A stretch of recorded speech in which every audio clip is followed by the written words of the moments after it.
Oh, excuse me. Oh, what up, though? You live in the building right now?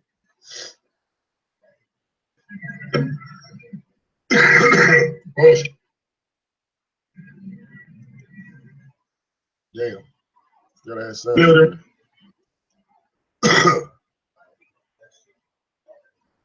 So,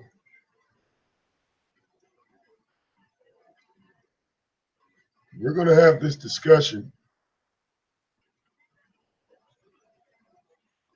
All right. For those that want to be involved, feel free. We got all types of shit set up.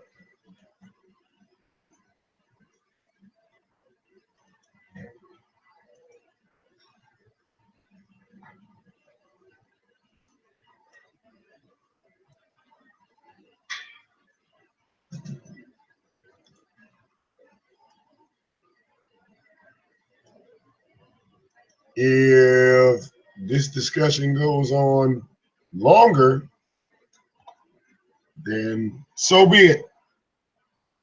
Okay? Because I see a lot of people floating around on the internet and, like they'll say something to me like, well, you take God's name in vain. And then I ask them, well, what's the name of God? Does he have a name? Normally, this response is, sent back with, well, his name is God. Now, God is not a name. It's a title, like general, like president. You can't take the president's name in vain if you're calling him president. The president has a name. His name is Donald Trump. Because if we just say president, there's been hundreds of presidents. All right. So the same thing applies to the God factor. People I would say in this scenario, even the supernatural actually gave out a name. And the name is actually in the Bible if you just go and read it. You have to ask yourself, why would people all of a sudden like not tell anybody this? Why was this some form of secret where the name of God was hidden from everyone? Now, I even brought up,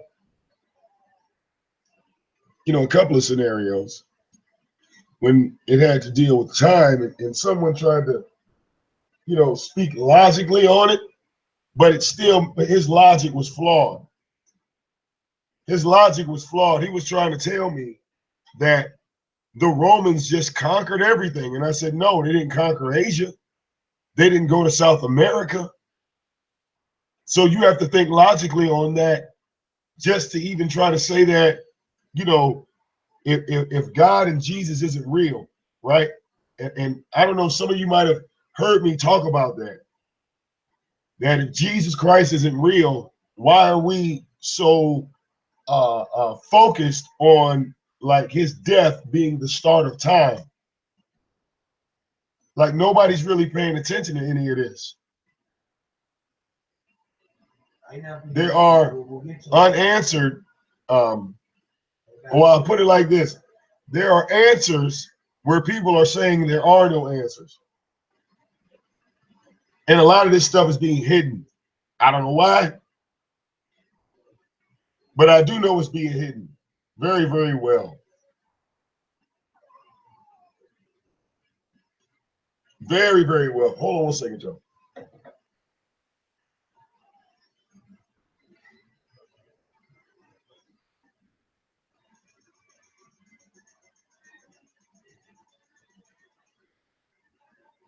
Keep your brothers and sisters. Get out of there. You doing? Don't get fucked up. I see you going big and get fucked up.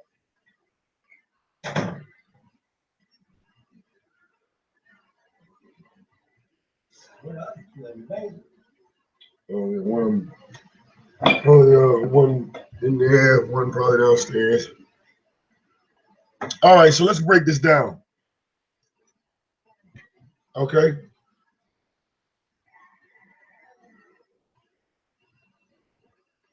If the Bible is telling you the name of God,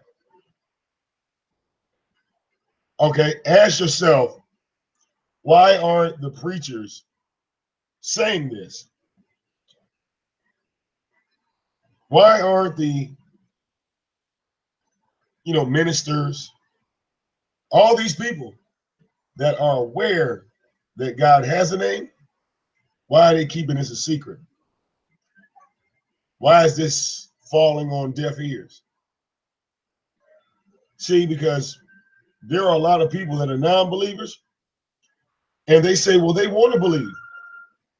They haven't seen enough. All right? Okay. Excuse me, guys. I have idiots.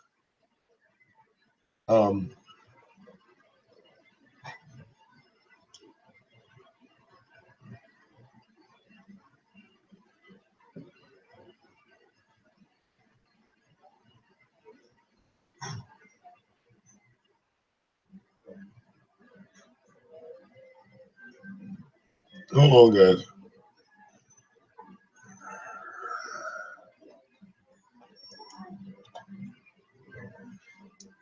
Let me see here.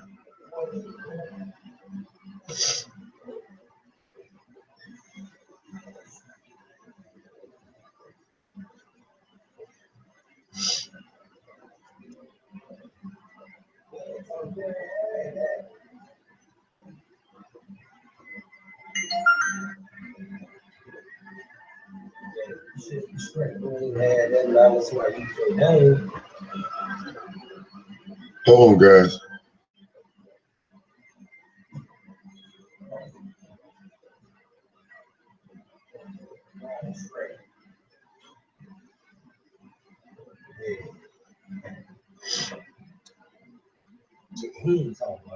Hold up.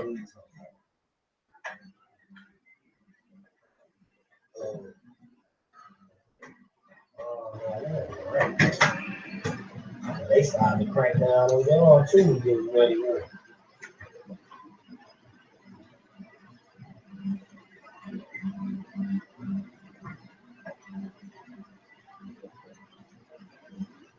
Hold on. Wait a minute. Hold on, man. I'll be right back. I gotta I'm gonna get back. I'll be back.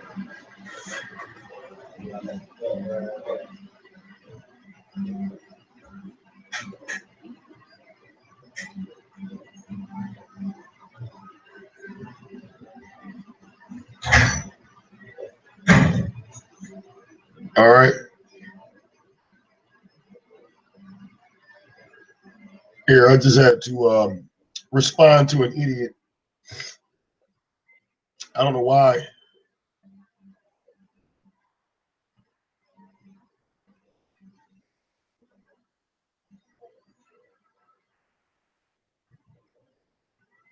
All right.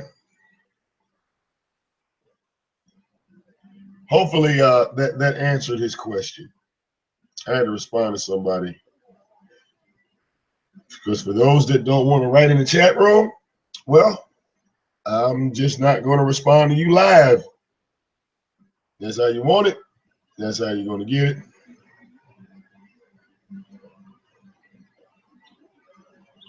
All right.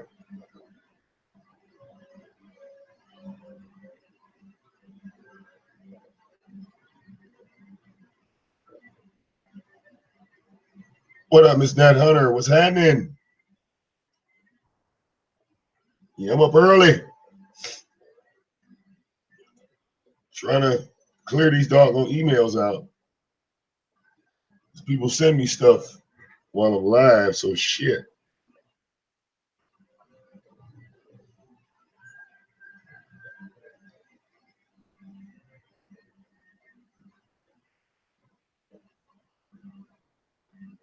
Damn. I got like 300 I gotta go through.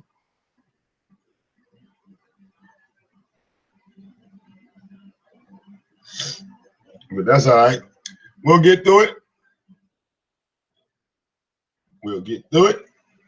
Since you're looking for some new cowboy boots, that's what's up.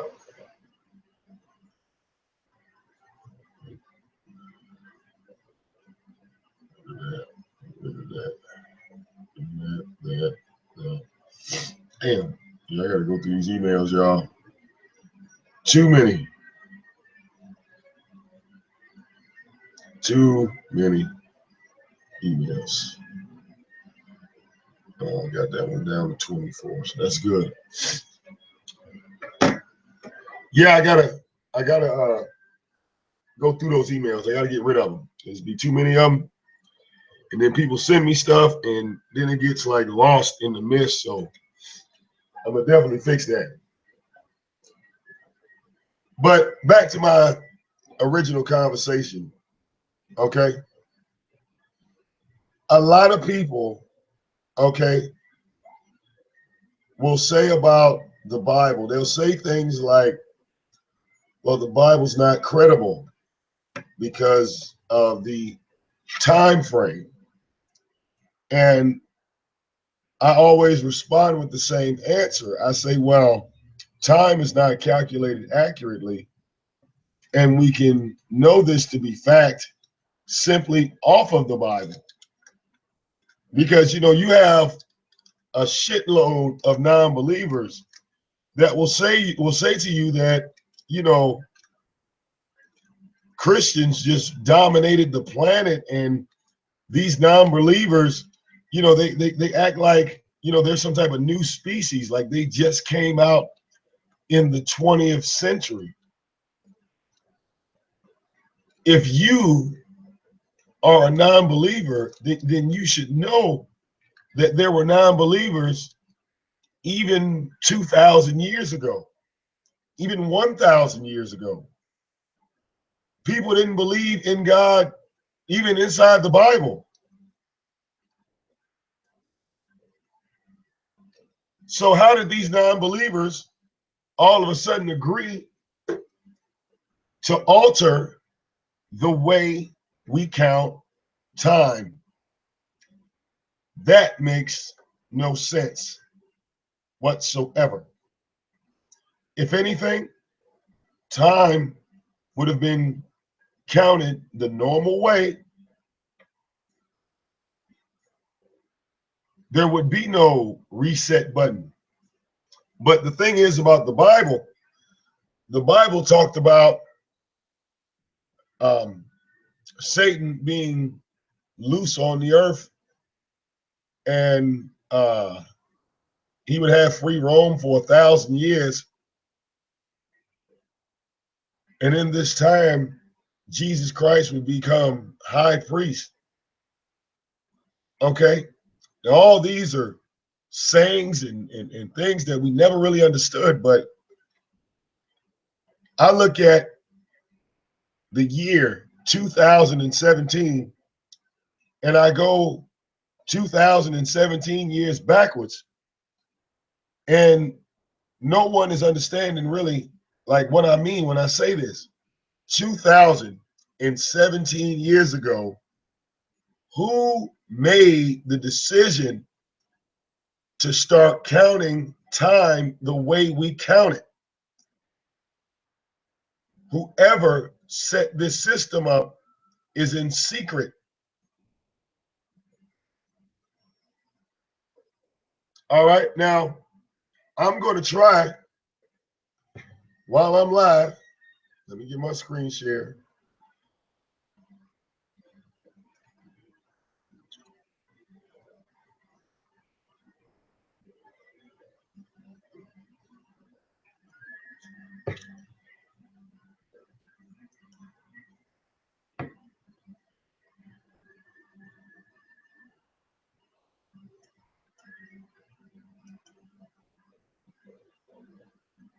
hold up.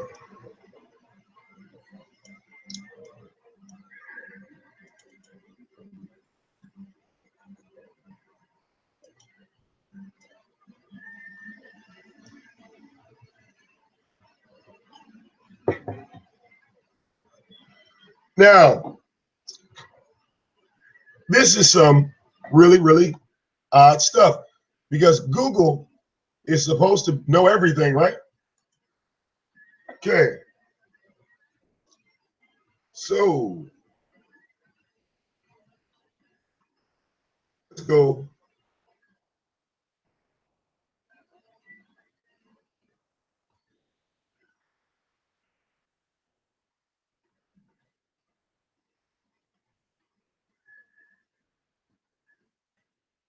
Now,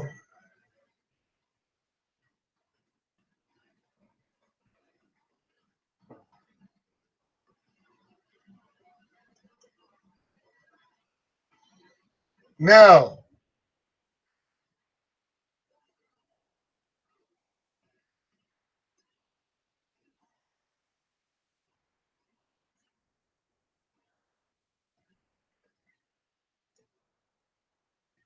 if you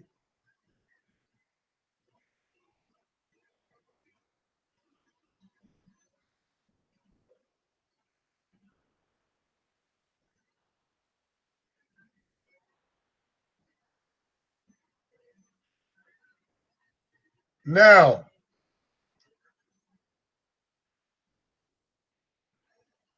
what's happening, Yvonne? Look at the information now. According to history, and I'll try to blow this up. Matter of fact, shit, let me see something. I'll make sure this is clear.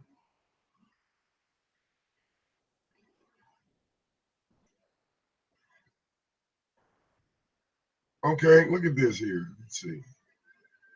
Make sure that's a clear shot.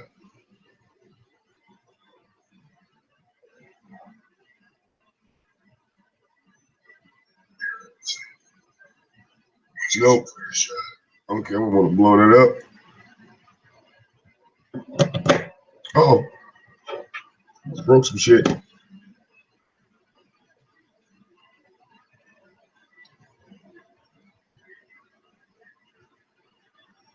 Now,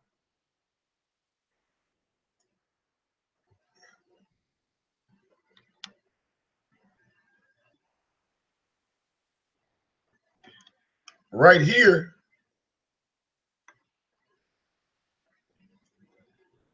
it talks about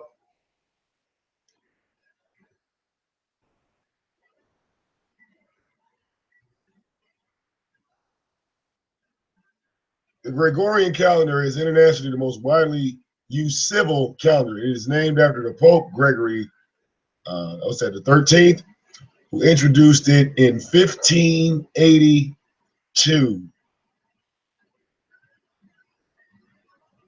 The calendar was a refinement to the Julian calendar involving a 0.002 correction in the length of the year. So wait a minute.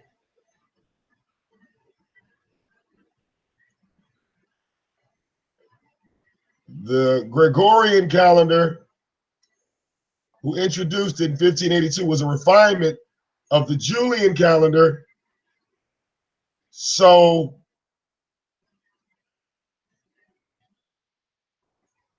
this is what you can't do with time.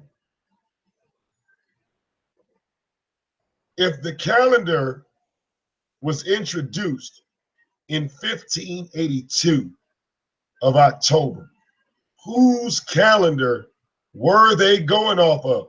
Because they said it was a refinement of the Julian calendar. So this calendar was already made, right, before this Gregorian calendar. I might be saying it wrong, but I apologize if I mispronounced some shit. But this is a alter in history. How did they know the year was 1582 when you're altering the time? It's being altered. So wait, let's.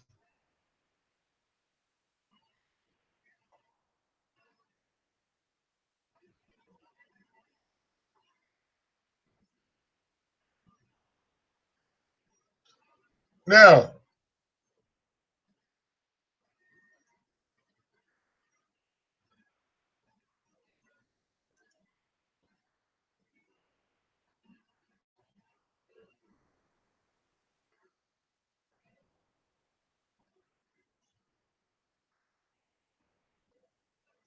look at this. It says, and I want to blow this up. If you were living in England or one of the American colonies 260 years ago, this date, September 13, 1752, didn't exist.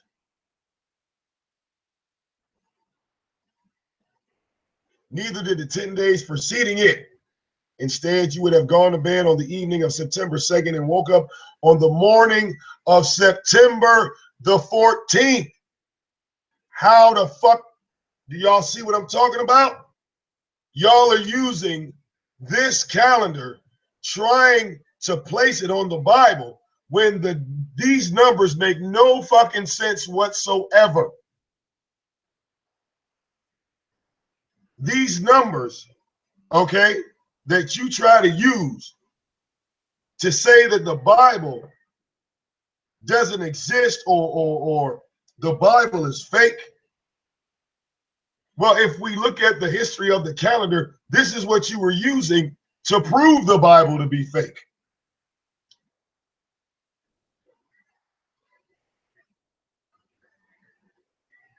So who the fuck really did this? Because this is the American colonies. We have people in Asia. We have people in Africa. We have people in South America. We have people in all these different places.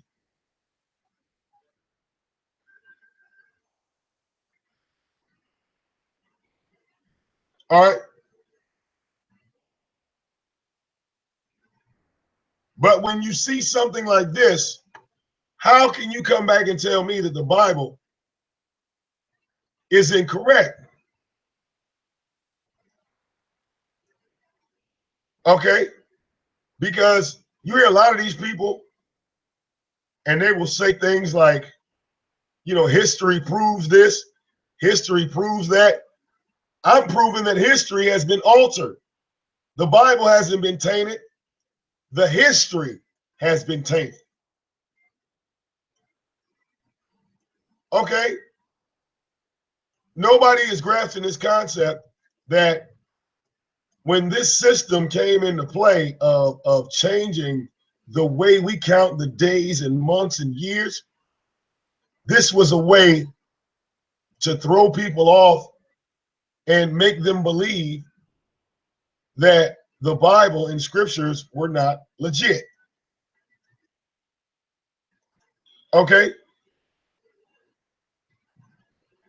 Because I believe even right here, let me open this up one more time.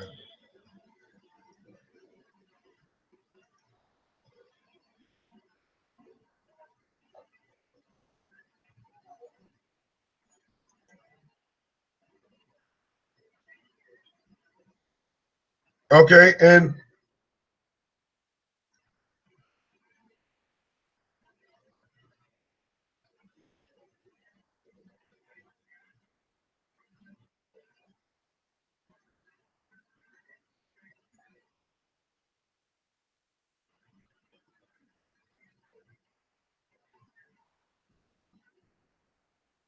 okay, now look right here. Leap years don't really occur every 4 years in the Gregorian calendar. The Julian calendar included an extra day in February every 4 years. But what's that? Aloysius Lillis, the Italian scientist who developed the system Pope Gregory would unveil in 1582, realized that the addition of so many days in the calendar slightly too long. So he said, fuck it. He said, fuck it. You know what? We're just going to take away a day. 1582, fuck it. We're just going to take away a whole goddamn day. Now, this ain't evolution. This is a man. So fuck it, take away a day. He devised a variation that added leap days in years divisible by 4, unless the year is also divisible by 100. If the year is also divisible by 400, a leap day is added regardless. While this formula may sound confusing, it did resolve the lag created by Caesar's earlier scheme almost. Now, it says the Gregorian calendar is different from the solar year by 26 seconds per year. Okay. So, another math problem. All right.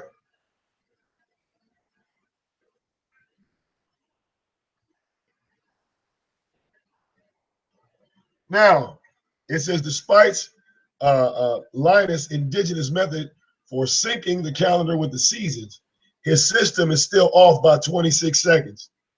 As a result, in the years since Gregory introduced the calendar in 1582, a discrepancy of several hours has arisen. By the year 4949, the Gregorian calendar will be a full day ahead of the solar year. Well, if we think about it, if we go back to 1582, because the Bible was completed in 1411, right? Now, 1411,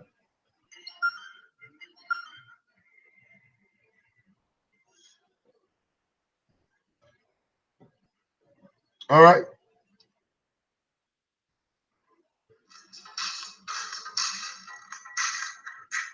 hold up, fuck.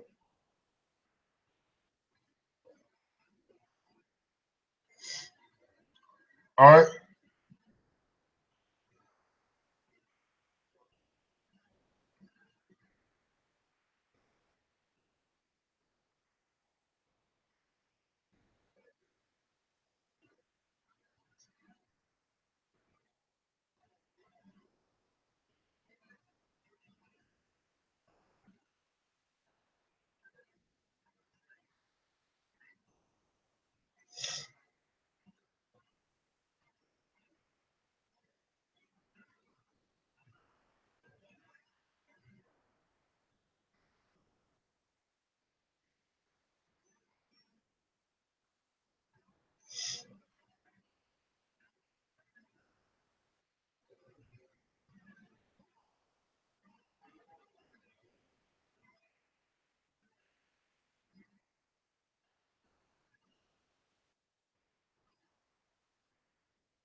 all right, hold on.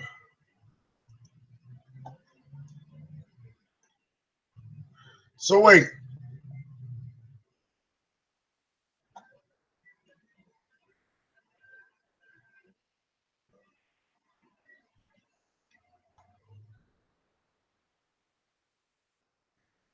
you know what I can't find?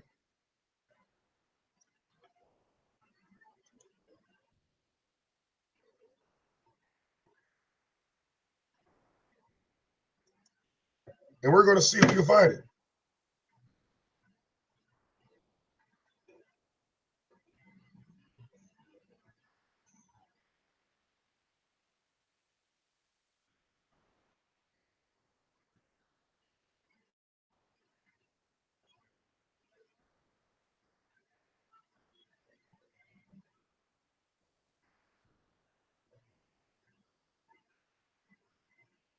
I want to see if I can pull up.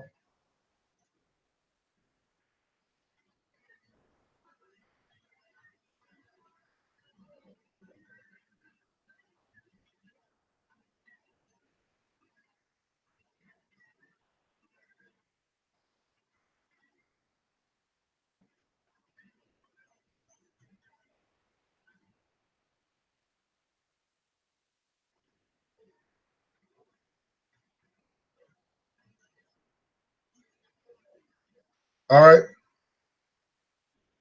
Now let's see if we can pull up this Julian calendar because that's what I'm looking for. Okay. Let's examine this Julian calendar. Okay. See if I can't blow this up.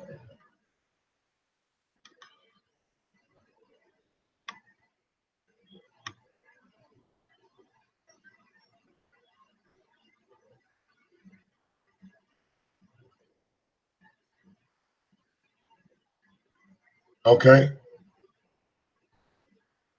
Now,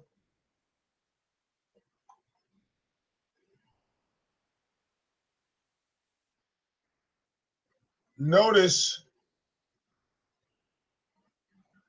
and this was the calendar that Julius had created.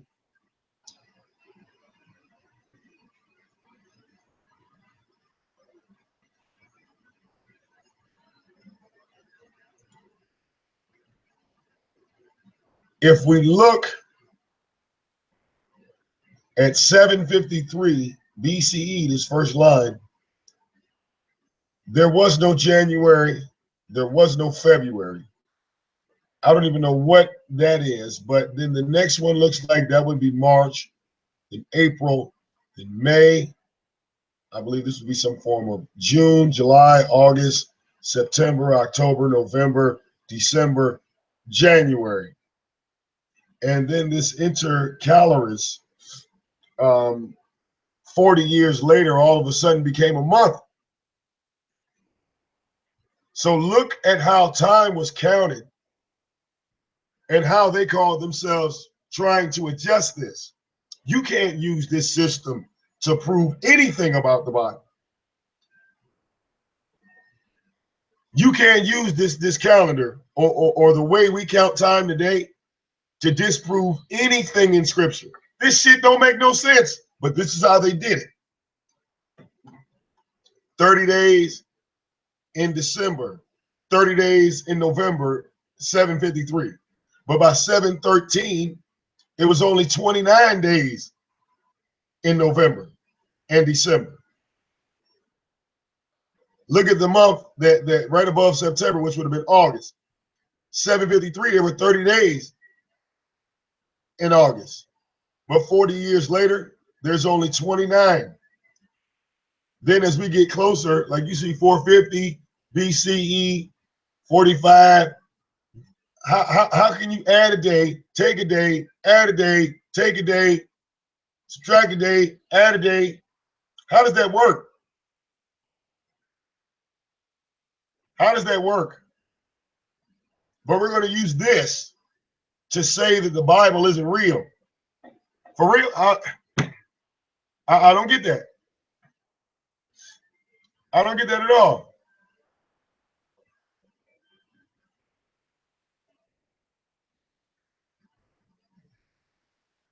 Oh, all right, fuck it.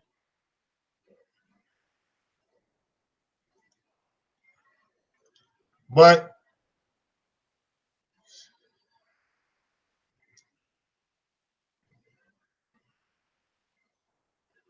now we pretty much have undeniable proof as far as this Bible and time thing. Like, yeah, we can share on that. So let's talk about the name of God. Does he have one? Let's go see.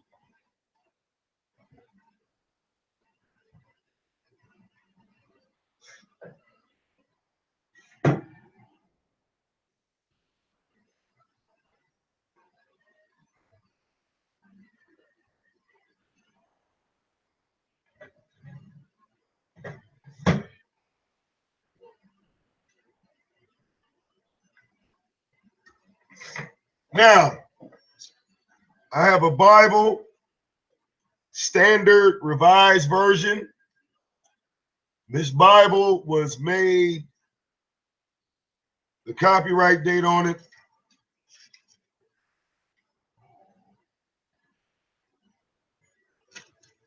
is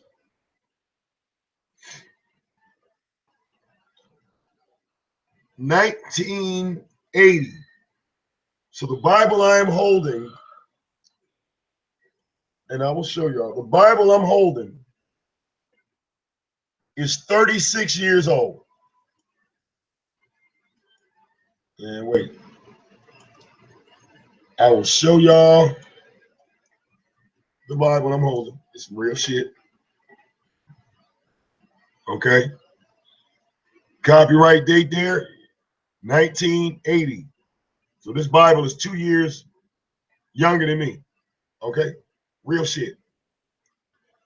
All right. No trolling. No trolling. Real shit. Okay. Now, if your Bible is a 21st century Bible, probably want to throw that bitch away. Okay? Because my Bible I'm holding right now was made in 1980. So, if your Bible was made in 1992 and it's not matching up with mine, that don't mean mine is fake. That means yours got altered. If they saw mine, they said, oh, we got to change that. And they changed it. Just go by the copyright dates. So, if you look,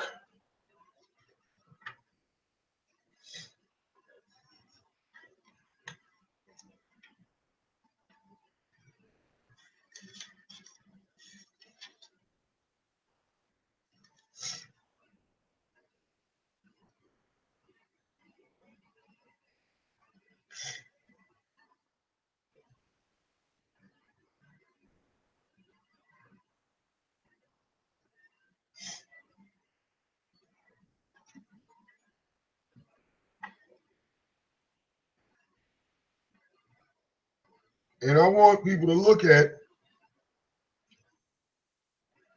that is Psalms.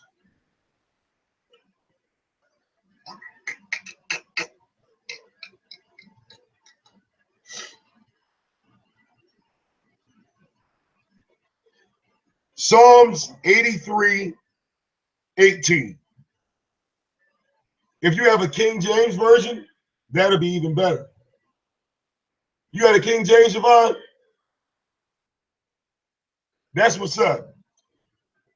Yvonne, look at Psalms 83:18 and tell me, do you see the name of God? Because I see it. Psalms 83:18 reveals the name of God. Old Testament. His name is not Lord. His name is not God. Can somebody put his name in the chat room, please? We name drop it.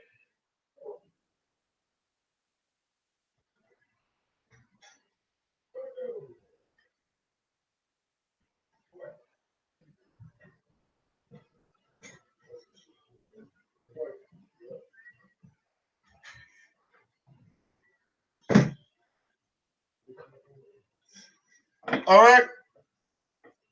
So, what does it say? Anybody? Anybody?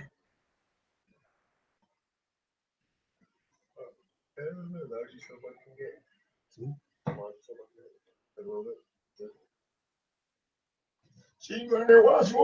Huh? She down there watch it. Oh, it's straight. I just knew it right there a while. It's called it. Yeah, a little bit. Just one little bit. That's what I'm saying. Take one little bit. Don't throw that shit in there, man. Turn that shit on. Here you going down there. Fuck. Come on. Like, let them close that shit down there, bro. Wash and dry. Oh.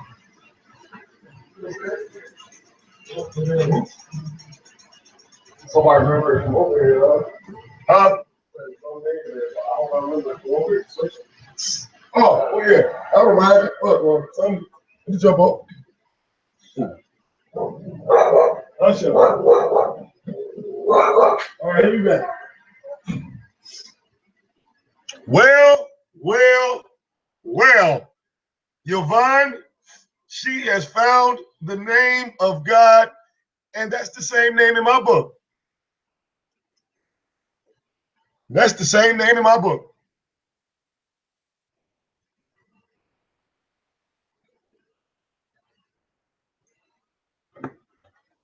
And that's in the King James.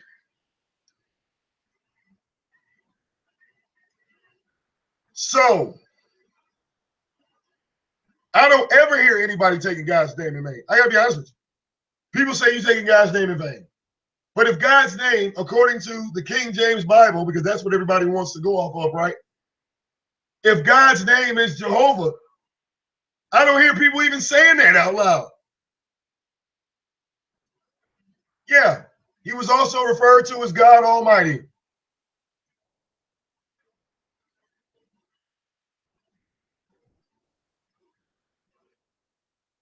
I don't hear people taking God's name ever. I don't hear people taking God's name in vain, ever. They ain't even comfortable saying God's name. You can't pay somebody to say Jehovah and keep saying it. They're going to feel uncomfortable. So now we're talking about an individual God. Notice it didn't say his name was Jesus. Oh, wait a minute. How the hell is that a mistranslation? I think Ebony Knowledge is late. Yvonne got a Bible. I got a Bible. Her Bible is saying the exact same thing mine is. So how is that a mistranslation? Jehovah's a mistranslation.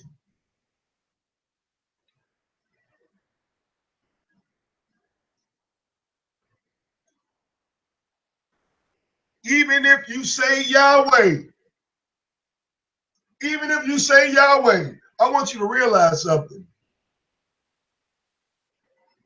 You don't hear people taking God's actual name in vain. You just got all, you say, look it up. We're reading it. Ebony, we're actually, see, look, why is it when the information in the Bible is right there in front of you, you need a separate source? I don't understand that. If we were talking Egyptian history, I wouldn't have to go to Asia to learn about Egypt. That don't make no sense. So the name of God, black and white, very direct, no punches. You look at that, say, oh, I need some more information. Well, she said, look up Jehovah. All right, let's do it. Let's do it. We got the power of Google, Satan's machine in front of us. All right, let's look up Jehovah.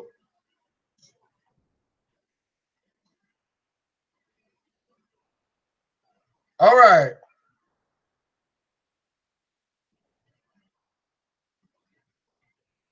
Okay. What am I missing? What am I missing?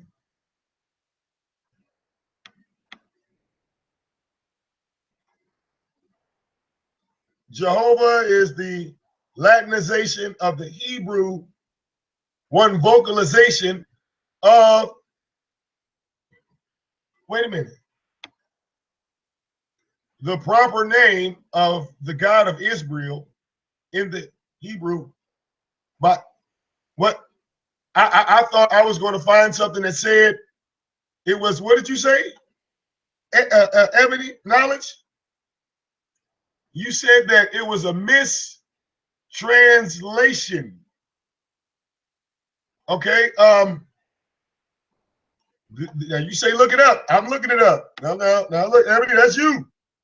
You said Jehovah is a mistranslation, Vic. Okay.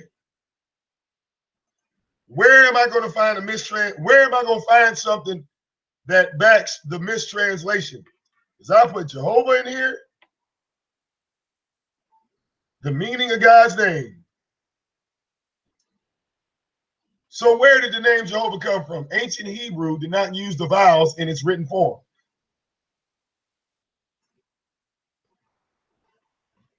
Okay, what am I going to? I put Jehovah in Google. It took me to the witnesses. What am I missing? Did I misspell something?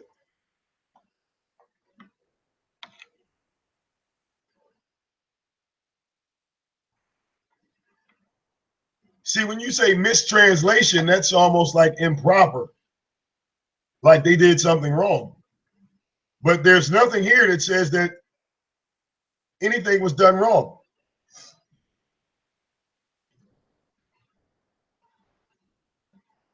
Here, let's go to the Catholics. Let's go to the Catholics. Jehovah occurs more frequently than any other divine name. That's what the Catholics say. The Catholics say that. So that's the Catholics.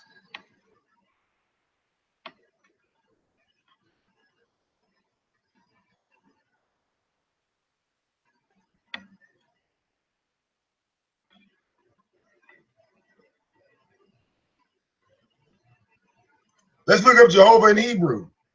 Now,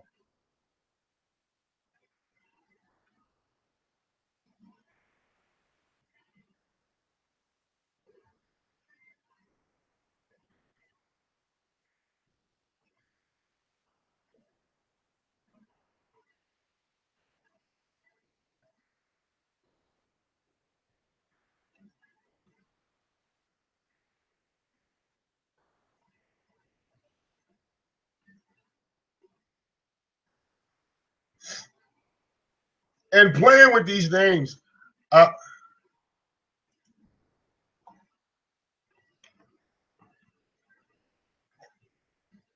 Catholics are a man-made religion.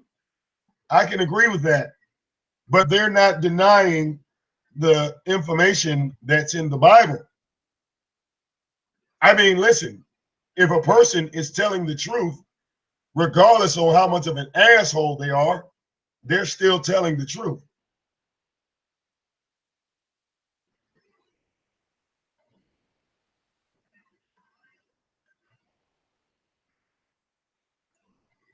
So, Ebony, because you said, what if what you read just told you it was the Latin version of the Hebrew version? Okay, so can I ask you a question? Wait, wait a minute. Ebony, I got a question for you. How would you pronounce ebony knowledge in Hebrew? How could you say VicDamoane in Hebrew? How could you say, you know, coon ass nigga in Hebrew? See, because we know what these things mean, but if we take it to the Hebrew language, some of our English words will not match up. So does that mean that we should just cast our wording away? Because if the Hebrew is the original language, then it's a lot of things we shouldn't even be saying right now. We shouldn't be talking. Probably living room, hiding, sleep. She always closed him off in the doggone room.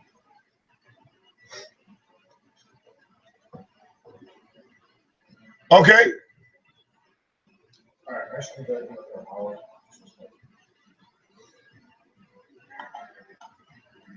Now, I want y'all to think about something. Here's the one thing no one will ever ask Google. Well, if you were trying to pronounce YH, okay, that would make a Yah sound. YHWH, Yahweh.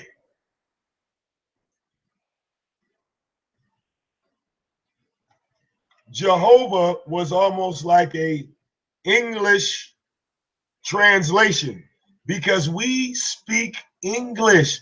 We need words translated into an English language. How can you trust the so-called people that tell you about ancient Egyptian history? Because those letters are not written in English. The things that we learn about Egyptian history, these things have to be translated into English. Think about it. So when it came to the Bible and the wording of God, it had to go through the exact same process that everything else in history had to. So how do we give credit to everyone else except the Bible? That makes no sense to me. That makes no sense to me at all. Even when it comes to names. I am VicDamoane. My government name is Victor. My mother calls me Ronnie. But no matter what name you say, I am going to turn around and look at you. Victor, VicDamoane, Ronnie, all these names refer to me. All these names refer to me. So if you say Jehovah, Yahweh, Allah, all these things, I'm still talking about the same God. Still talking about the same God. None of these gods are different gods. They all refer to the same person. Like Yvonne Robinson, Ebony Knowledge. Okay? Think about that.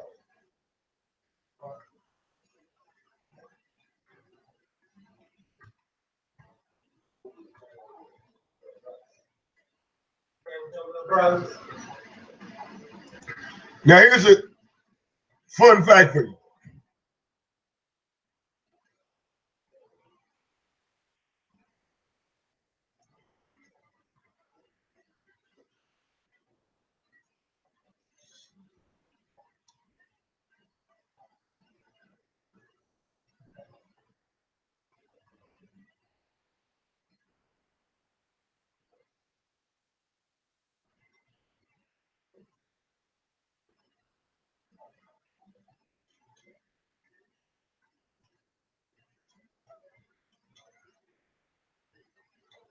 All right.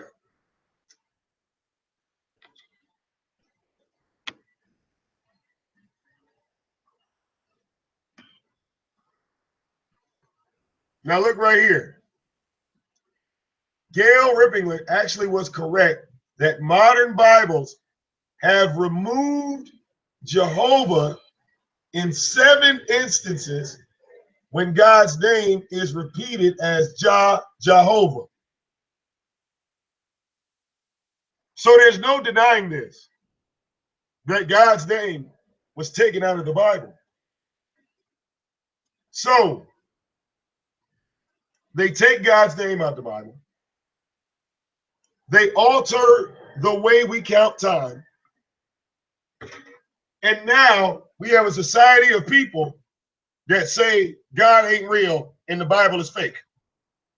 Does that make sense now? Does that explain how these people even came into existence? We have no accurate way of counting time.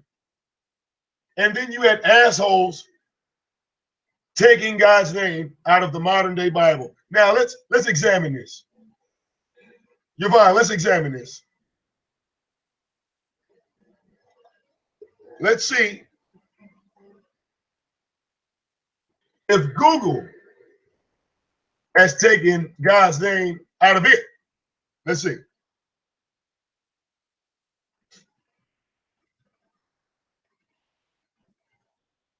Now I'm going to just go with the first one. I'm going to click on Psalms 83:18 and just see what it says. Let's go here. Oh, look, Yvonne. Look, Yvonne. They're getting started. Look at that. Right there. Let them know that thou alone, whose name is what?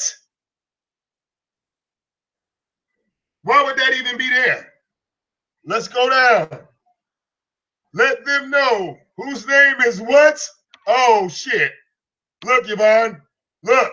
Let them know whose name is what? What? What? It ain't here. Look. It's gone. Every one of them. Look. Let them know whose name is the who? Who is that? Who is the Lord? What?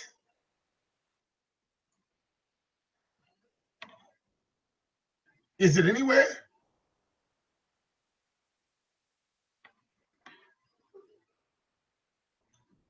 Ain't that a bitch?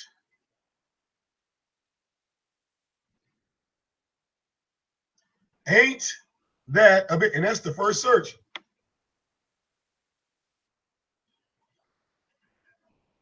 You have a small number that are giving God a name, but the majority of these sites don't have his name. Ain't that some shit?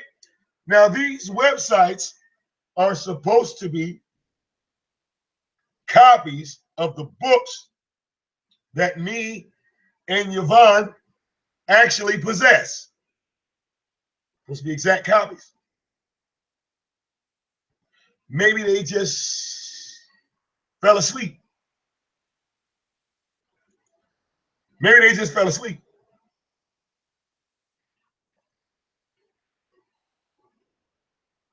Okay, Ebony, you say what was originally written on the scrolls.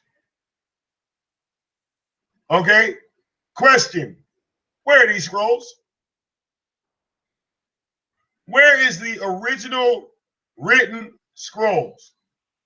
Matter of fact, I'll just copy and paste. That's what I love about the internet. We'll say,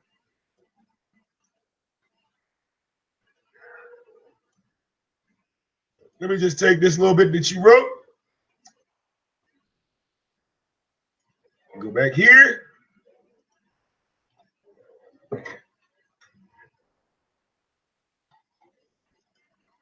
All right.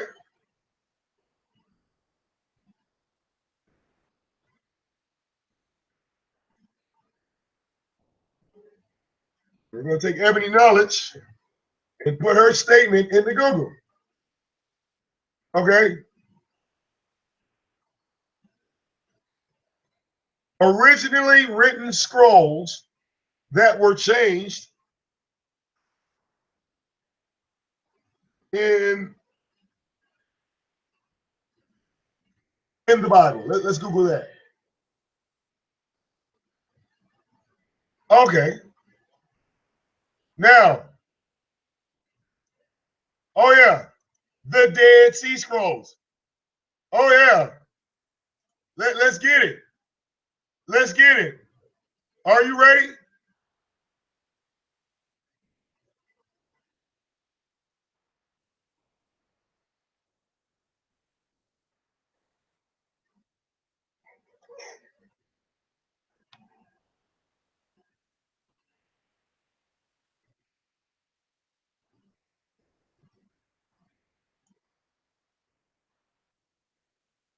Now, these are the Dead Sea Scrolls. Correct? Ebony, I got them. Right? I got them. Right? Now, Ebony, question. Where do you see an eraser mark on these scrolls? Where do you see? Because if something was changed inside of these scrolls, I mean, they didn't have erasers back then. So I'm just,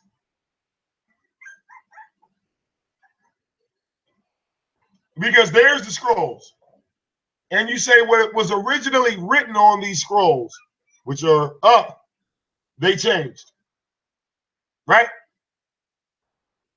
Just trying to keep up. But these scrolls, I'm a little confused.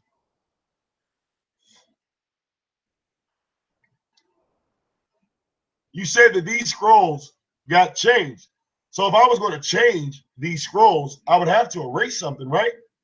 I would have to remove it. So what got removed is what I'm trying to get. If you telling me that I'm missing the point, and these original scrolls were changed, right? Where? Where?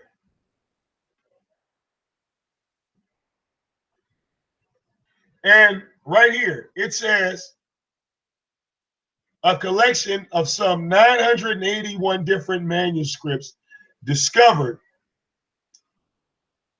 between 1946, 47, 56, and 2017 in 12 caves, the Qumran caves, in the immediate vicinity of, let's see, the Hellenistic period Jewish settlement. Okay, this is limited. The caves are located. What I'm trying to do is get a date of the scrolls.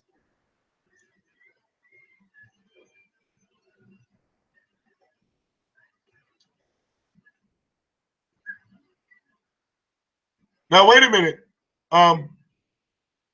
Ebony,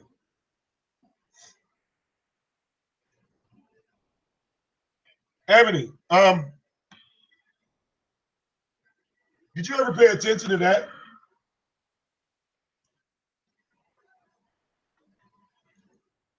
Did you ever pay attention that these Dead Sea Scrolls, that the creation is a estimate? It is not accurate. See that right there? Estimate. Estimated 408, because they don't know. Estimated 408 to 318. Wait a minute. Wait a damn minute. BC to CE?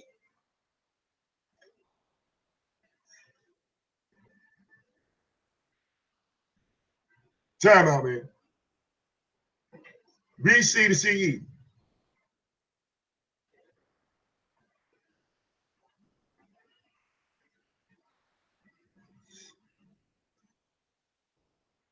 All right.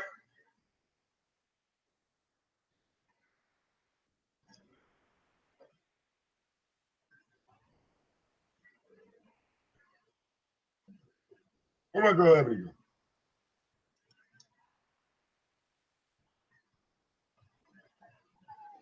The Bible is not the same as the Torah. Okay. Well, we debunked the sea scrolls because they're off a calendar that doesn't exist. Remember, we just covered that the calendar that we use today is not even a part of actual time. So we got that out the way. Let's look up the Torah.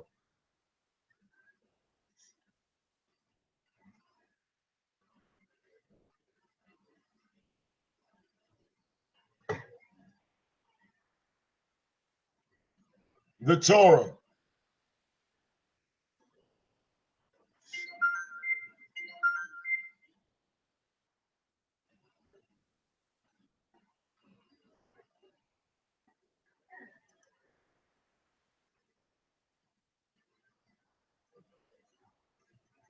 Let's go to the Torah right quick. People love this book right here. I do too. I got cool with some Hebrew Israelites once we made a discovery. Okay, what we got? What we need? We need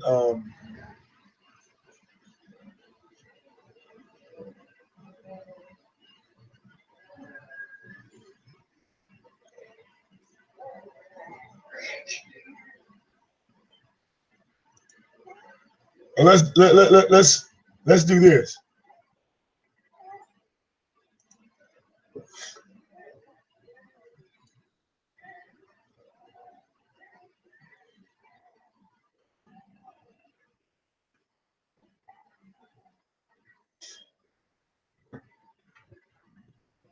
Let's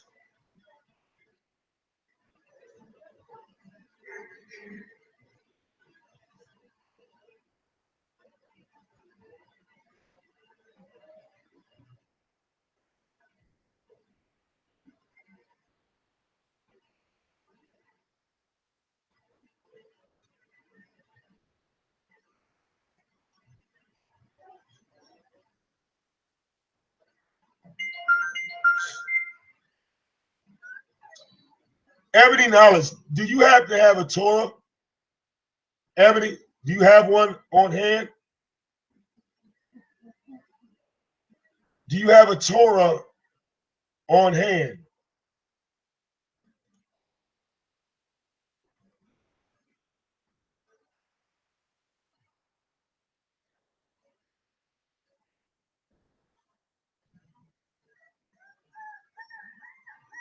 Okay, because I have a whole bunch of websites.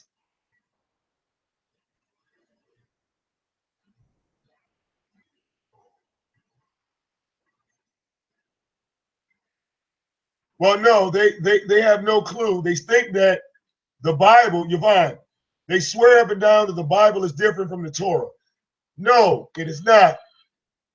No, it is not. Look, Matthew rules no divorce in the case of adultery. 531. 531. Let's go to 531 in the Bible to see if that shit matches. Let's see what the Bible says at Matthew 5:31. Matthew 5:31. It has been said, whoever shall put away his wife, let him give her a writing of divorcement. How the fuck is that different? How is that different? Matthew orders not even in your heart, 5:27. This is from the Torah. I'm comparing it to the Bible. Matthew 5:27. Matthew orders not even in your heart.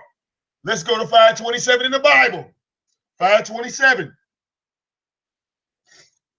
Ye have heard it is said by them of the old time, thou shalt not commit adultery. Man.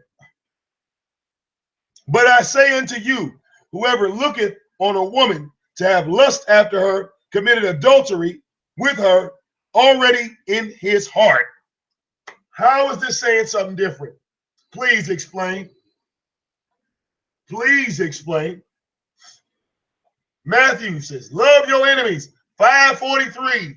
Go to 5:43 in an actual Bible. So which came from what? Which came from what? Matthew 43. Ye have heard that it has been said, thou shalt love thy neighbor. Oh my God. I could do this all day.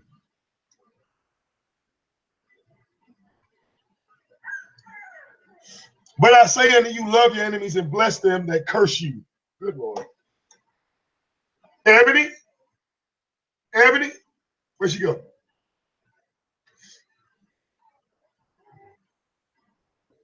How are they different? How are they different? See, I believe that Satan, like a lot of people, you don't give Satan the credit of him being the ruler of the world. that him being the great manipulator, okay,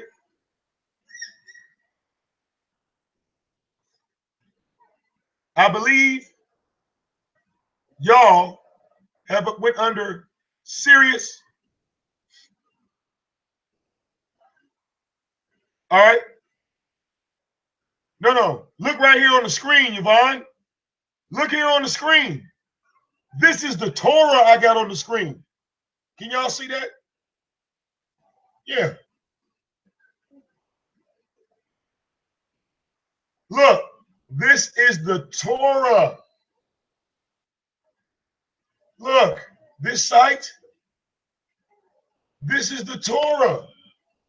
The Torah Gospel of Matthew. The Torah Gospel of Matthew. You see what I'm reading from? And these verses match up with the Bible. They don't contradict.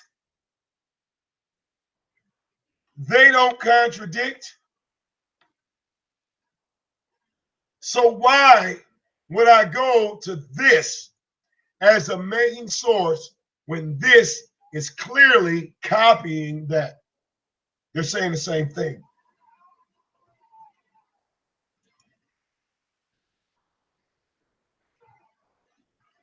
What came first? G.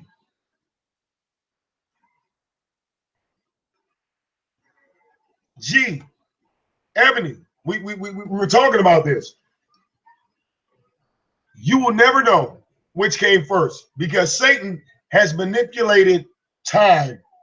No one has an accurate count of time. There is no accurate count. You'll never know which came first. You'll never know which came first. The only thing you can do is compare. You'll never know which came first.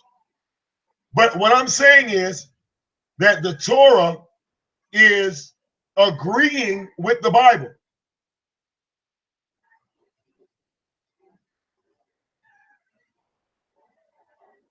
Okay? Now, how many people that study the Torah are going to actually promote that and say, hey, guys, the Torah and the Bible are saying the same thing? How many Hebrews are going to actually say that out loud? No, they don't. They turn around and say, the Bible is bullshit. Y'all are celebrating white Jesus. That's what they say. You're celebrating white Jesus.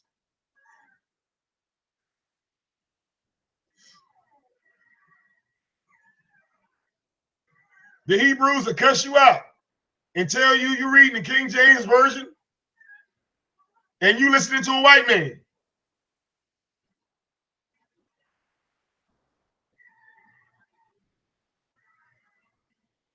Okay? But if we open the Torah and we open the Bible, we gonna catch the same conversation. See, the Bible and the Torah agree with each other. It's just like two men giving a narration on the same thing. They're going to sound a little bit different because they're two different people, but they're all saying the same thing. Now, we got the good side out the way, right? We talked about all the positive stuff. Let's look at the bad shit. Okay?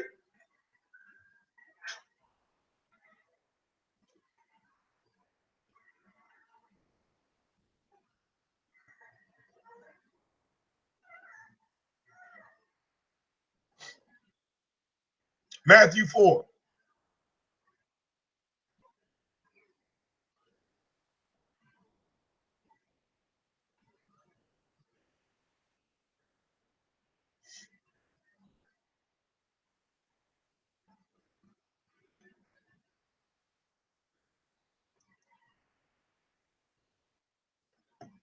And like I said, click it. Matthew 4 says, then Jesus was led up by a spirit. Let me pull it up. Jesus was led up by the Spirit into the wilderness to be tempted by the devil. After fasting for 40 days and 40 nights, he was hungry. The tempter came to him and said, if you are the Son of God, tell these stones to become bread. Jesus answered, it is written, man shall not live on bread alone, but on every word that comes from the mouth of God. Okay, now, well,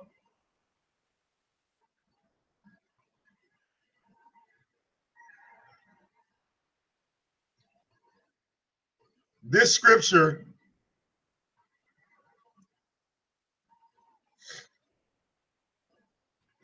right here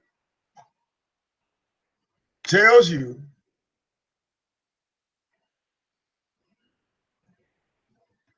what Satan is capable of. Right there. Again, Satan took him to a very high mountain and showed him all the kingdoms of the world and their splendor. At this I will give you, he said, if you bow down and worship me. What did Satan say he had? He had control of the kingdoms.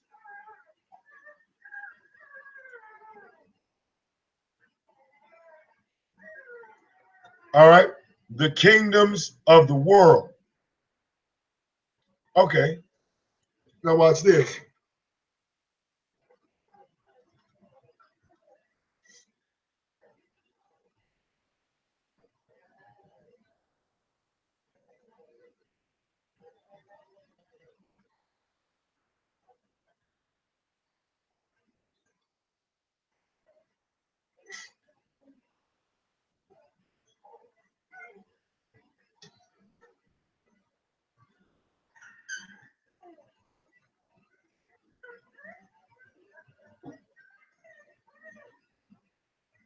All right.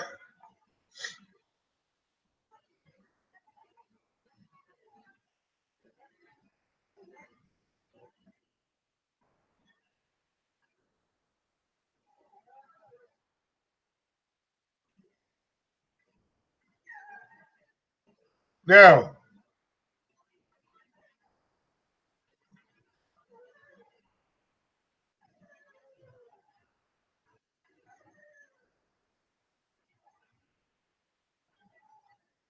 let me see here. Get a little bit more direct.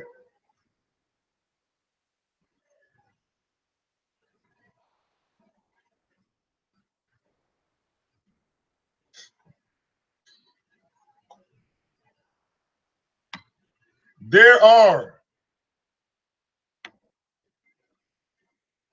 38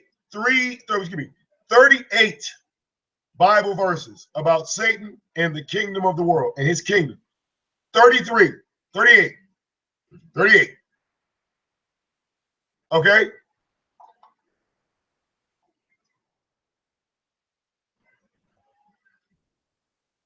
Even in what's that, 1 John 5:19, we know that we are of God and the whole world lies in the power of the evil one. We should be able to track this, right? King of Troll status. We should be able to find this, right?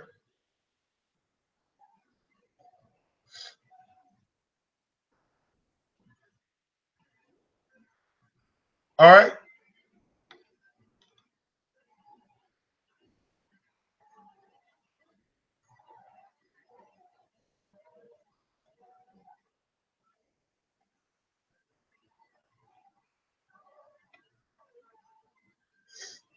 Now hold up. We should be able to prove this, right? Because Jesus ain't down here, God ain't down here, but they're now saying that Satan is. All right, let's go take a look for him. Let's see if we can find Satan right quick.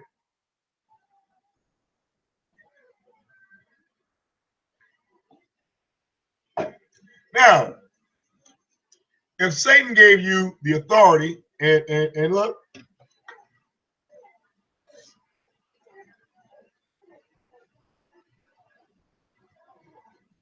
in Revelation,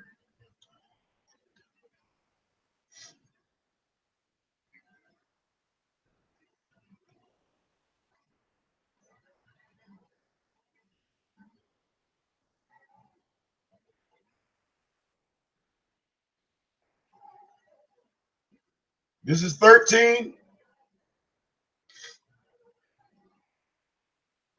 And right here at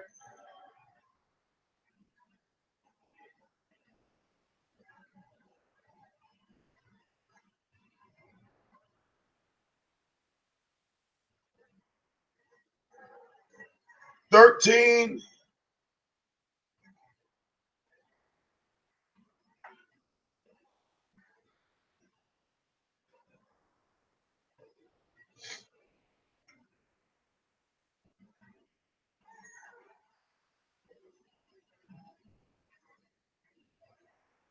right here at 13, 4, talks about, and they worship the dragon, which gave power unto the beast. And they worship the beast, saying, who is like unto the beast? Who is able to make war with him? All right. And there was given unto him a mouth speaking great things and blasphemies, and power was given unto him to continue 42 months. And he opened his mouth in blasphemy against God, to blaspheme his name and his tabernacle and them that dwell in heaven. We should be able to find this, right? Okay, let's go hunting.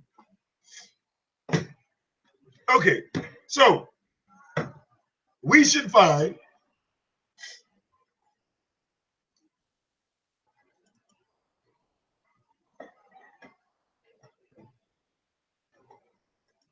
all right, Satan hiding in plain sight, right? Because he's all about corruption. And we should be able to find people on the earth that benefited from his, authority. So I ask you a question. Let's look up Bill Gates, right? Bill Gates' net worth. Bill Gates, right? Same age my mama, almost, yeah.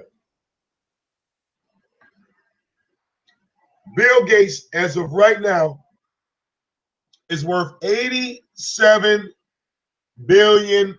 That's a lot of money, right? 87 billion. Not everybody's gonna make that much. Okay, but let's see if we can go and find somebody above 87 billion. So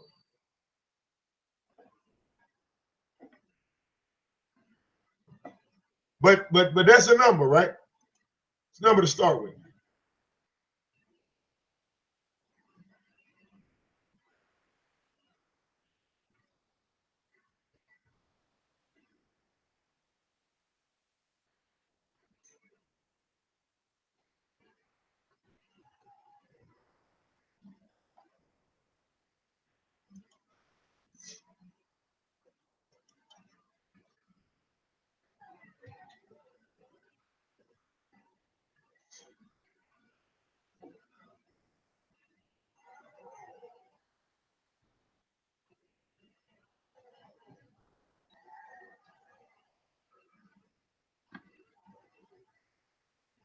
All right, look at this.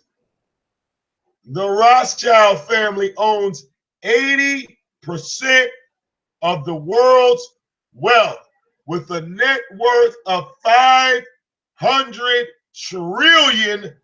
Who gonna beat that?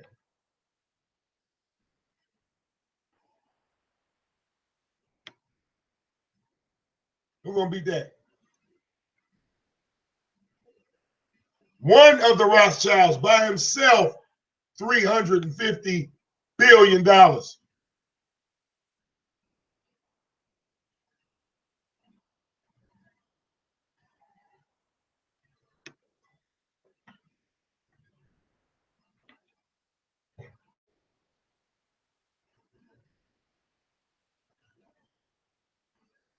$500 trillion. Hey, what's that?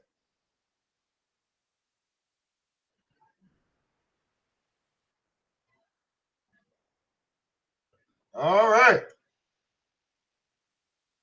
So wait a minute.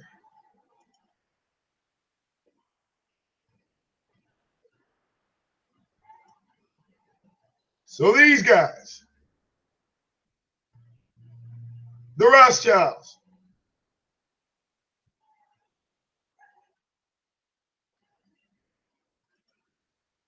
richest guys in the world. Nobody's richer than them.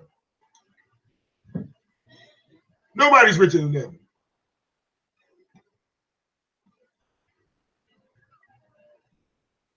Okay? So how did these men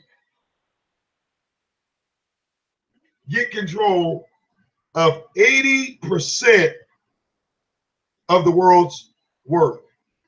How is that even possible? How the hell 80% of the world, that includes all of y'all in my chat room. That includes everybody. All right?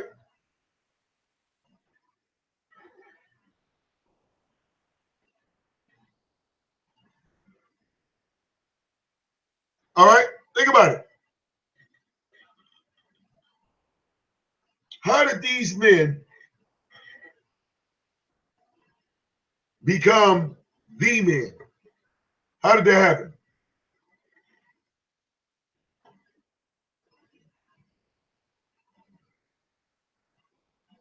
Well, I got some news for you.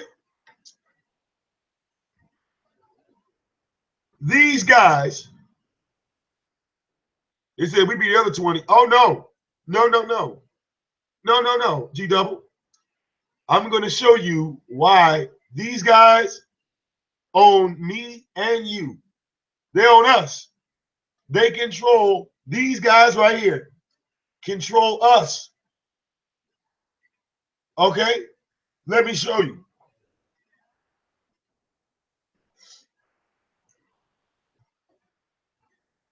Because these men and their family are responsible for this. Let me show you.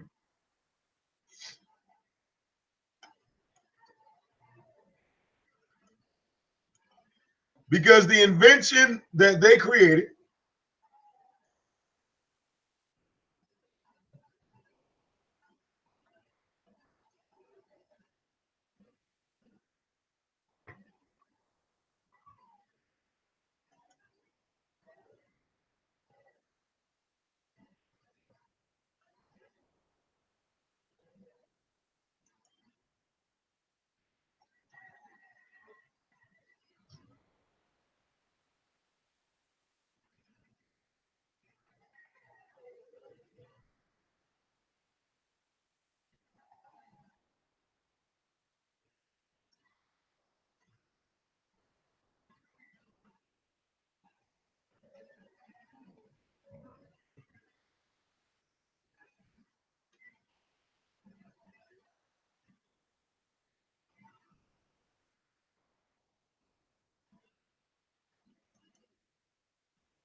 and let me see.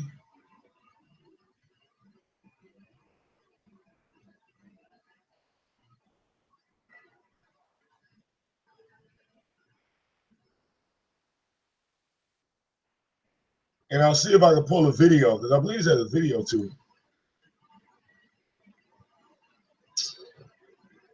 Uh,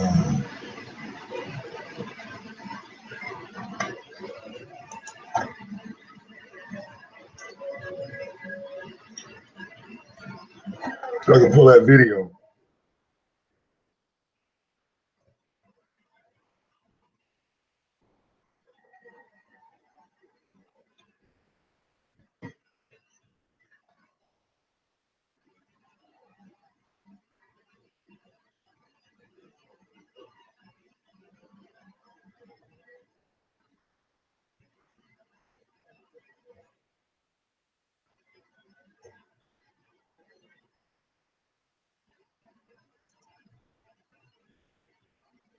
All right, check this out.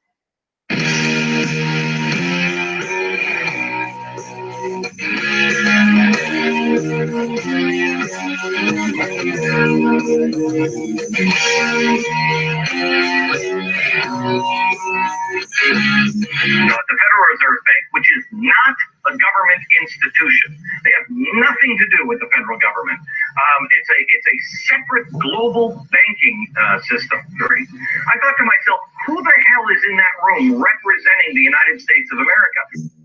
Sing me a song, you're a singer. Who elected Ben Bernanke and who elected Aaron Greenspan? Thank you for saying that. America and nobody elected them. I was just going to say, did anybody notice they're not talking about who is in that room representing you?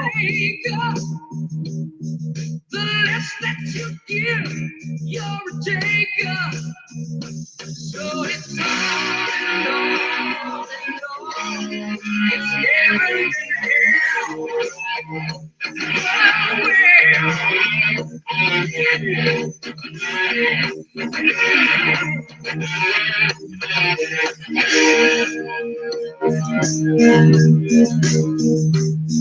the lover of life's not a sinner. The ending is just a beginning. The closer you get to the reading, the sooner you know that you're grieving. So it's on and on and on.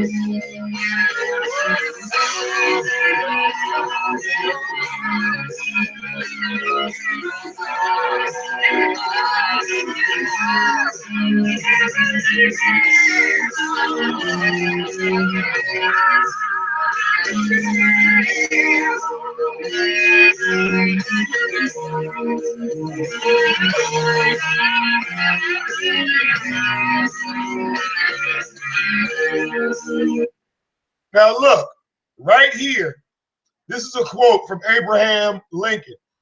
He said, I have two enemies, the Southern Army in the front of me and the bankers in the rear. Of the two, the one on my rear is my greatest foe. Notice they put a bullet in Lincoln's head.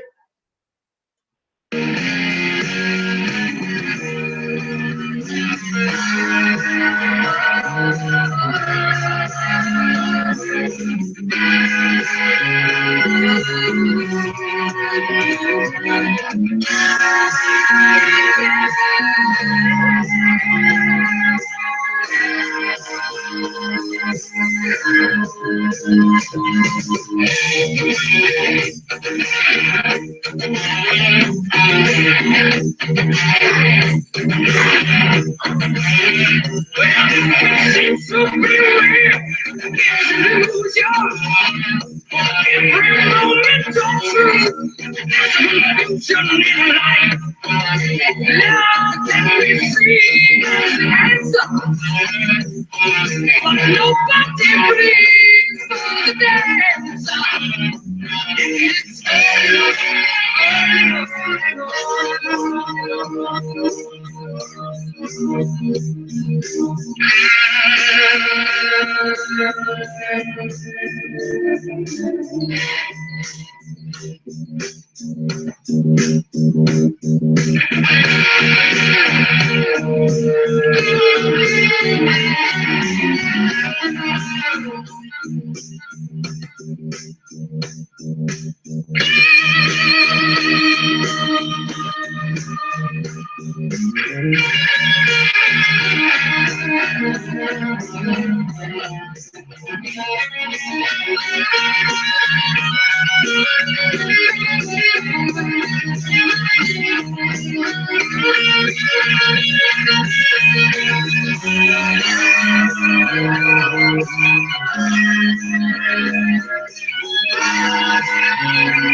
So where did G-Double go?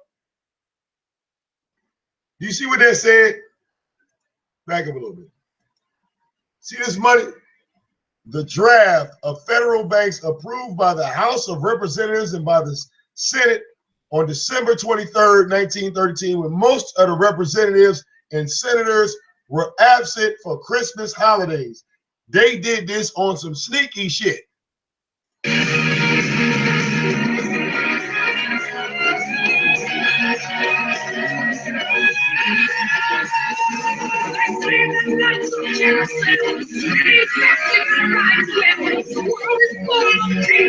Oh, look.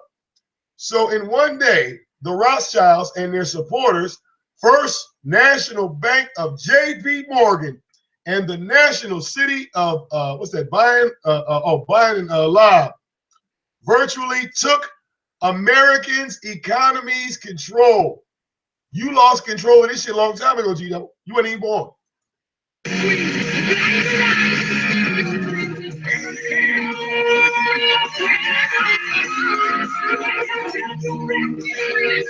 The Rothschilds family has founded one of the world's largest private banking dynasty to sustain their secretive fortune, which industry insiders count not in the billions, but in the trillions, and they keep it within the family.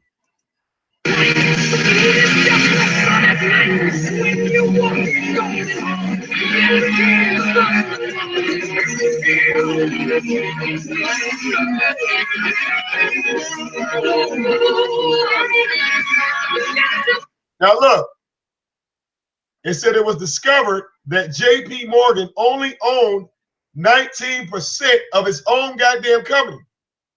The rest, the Rothschilds.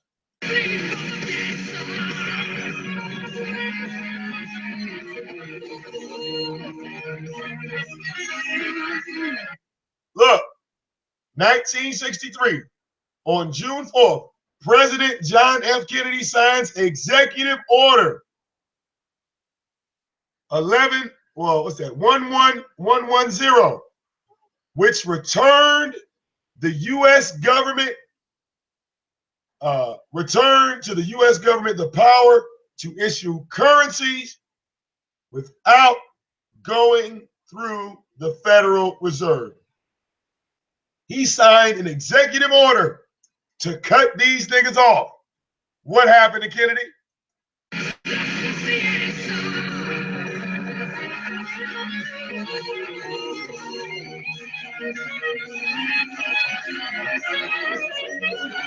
What's the point of all this? You have all the money in the world you need. You have all the power you need. What's the point? What's the end goal? And he said the end goal was to get everybody chipped, to control the whole society.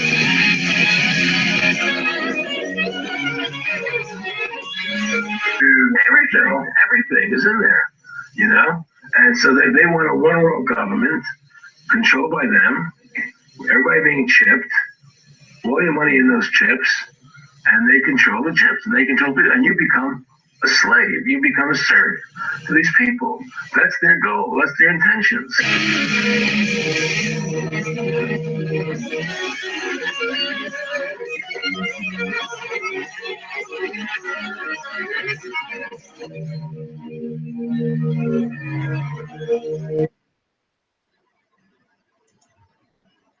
All right.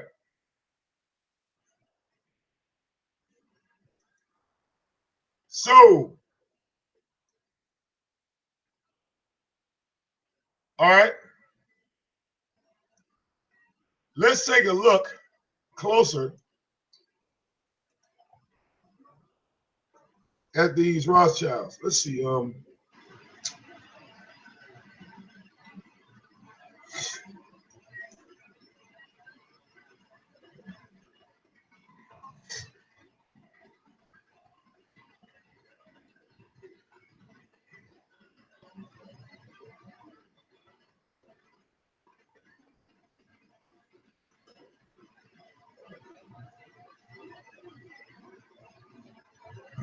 The credit card machines are all using chips now.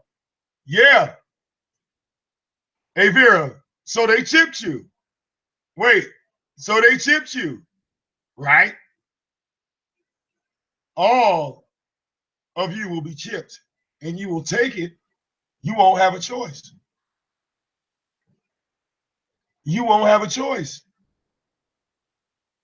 Oh, you thought they were going to chip your hand. Oh, no. You didn't want to take that. They tried.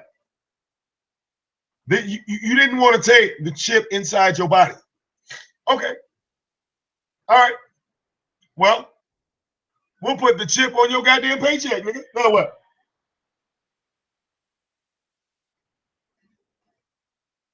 You'll take the chip on your paycheck. Do something about it.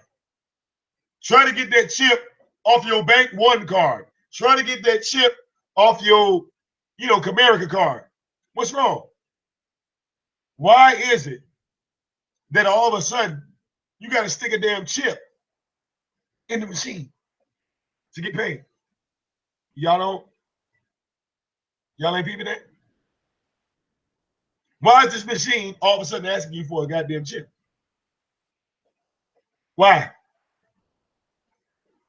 Anybody?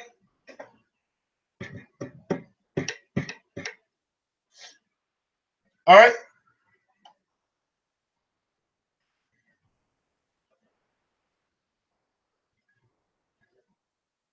Oh no. See, wait, Ebony.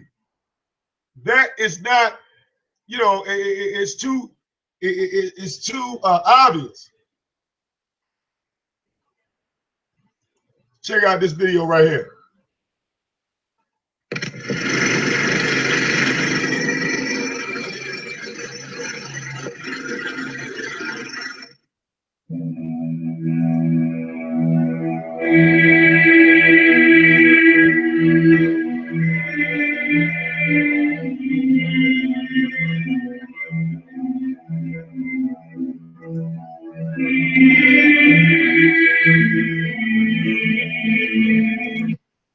Look at this.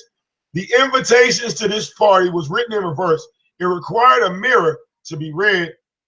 Inversion is a big deal in the pseudo-satanic mind state.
Now,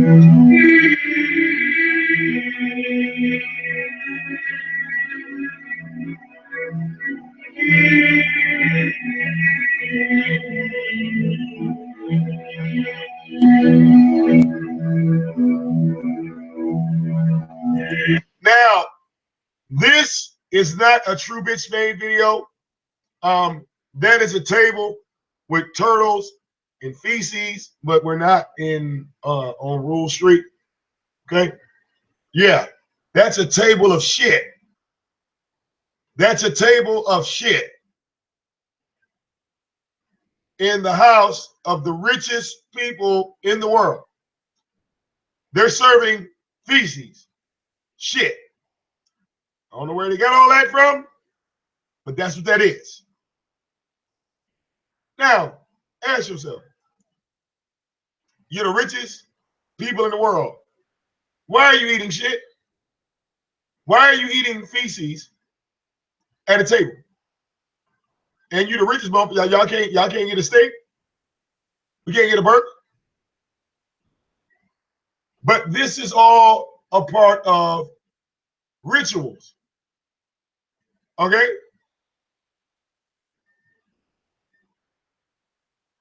Okay? So, yeah. Now, Yvonne, think about it like this. These people became the richest people in the world from doing these heinous acts, these sickening acts. Okay? They became the richest people in the world. Now,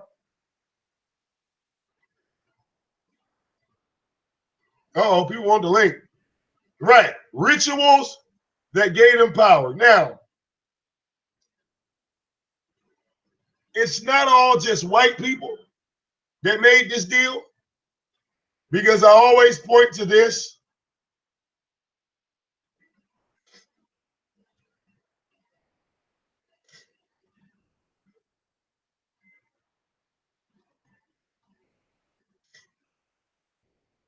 And I do this for my black people, my black fans.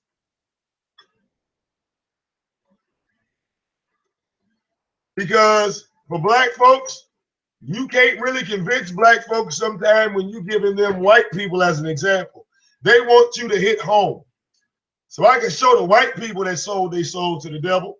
But what about the black people that sold their soul to the devil? All right? Yeah, I know. Yeah. G double, you just gonna have to play with that goddamn demon today. All right.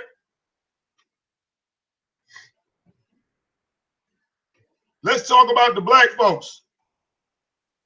Right? Let's look at the black folks. It ain't fair if we try to say white people are the devil.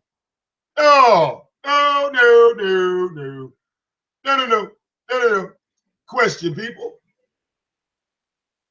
Who had this album cover? Who had this album? Everybody, right? Everybody. Everybody had this album, right? Question.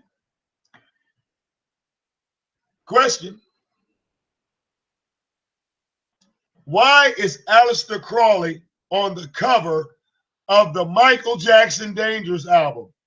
Why is there a naked little boy holding the skull of a dragon inside the hand of Michael Jackson? Anybody? Why is the same mask that the Rothschilds was wearing? You can see it on his album cover. He did the exact same thing right there. Why do you have a roller coaster with children and skeleton bones on it? Why do you have a river where the planet is upside down? And you look, there are guns, bombs, skull and bones. Why is this on Michael Jackson album cover?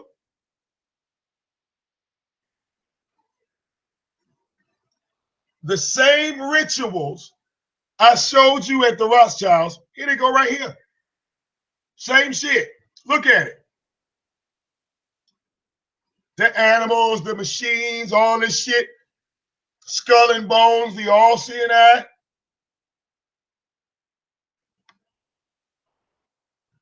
Why is that?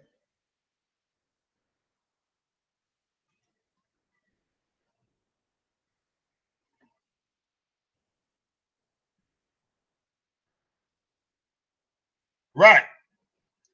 Some people get it, some don't. But if you know Michael Jackson, I'm 30, I'll be 39.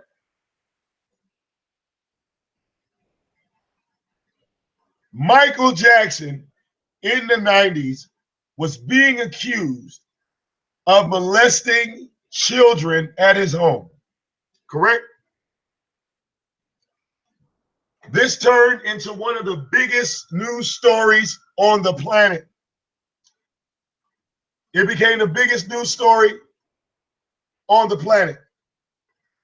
That Michael Jackson, that there were children coming out saying, Michael touched me, right?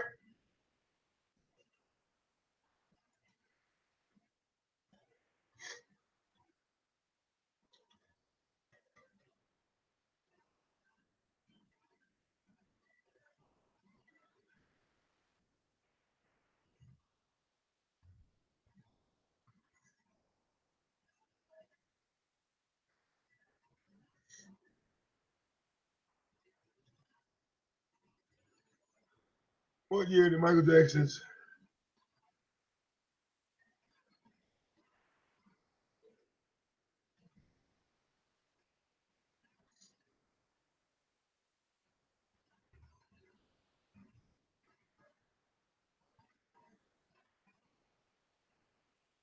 Okay.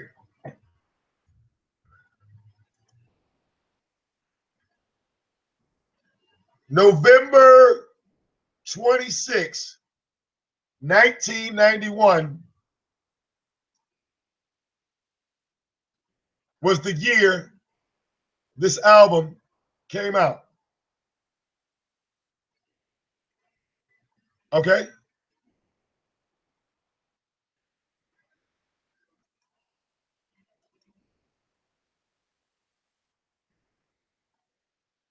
Now,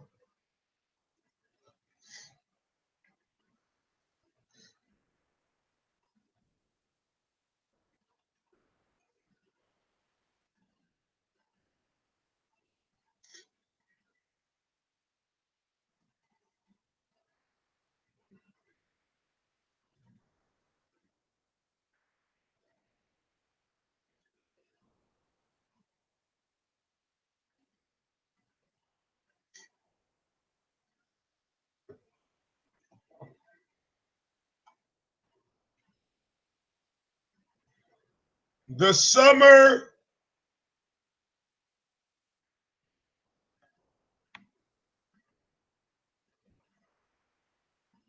1993, 2 years later.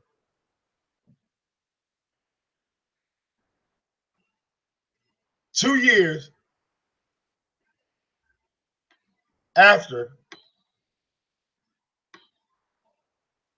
this album came out. Remember, we didn't want to believe that Michael Jackson molested this little boy, right? But could it be possible that this little boy is that one? Let's take a look. Let me blow that up.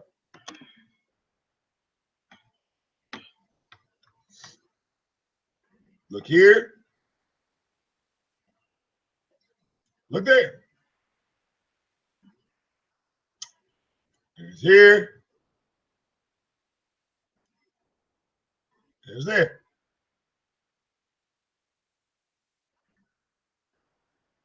So somebody said it's artwork. Putting a naked child holding the skull of a dragon inside the hand of Michael Jackson. What kind of artwork is this?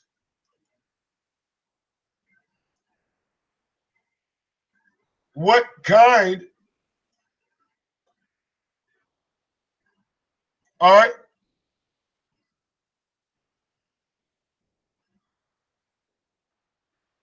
I'm just saying, think about this.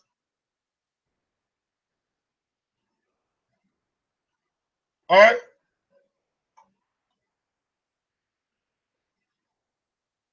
Is this that little boy drawn on an album cover? Because this album came out 2 years later. This little boy said Michael Jackson was fucking with him, the wrong way. 13.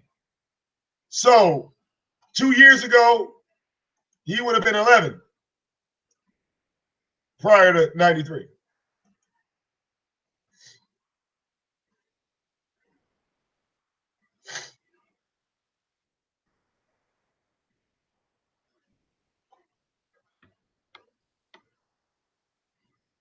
All right.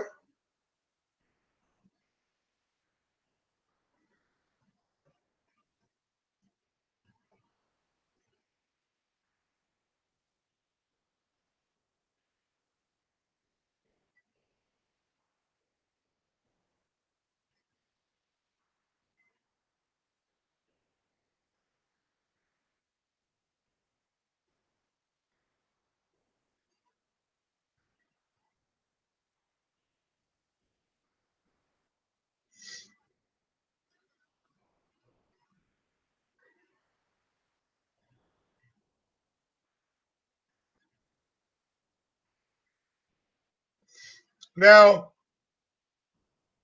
if you go into the story, it just wasn't one child. There were a lot of kids that were accusing Michael of this.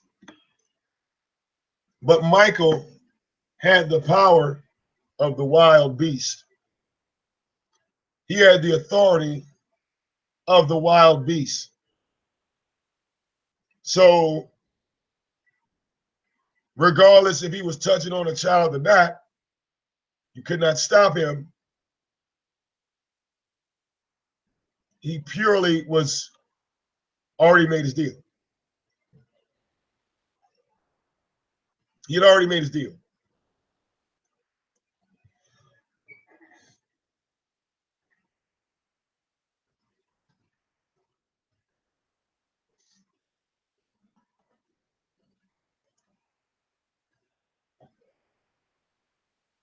Prince cannot make it. You cannot make it big without making a deal. Okay, just ain't gonna happen. It's not gonna happen for you.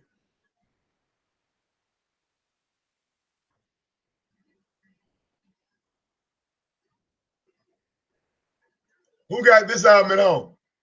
Anybody? Take a good look at it. Probably never paid attention to it when it was upside down.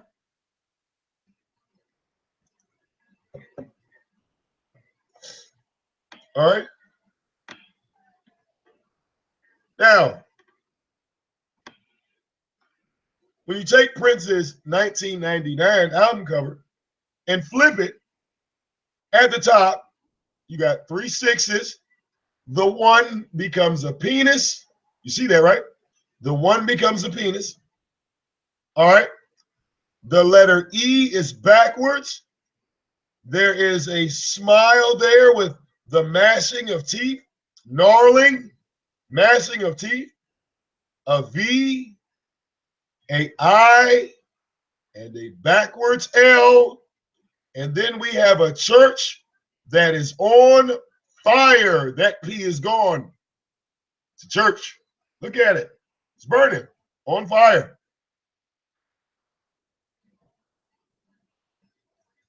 Prince and Michael both made deals, and both of them tried to back out. Both of them made the deals. Both of them, they backed out. So what happened?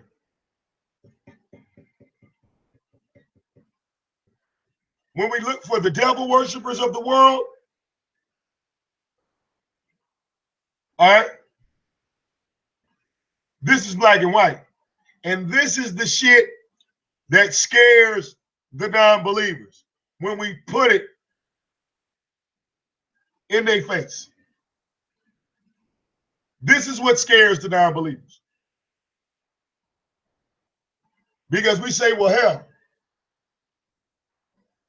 these brothers was talented. All right? These brothers had skills. But did they or didn't they make the deal? Because there's a lot of musicians out here, okay? But Ebony, Satan is not going to force you to do shit, Ebony. Satan wants you to come to him willingly from your own free will. You can't say that we're using you. You know what you're signing up for. You know what you're signing up for. You follow me?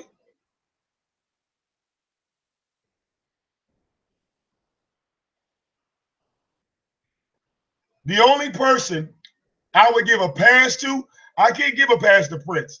I can give a pass to Michael Jackson because they sold that nigga's soul when he was 5 years old.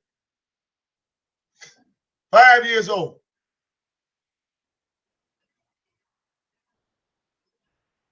Right. Hell, all of y'all are good people. You could turn around, sell your soul, become the richest motherfucker on the planet. All right? But you could never turn around and snitch on the organization, the system. I'll give you another instance.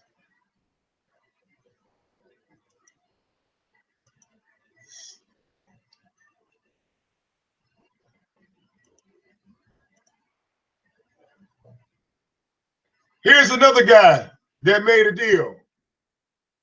All right?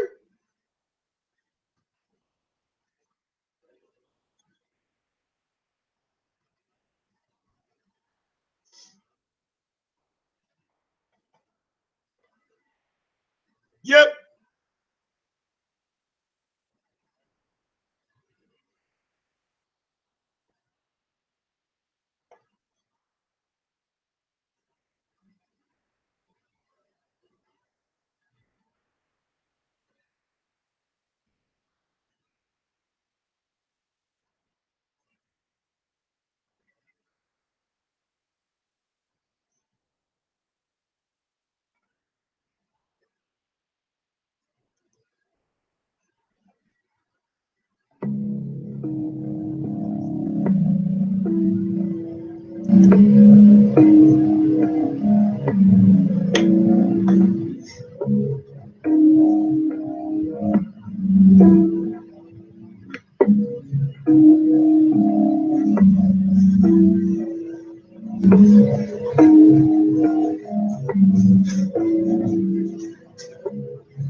When I was heavyweight champion of the world, I believed I ruled the world. I had homes all over the country. I had luxurious apartments all over the country. I had the most exquisite cars.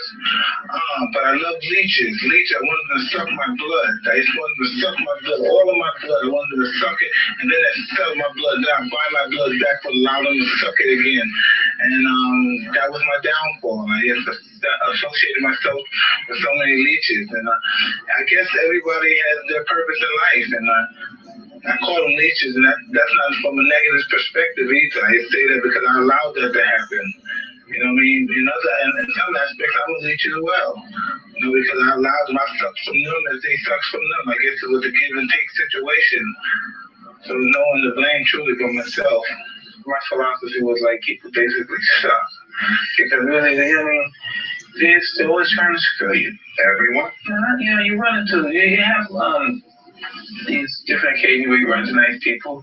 You know what I mean? But you know, you've been to the experience, you know, they really they don't have no emotion towards human feelings. You know? About the trust. Absolutely. My first manager, Bill King, and those guys, they were like slave masters, basically. Because I was just a young kid, 18 years old, 17 years old. I was too young to even sign a contract with those guys. But I signed the contract because they died. I signed the contract with these guys. And they took, what, a third of what I had. Eventually, I got rid of them, and then I got caught up with this other piece of shit, Tom King, who's a wretched, just a wretched, slimy, reptilian motherfucker. Right? This is supposed to be my brother, my black brother. Right? He's just a bad man. It's real bad man. He abused you, and he would kill his mother for $1. He's ruthless. He's deplorable. He doesn't know how to love anybody. That's just the way he is. The greatest country in the world, man. This is America.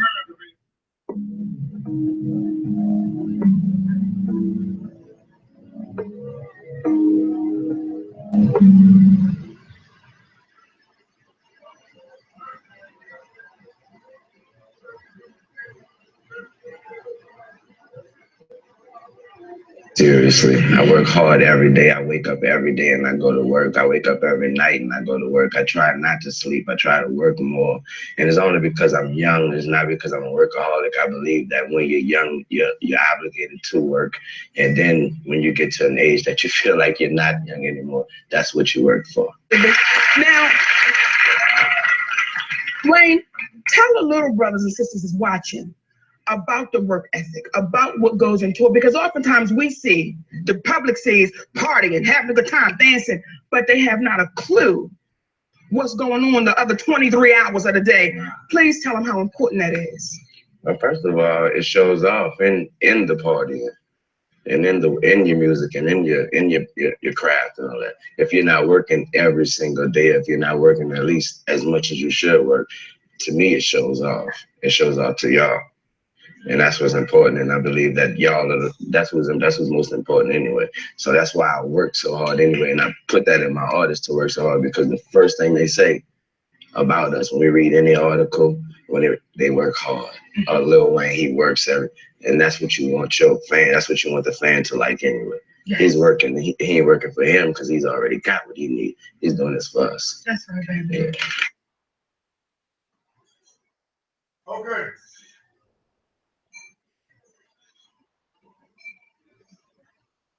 Now,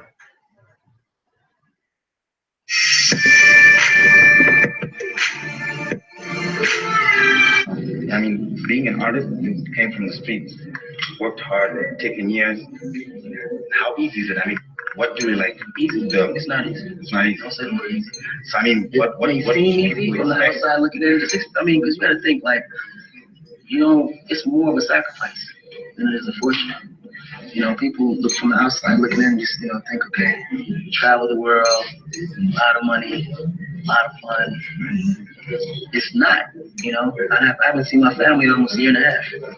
Everywhere we go, we don't get a chance to really enjoy it. We in, and then we leave the next day. You know what I mean? So it's constant work. Like, believe it or not, it's constant work. All this we're doing now so we can enjoy it. What is this big thing that everybody's searching for when it comes to being an artist or becoming a superstar? Like, what part of it is it that everybody enjoys so much? Of course, in the spotlight, it's a lot of more things that, you know, that actually come into the equation that you don't really focus on. Like, you know, your privacy is completely thrown out the window. You don't get time to spend with your family as much as you would like to. You know, it's definitely a lot of work. People think that it's really simple and easy. You don't have a life, really. Even a vacation is no longer a vacation. When you go out to a club, you're actually working. Because while everybody's partying, dancing, you taking pictures, signing autographs. And when you sleep, you're dreaming about figuring out ways of how to advance. You know, so like, you never get a free moment for yourself. so this is a form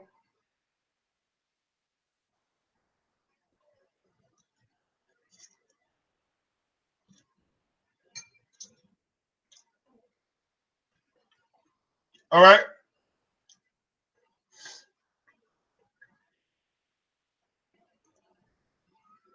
And let me see if I can't pull Cat Williams, because he was the only star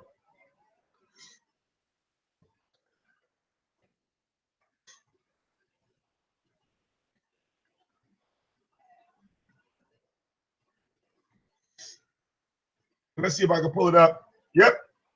Here we go. Black Tree, 4 years ago.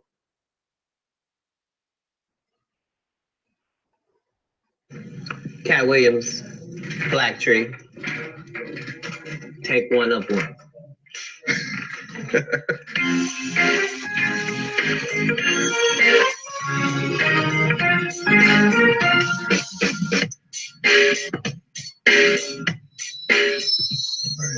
There was a recent controversy online. I know you don't spend all your time online about Kevin Hart wearing a dress in the SNL skit, and Dave Chappelle spoke about that as a comedian. Black actors always, being asked to wear dresses. Have you ran into that? And what do you think about that whole Illuminati theory that people put out there about that? Well, thanks for that softball question. There's two answers. First of all, let's be very, very clear. It is possible that there isn't anything funnier than a guy in a dress. And if that's the case, then it might also be said that there's nothing funnier than a black guy in a dress. Okay, well, I watched all of my friends throughout my entire life be able to dunk a basketball, but not me.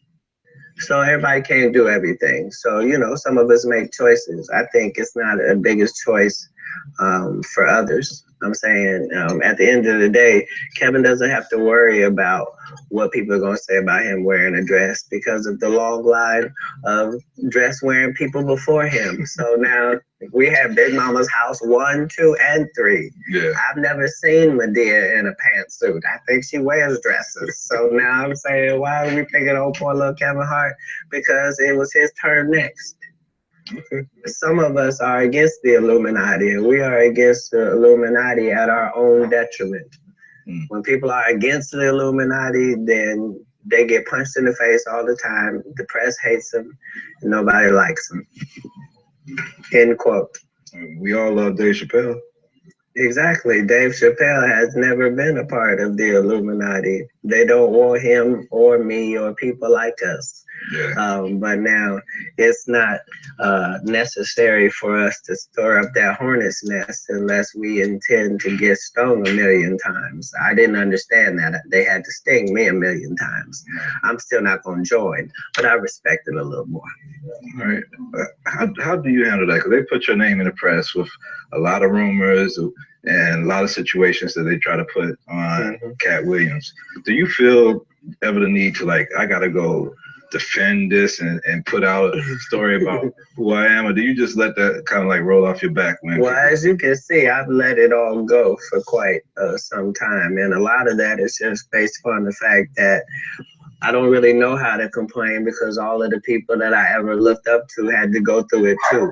So I know how much they talked about Martin Luther King, and I know what they end up doing to him. I know this same story about Jesus and a few of my uncles. So now I know that if your mouth is really, really big and you try to tell the truth for a living and you like to air people out, hatred is coming your way. I didn't know it was going to be this type of hatred, but I'm concrete in all things because of he who strengthens me. So that doesn't mean I always make the right decisions, but I am going to stand by what I stand for. And I'm only continuing to do it because I was looking for somebody who was doing it instead of me.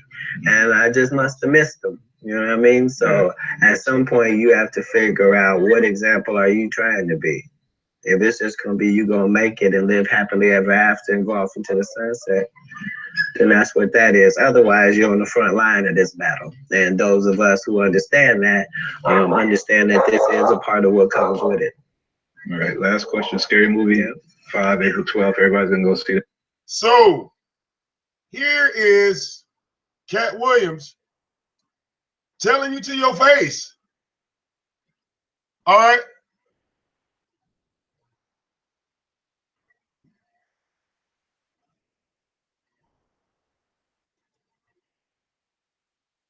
Okay. And we did it in 3 songs flat. Cameron, Get 'Em Daddy before that. Missy with Pharrell, of course, On and On, and Kanye West with Diamonds. Now we got all that East Coast stuff out of the way. We could go over to the Midwest and then maybe come down south a little bit, because right about now we got an extremely special guest in the studio, man. Extremely special. Love, cross the beyond. It's only one true God. You know how we doing, man. What's the deal, yo? Hot things going down here in the H-Town, man. I've been down here, man, just relaxing and maxing, man. I ain't seen nobody bringing no money yet. I haven't seen anybody bring any money in H-Town. Oh, well, you already know how it is. When we look at money, we don't look at that paper. Rent of the seasons was season. Rent of the club was good. Yeah? Yeah, most definitely. It's a spiritual thing. It's a spiritual movement. Most of my people at the mall, they know what's going on. Most of my people over there at the Scottish Inns, they know what's going on. Most of my people over there at the hotel, over there by my family, you already know what's going on. You know how we rolling. Ain't no time to be playing. That's what's up. One true God and representative. Please believe it. In the name of our Lord and Savior Jesus Christ. How you doing?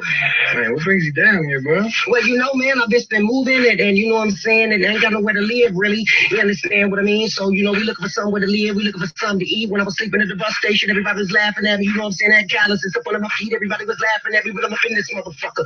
Oh, my goodness, man, I couldn't. Excuse me. Yeah, the station manager's here. Great. My bad. Tell the station manager that I love him. Oh, my goodness, there go the phone. Right. Oh, my goodness. I ain't even gonna take it no further. Pardon me. No, that's all right, man. Okay.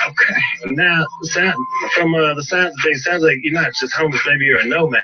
Well, you know, some people was, you know what I'm saying, that's a good word, nomad. I ain't mad. You know what I mean? We just handling it, we doing what we need to do, man, and we living and we praising God every step of the way. And some people may say that that gospel thing and what they really want to see. And some people may say that they ain't really what they trying to be on, but trust and believe. And when you're talking about the creator, you ain't talking about that, you know what I mean? You're talking about some realness, you understand what I mean? And that's, ooh, it's so real. Yeah. Oh, my goodness. Praise God. Praise God. Praise God. Yeah?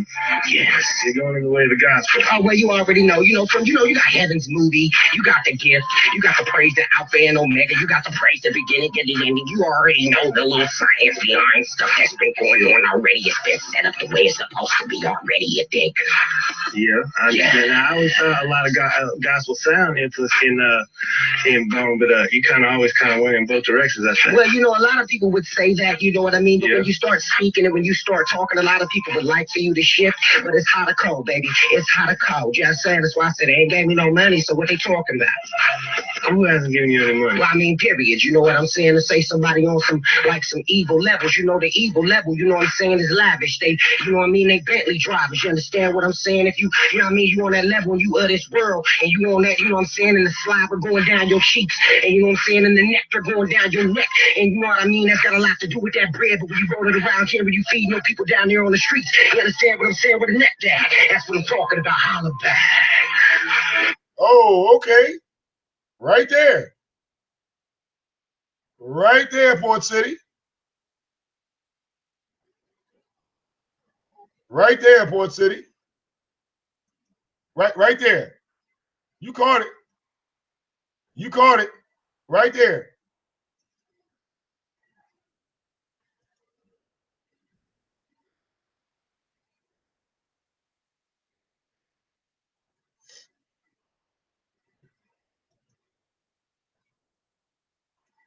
You caught it.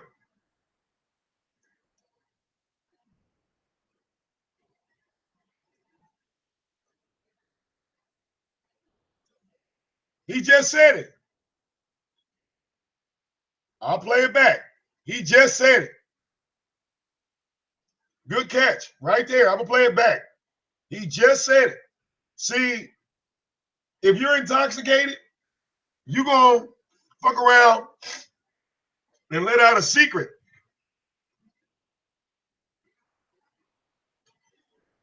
When you are intoxicated, you're going to slip up and tell some shit that you wasn't supposed to say. All right? Now, Busy Bone is high as fuck.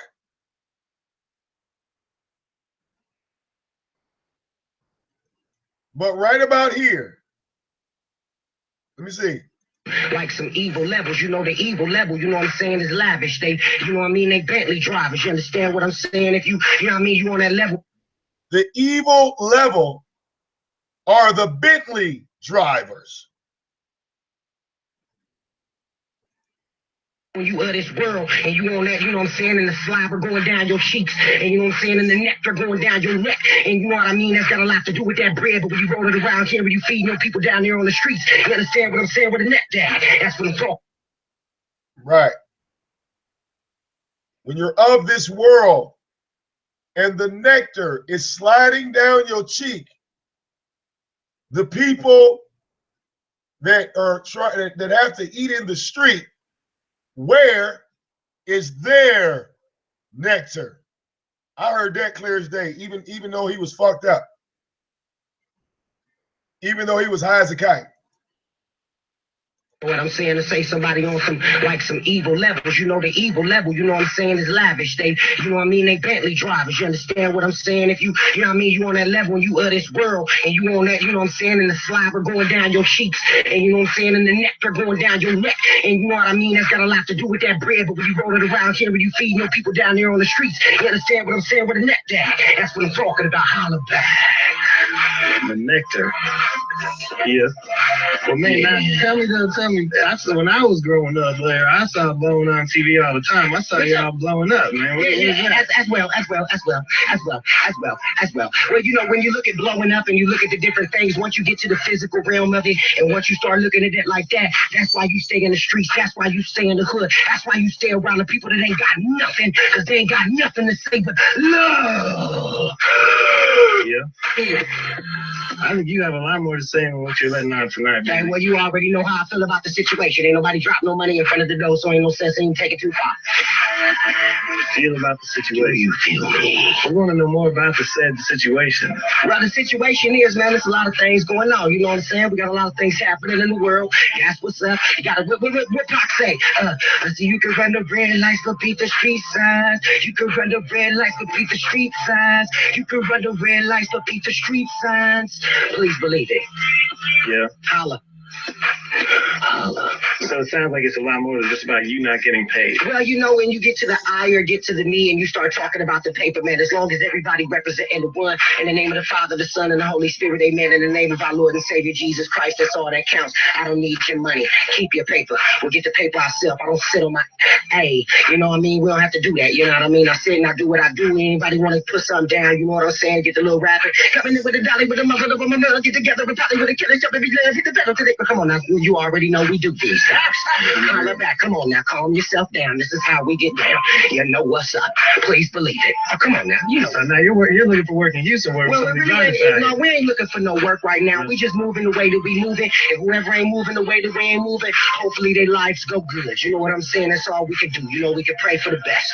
You understand what I'm saying? Ain't gonna be no waltzing in. Holla. Right now, that's where it's at. Yes, sir. Man, you stay here a while, or what's the next?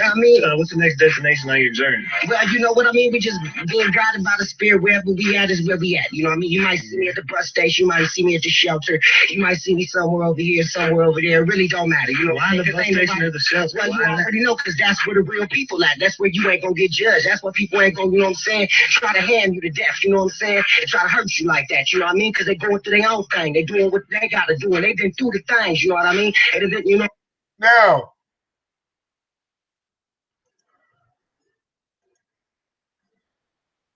all right.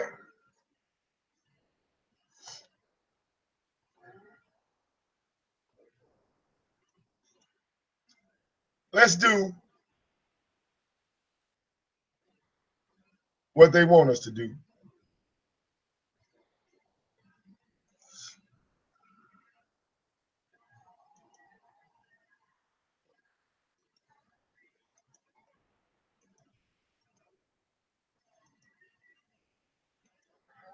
Let's put the link in the chat room. What's happening? All right. Put the link in the chat room. What's happening?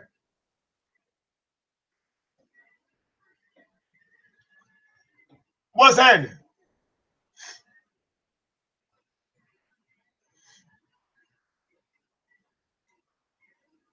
Now he was at 120 miles an hour. But everybody, whether they were sober, whether they were fucked up and high, they all talk about dealing with evil,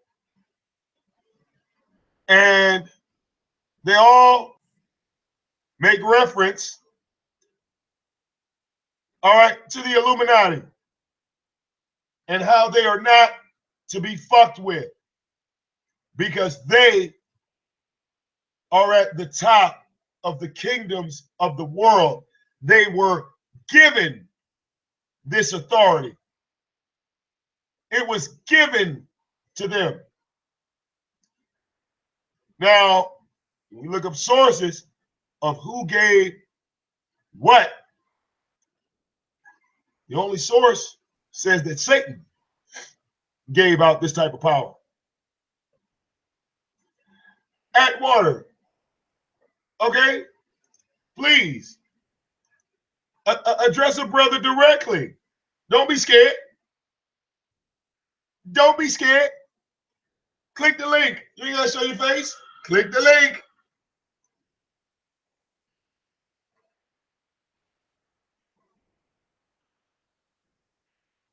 So, Toby, what Cat Williams said and what VicDamoane said was the same shit. Tell me I'm lying. Cat Williams gave reference to the Illuminati. So did VicDamoane. How did you miss that? Did you leave?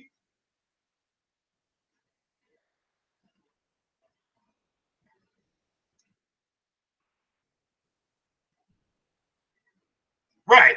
Exactly, Roderick. Now, Satan, these ain't the only type of people Satan also helped. Satan also assisted Charles Darwin. Oh, yeah, your buddy Charles Darwin. Yeah, he's down with Satan too. Okay? Well, yeah, you can always donate at Water, and we'll have a True Bitch Made show. Hit the donate button. Put that message down there. You know how I work. You say you know how I work. I'm a hired hitman.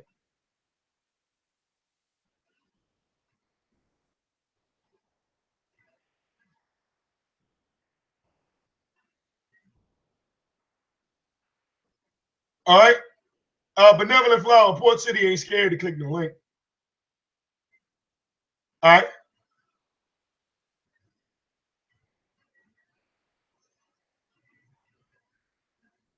I'm just saying. All of these, so these entities, these spirits, okay, they're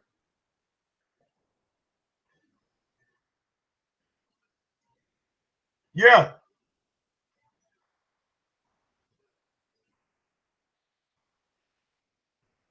But notice, after all the information, what up, Llewellyn?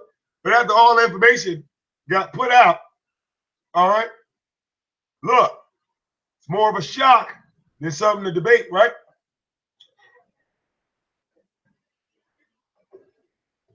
Okay? More of a shock than a debate.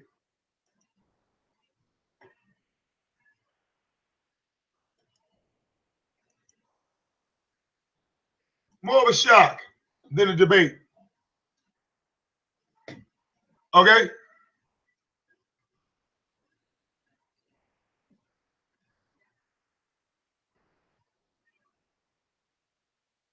The time frame has been altered.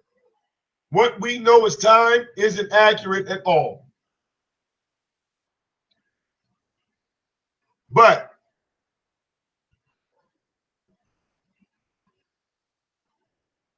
on top of that,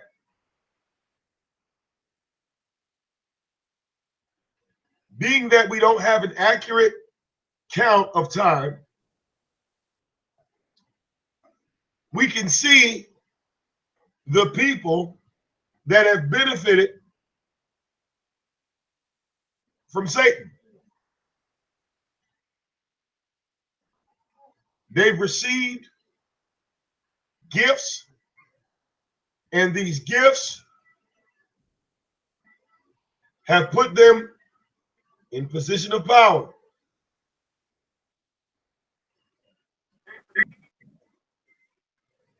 All right, G Double in the building. All right, nigga, I'm about to click that donate link if you stop this shit right now. I swear to God. No. So you got to click it. No, 200 goddamn dollars if you stop this shit right fucking now. Hey, you got to click it and then tell me you sent it, so that way I stop. Yeah, you know. Damn, I got to send it first. Can we make a deal, sign a contract or something? Yeah, that's the deal. It goes in for $25,000. All right, well, I don't need 25 racks. I don't even think you can put that.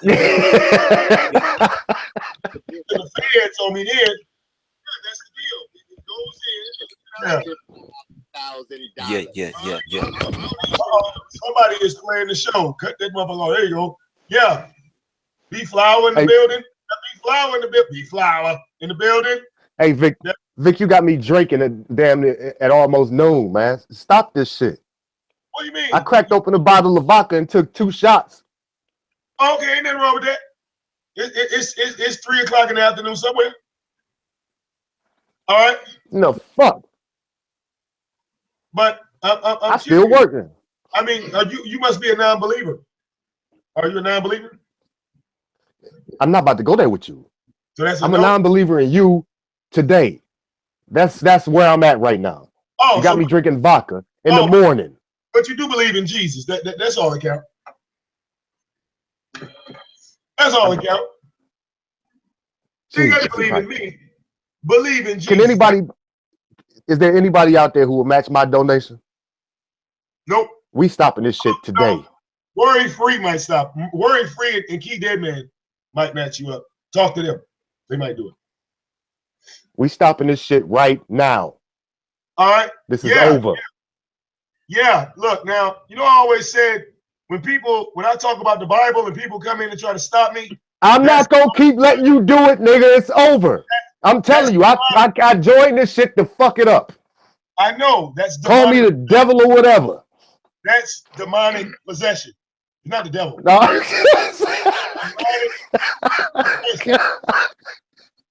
I mean, I swear it is. It's demonic possession. It is. It is. That's facts. It's demonic possession. Now I'm possessed by demons because I want to stop you from being retarded. Listen, nigga, you got to quit. Stop it right now. Why? Quit. Somebody laced your weed, nigga. They sprinkle some heroin on top of your weed. That's the reason. Stop it. Oh, well, you know what? I ain't been outside to go get a bag yet, so hopefully I could get some weed to get laced. It's too early. The weed well, you must have got laced last night then, nigga, and you woke up on this shit. You was sitting up late last night watching fucking YouTube videos, losing your goddamn mind. No, people love to man. The Bible. Golly, wait, G Double. This ain't my first time. I've been debating the Bible for 4 years on YouTube. Hold on, for 4 years. This ain't no new. It's new to you. I don't want to know the history. I don't. I want you to stop now. Yes, today. Fuck what happened 4 years ago. Today, you stop now. It's not gonna happen. If you want me to stop, drop me off the goddamn call, nigga. No, I can't stop if I'm not paid. I need to be paid. I need to be paid. Now you want to say pay me. Oh, I want my money. He said, "Give me my money." Run me. He said, "Run me my money." Please, people play nicely. I'm not trying to be mean with it. When you say you're gonna do something, I expect you to go do it. You know, I'm just saying. I ain't gonna say nothing I ain't gonna do. Shit, you know, I don't want to. If you stop right now, I'll send it through. That shit crazy, bro. You gotta do some shit that somebody don't like before they give you some money. Llewellyn, you know what? No, if they want to talk about something different and they donate, We can work that out, Llewellyn. See, that's how you. I totally came on here to troll. Wait, so how the fuck you talking about this Jesus shit? And if I pay you, you go stop, nigga. Shut up. You made the offer. You made. Do you see how stupid you sound?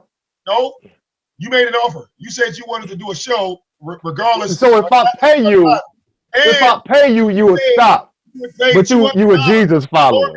Nigga, shut up. Wait, you paid it $200. This show stops, and we do another show. Oh, I can shut this whole show down for $200. I'm waiting. This nigga came in here like Judas. He came in here like Judas, the silver and fucking. Hey, Lou, chill out, man. Let me handle my business, man. Yes, please. You need the link to the PayPal? I can send it to you. It's on my Facebook. Nigga, you know damn well I ain't sending you a goddamn money. Oh, well, let me just keep talking about Jesus then. He talking about let him handle his business. He ain't even about to handle no business. Let me keep talking about God. I'm gonna keep interrupting you, nigga. Well, I mean, you're a non-believer. Oh my god. You gotta pathetic, be. bro. Pathetic and petty, bro. Wait, no, Llewellyn. Because look, there's only two sides to this coin. You're either with Jesus or you're not. You can't be in the middle. You either team Jesus or you ain't. Ain't no middle ground. Ain't no I don't know. Hell, Matthew 10:33 said, "Whoever disowns me, I disown him to my Father who is in the heavens."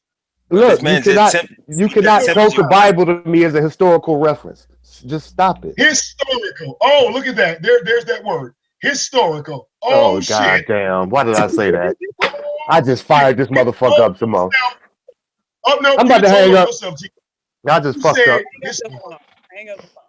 Wait. I just made it worse. Lean over. I just made the shit worse. No, you stitched. God damn it. G-Double. Question, G-Double. No, don't ask me a question. Don't ask me a question. I cannot answer your high-laced ass weed questions. Okay, well, I mean, see, no, you should be able to answer because you're not high. So I'm just saying. No, I'm just took 2 shots of vodka. Before the death of Jesus. Jesus. My whole morning up. How did we count time before the death of Jesus Christ? How did we do that? Jesus, Mary, and Joseph. That's how we counted time. Nigga, it was a Hebrew calendar. Like that. It was a Hebrew calendar. Llewellyn, if you don't shut your educated ass up.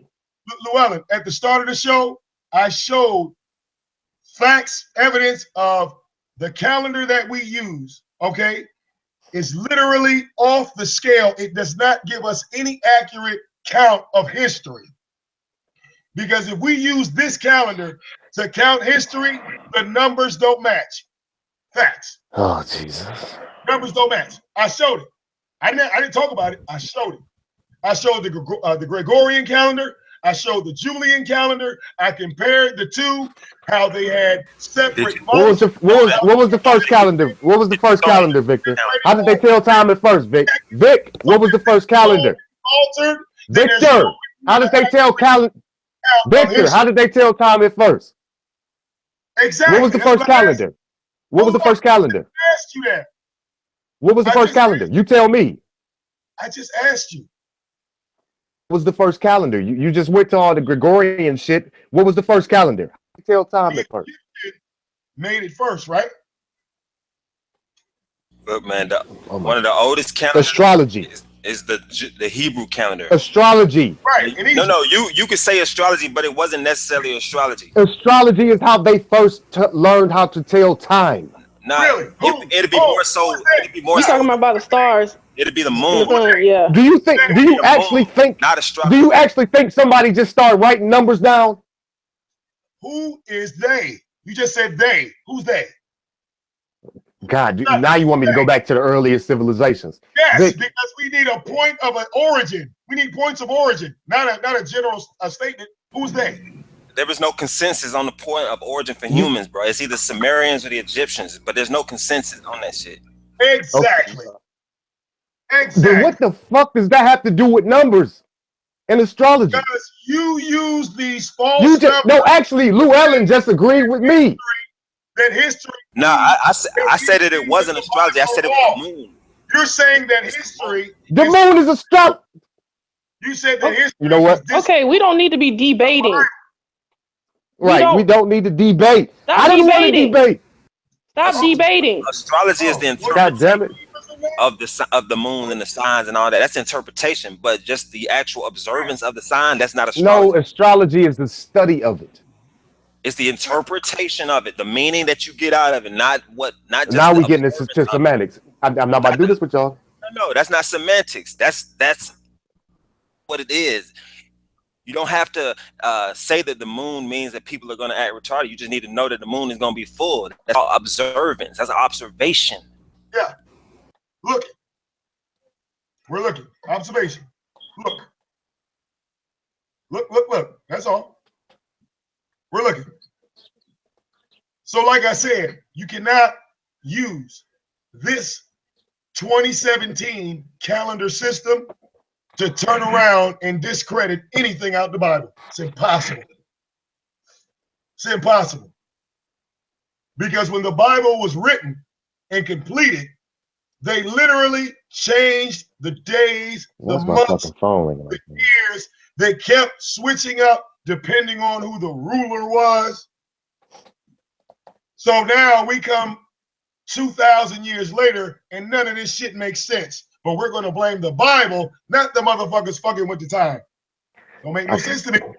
I can't stop this nigga. Okay, Vic, so as you start coming across these discoveries, did you even catch the game last night? I'm not into sports. I told you that. Oh, you need to jump on the bandwagon quick. If we're if we continue to have conversations, you need to get on some sports just a little bit. I like wrestling. Okay, we're close. I like MMA. I don't really care for WWE. That's fake. Miss Nat, where you go? I've been watching WWE since I was 5 years old, from Andre the Giant to John Cena. Okay, you need to get on some real combat. Well, that ain't gonna fly with me. Well, listen, they're athletes, they're actors, and they're athletes. So in order for you to be a wrestler, you got to be some form of athlete, right? To a certain degree. Okay, because Shaquille O'Neal was in the WWE, right? He got in the ring and fought. Yeah, he made an appearance. Lawrence Taylor, all of these were athletes. Basketball players, boxers, they all respect wrestling. All the pros. No, they don't respect wrestling. They get a check off wrestling. Right. They just get paid to make an appearance for the ratings. No, actually, you should go and research that. They're buying tickets front row. They're not getting special treatment. But we're comparing the athleticism of people in the WWE compared to people in the in the NBA and NFL. Okay, like Kurt Angle was an Olympic gold medalist that went to the WWE.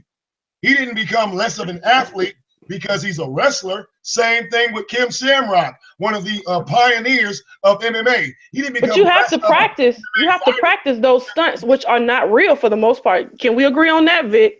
All those stunts are not real. They have to practice actually not hitting them in the head, right? You have to practice basketball in order for you to play. But look, I'm talking about as far as the action or the move is concerned. You have to practice not actually hitting the person. Same thing in basketball. But see, a stunt is dangerous as anything else. A stunt is dangerous as real life. It's fucking scripted. It's a male soap opera. God damn. You trying to say that the NBA and NFL don't fix games? It's a bunch of niggas running around and fucking NFL and the NBA. It's a bunch of niggas running around in Speedos for a male soap opera. I cannot take any grown man seriously who watches wrestling. With knee pads. Hold up. In football. With knee pads and ankle boots. Hold up. In football, a nigga put his hand between another nigga's ass cheek. What are you talking about? Yeah, that's. I mean, you really watch something that promotes booty O's as cereal? Really, Vic? Booty O's as a cereal that they actually sell. Oh, okay. From the WWE. You gonna defend that? Booty O's. Is that their main brand? Who's the main brand? Booty O's? Is that? Are you sure? They got niggas promoting Booty O's on the WWE. It's about 3 of them. They made the choice to do that, right? Those black men made a choice to do that, right? They got paid to do it. Right. They got paid to follow the script on a fucking soap opera, Victor. Okay, and once again, you say that the NFL doesn't rig any of their games. Everything's legit in sports, right? Okay, so give me an example of how is something Jesus. rigged in the NFL. Give me that Now I'm example. calling Jesus. I know Primary I'm out of my mind. example, since I'm here in Detroit, Michigan, when Detroit was going to the playoffs, they scored a touchdown in the end zone, and the referee said it was an incomplete pass. Wait. You cannot reference. Hey, You can't reference the whack that ass pass was incomplete. Okay, that's not a good reference. The Lions, really? I'm just saying it was. Ball, two hands, came down in the middle of the end zone with both feet. Then he spiked the ball. They said it was incomplete. No, the tip of his foot was out of bounds. No, he was in the middle of the end zone. No, he was out of bounds. Okay, well, we're talking about two separate games. Substantial evidence, nigga, is what I'm trying to tell you. The rest of the shit is scripted. You don't remember. That's all. You think Detroit Lions went 0-16 on purpose? You think that was actually, they were just that horrible, huh? 0-16. Yeah, they sucked. Yeah, right. They were that bad. Right. See, so I should believe that Hulk Hogan and Andre the Giant are really beefing. No, you shouldn't, because it's scripted. What part of scripted don't you get? I know that they're best friends in real life. They sit around and drink beers and talk about Jesus together. I mean, they actually go out to dinner after the matches. I don't believe they fight for real. I never said that. You know why I like to watch wrestling? Because you like to see men in Speedos? I don't know. No, because the athletes of wrestling are stronger and have more endurance than any other sport. Really? Let's go. You got to be. Are you serious? No, wait a minute. Wait. You just heard that from a man who said he doesn't do athletics. So that tells you right there. Really? Okay. Really, Vic? Are you serious? Your opinion is null and void when it comes down to sports. These dudes got a bulky frame. They can barely move. So you're gonna compare them to somebody that runs track, that's somebody that plays soccer, that's somebody that plays basketball. Hey, really? You know what? I'm gonna tell you something right now. This is gonna surprise you. Victor, who are some of the I'm gonna tell you something right now. You know who some of the best athletes on the planet is? Boxers? Is that what you're gonna say? A tennis player. No, a tennis player. Really? Yes. Okay. They're more agile. They're more agile. They are some of the most agile. They have the most endurance. A tennis player, I bet, if they actually play basketball, a tennis player will whoop your ass in some basketball. Not only that, on the track. Swimmers as well. Yeah. Swimmers, they got the best endurance as well. So you can't talk about they the best athletes as WWE. Hell no. Everything you just named has a short period of time. No, it doesn't. You know how much. Hold up, Benevolent Flower. You played basketball. If you were a starter, okay, if you were on the starting line in the preseason, 9 times out of 10, if you were a starter, they would not start you at the beginning of the game. Why? That has nothing to do with. You're really jumbling up right now. That don't make no goddamn sense. Yeah, that didn't make any fucking sense. Hold up, it makes a lot of sense because you're an athlete, right? So if you go on that field and run for 30 minutes straight, no water, no breaks, no nothing, they would let you do that, but they wouldn't continue to let you do that. When you go to wrestling, they got 60-minute Ironman matches. You ain't taking no break. You ain't stopping. You wrestle. Wait. You fake fighting for 60 minutes straight, jumping off the top ropes. You got motherfuckers that are made of bulky ass muscles that can barely move. Great. None of y'all could do that. You got dudes in the WWE that with all this muscle, they can barely move. They're not even agile. So you really gonna match them up to somebody that runs track or swim? They'll pass the fuck out. Some WWE athletes will pass the fuck out, and you know that's the truth. Really? You ever heard of the Big Show? Yes, I've heard of the Big Show. Okay. How big is the Big Show? About 8, almost 7, 7'11", 7'2", 7'5"? I can attest to you. If I were to run up against him, like if he was racing against me in a 40, I would beat his motherfucking ass because he is so heavy in his muscle mass. He is slow. Really? So his slow ass still got a job because he's wrestling for 30 and 45 minutes straight. You ain't That running for. that don't have anything to do with it. You missing my point, What Vic. in the fuck? They're not wrestling for 35. They be laying around on the mat a lot of times taking breaks. What do you know what you're watching? Yeah, I know what I'm watching.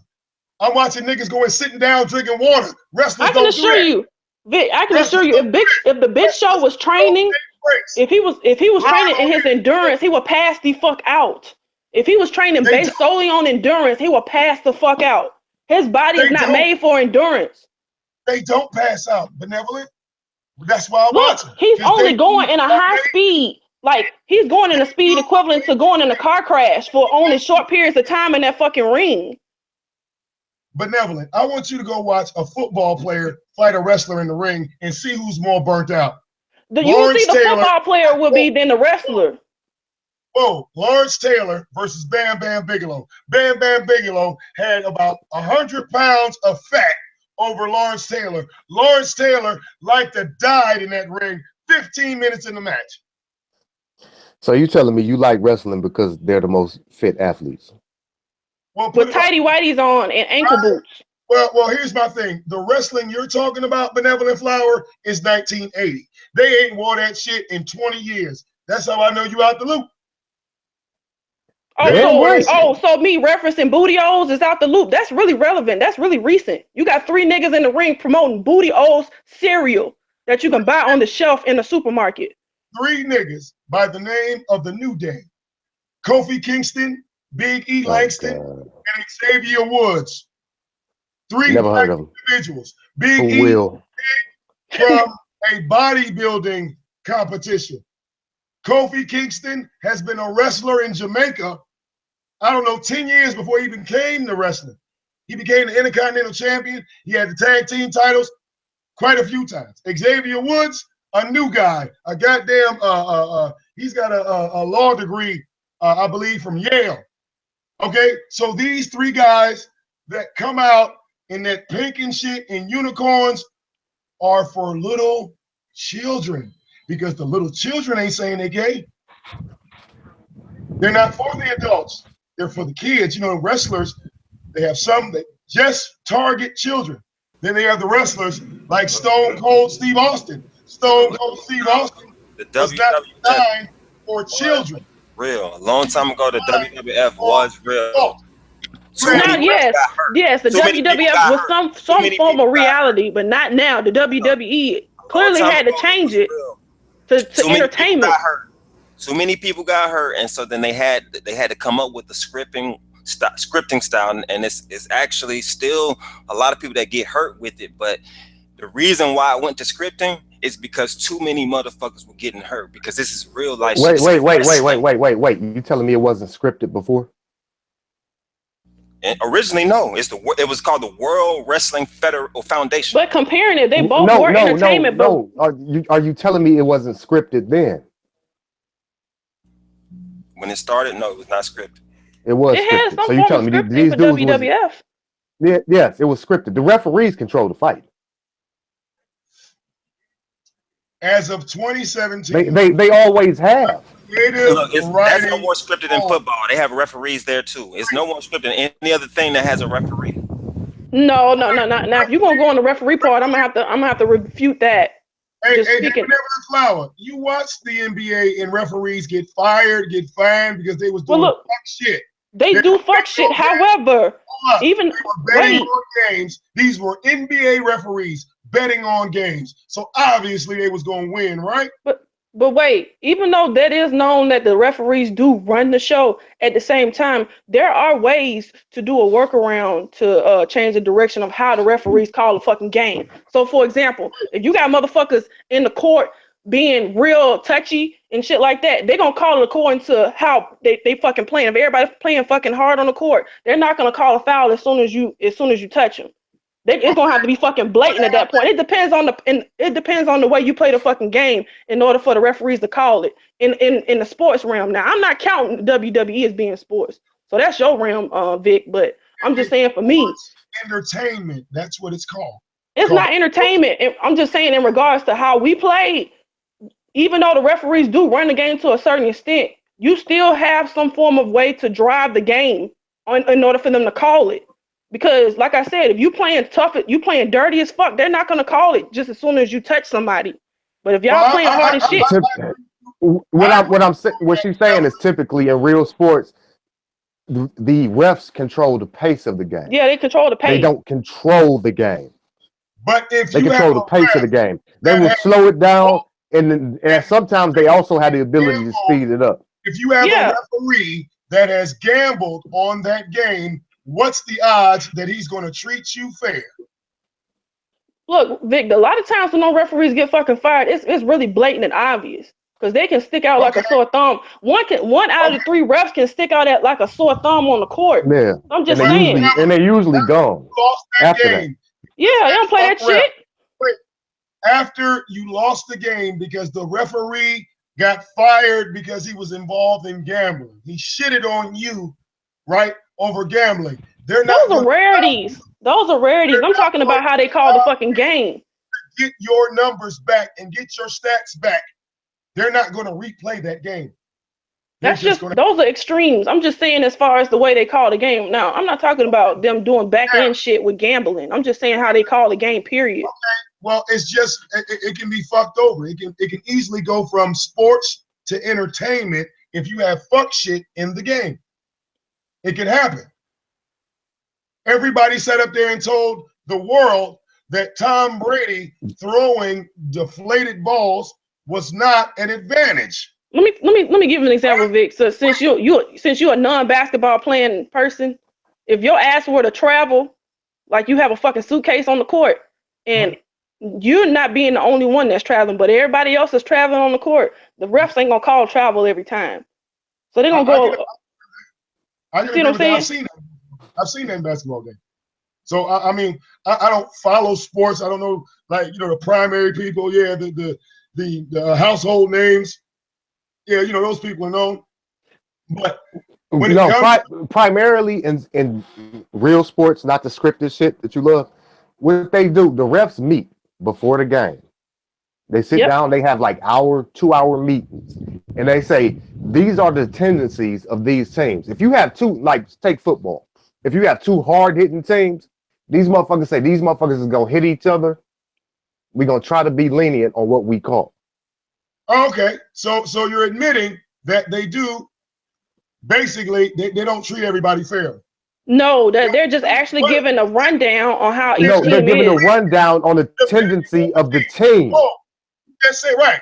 So they don't call it down the middle. They don't treat everybody the same. No, right? No, they're not handing somebody a script and say this is what you're supposed to do. You don't go in there blind. You don't come in there blind trying to referee a game. What is a play? What is a play? A play. What is a play? When they say I'm about to make a play, what is that? What is that? That's a fucking script. Yeah. Yeah. That made no sense, and that's completely irrelevant. I tell you, you're gonna I understand you trying to play words right there, man, but that made no fucking sense as far as what we're talking about. And then I'm gonna throw it deep. That's a script, but it's a script that the quarterback can. You're playing on the word play though. No, I'm not playing on the word play. Yes, you are. You are playing You're on the using word semantics, play. man. Come on, don't do that. All the players are going to go to. The script tells if I'm coming down the court and I say run 4, that's not the same thing as writing a script. Stop that shit, man. That's not a Don't script. do that. A play is a script. You smarter than that. Because if that was the case, everybody know the outcome of the game. If that was the case, well, and you can't play on that word play. Have you ever heard of improvisation in theater? Okay, I'm saying that doesn't apply when it comes to basketball. Now you're switching it up again. You're not making any sense. That doesn't apply to what we're talking about right now. Yes, it does. You're saying that it's scripting. No, I'm it showing you an doesn't. example of how a play is a script by showing you what a. Okay, but using another example within that realm of what we're talking about. You can't go into the God damn it. Where the fuck is MVP when I need him? And we're talking scripting, then that means we're saying that anything that falls into the realm of scripting, such as theater is where scripting is housed at. But keep it in the realm of what we're talking about, which is basketball, because then that takes on a whole nother meaning when you're talking about in the theater sense of it. What I'm saying is that they are doing a form of improvisation when they're in the court, but they already know what plays they're going to run because they've been practicing plays together. They've been rehearsing. Yeah. Okay. No. You rehearse a fucking play that you know what's going to come out to be. That has nothing to do with sports.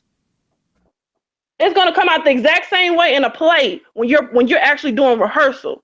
That doesn't apply when it comes to a game. So that's what I'm saying. You're playing on words. That's why I asked you, ever heard of improvisation? Improvisation only applies to what your point is in theater. That has nothing to do with basketball. No, Or no, no. football, See, or you boxing. Or missed the point. You right. missed It doesn't apply No, into you that missed the sports point. realm. I asked you if you ever heard of improvisation. Clearly, you haven't, because if I you had, have. you understand the metaphor that I'm trying to make here. But No. it's No, that's going not over your true. head. So let me just No, fall back. no, nothing's going over anybody's head. No, it's not true. You're trying to bring into another subject matter that's completely different from what we were talking about. No, you said it was Don't scripted. do that. You said it was scripted, right? We're talking about what's scripted in the WWE. We're not talking about scripts as far as basketball. Vic was trying to saying it was scripts in basketball. We was trying to prove the point that it's not. All I'm saying is they're both equally scripted. No, they're not. So are you telling me? No, they're not equally scripted. Are you telling me they do? Okay, if you're so talking, why if you had want the to Patriots- interject, why wait. If you want to interject improvisation into the WWE, I'll give you that. But you can't interject it into other sports. No, what I was saying about the WWE was as far as the athleticism. It had nothing to do with the plays. What I was saying in the WWE and why I watch it is that these people are more athletic than most of the boxers, the basketball players, and the football players I see. Because you can't include no boxers now. All of those other sports, those athletes are allowed to take breaks inside of the matches that they are in. Whether it's MMA, whether it's football, whether it's basketball, you are not on the field the entire time of the game. Victor, what you think they doing when they laying up against the ropes and somebody else is laying down in the middle of the ring? They're taking breaks. Oh, well, wait a minute. They take breaks periodically all match. Luella, they are not all actors. That's a stretch. Now hold on. Don't go to boxing because you're gonna enter my realm. Don't do boxing now. I'm defensive with boxing too. I guarantee you, it ain't none of you motherfuckers who gonna get up and go 3 minutes and then sit back down for 30 secons and jump right back up out there. I'm real sensitive with the boxing. You can't do that boxing, Vic. Now, really, come on. How old people are, because I remember the fight between VicDamoane and Evander Holyfield. I remember the fight. Yeah. Holyfield, Tyson 1 and 2. I remember the guy by Lennox Lewis. See, I'm a 80s baby. So have you seen how they work out, Vic? And do you see how they train? And I'm a boxing historian. Okay. Do you see the intensity of how they train? Have you ever seen that? Any behind the scenes on how these boxers train? Oh yeah. I have boxers in my family. But wait, now I want to ask you double something. Now you remember when VicDamoane was fighting Evander Holyfield, I believe that was in Las Vegas, and a motherfucker parachuted in the middle of the ring. Remember that? Yeah. Insane. Remember? Okay, where are we going with this though? Right. I'm gonna tell you now. Everybody said that was an accident, right? No, he did it on purpose. No, when it first happened, remember when we were watching? Of course, when it first happened, yeah. But we learned later on it was done on purpose, right? So was that scripted in boxing? Because it was done on purpose. My God, that made no fucking sense. You just agreed with me. You talking about something that went on outside of the ring instead of in the ring. That makes no sense, Victor. The man landed inside. You're not talking about the fight. You're talking about somebody who wanted to pull a stunt. Llewellyn, unmute your mic. Don't be typing in the chat room. Go ahead. What you talking about? Boxers follow a script. Please explain. Hey, look, if somebody takes a fall, just for a check or just for some other reason, and they know they could have whooped the other dude's ass, that's a script, bro. How many times? Okay, wait a minute. This ain't 1964. First of all, it ain't 64. This ain't 1964. You could actually fix fights real easy back then. It's a lot more difficult nowadays, and these fighters' egos are too big nowadays to have them do that shit. Spinks versus Tyson. Now look, I've been in the middle of this shit. I understand that sport. Don't talk about fucking boxing. You're in my ring now, nigga. Tyson. Spinks versus Tyson. He took a fall, did he not? No, Spinks got knocked out. No, he didn't. He You know why failed. Spinks got knocked out? No. You know why Spinks got knocked out? Because he was scared. Really? Tyson was the most fierce thing ever seen right then.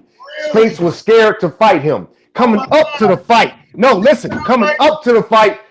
Coming up to the fight. Spinks admitting he was scared to fight him. And you believe that a professional Spinks boxer didn't want to be. Listen to me. Michael Spinks did not want to be in that ring. That's why he took that knee. Yeah. So that was He did not want to be in that ring. He tasted one punch and he said, "Fuck this." right. Pre-plan. Pre-plan. Pre-plan. That's not. That's a nigga saying, "No, I'm not doing this." Ain't no professional boxer gonna give up after one punch. I don't care if it is Michael Tyson. Thank you. Thank you. How you gonna tell me that? Thank you. Because you telling us like I just said he did not want to be in that ring. He didn't want to fight him. He didn't want to taste his power. He was scared of that man. Okay. Now, what you're saying ain't no boxer gonna give up on one punch. You're actually talking to the character of a man. Hold up. Lennox. Now, if you can tell me the character of each man you meet, then you're special. You might be God. Lennox Lewis versus Mike Tyson. What's up? What's up? Lennox Lewis. Lennox. Okay. What's up? Tyson hardly threw a fucking punch for 12 goddamn rounds. Talk about it. He's the most feared man on the planet. But he was afraid to punch Lennox Lewis? Tyson was washed up by this time. Oh my God. So See, you don't understand. See, you don't understand boxing. Washed up. See, let me tell you something. Let me tell you something about boxing. The most fearsome punchers in boxing, people like Mike Tyson, they usually only have about a 3. 4 is lucky. Fearsome punches like that, that's their longest run. So would you say sometimes it's shorter. Sometimes it's shorter. Okay, so you're saying fearsome punches like that in boxing, they only have a short run. Because there's somebody out there that's training just to say, you know what, he won't be able to touch me. Just to make sure he can fight Tyson. Look, there were 4 names in boxing back then. Oh, Jesus Christ. No, it was more than 4 names in boxing back then, but if you want to go there, go ahead. Let me run them. It was Lennox Lewis, it was Mike Tyson, it was Evander Holyfield, and Riddick Bowe. You talking about the heavyweight division. That's only the heavyweights. But go ahead. Yeah, because those were all heavyweights. Mike Tyson. You're only talking about the heavyweight division. So I'm telling you, there was other names out there, but you're only talking about the heavyweights. Okay, well, Holyfield wasn't afraid to fight Lewis, right? But Tyson was washed up. I don't get that. Tyson had been to jail. He was done. You just don't understand what I just told you. Oh wait, okay. Punchers, listen. Punchers like Tyson usually have a 3-year run. That's it. Do you remember the fight Tyson had? No. Do you understand the sweet science? That's what I'm asking you. Do you remember the fight after the Lewis fight with Tyson? The next man he fought on Showtime. Remember that fight? Listen. Yes or no? Boxers have. Yes or no? Listen, yeah, I do, but listen. Okay. I do, but listen. Boxers, punchers, no, power punchers like Tyson. Tyson was never technically sound. He's a power puncher.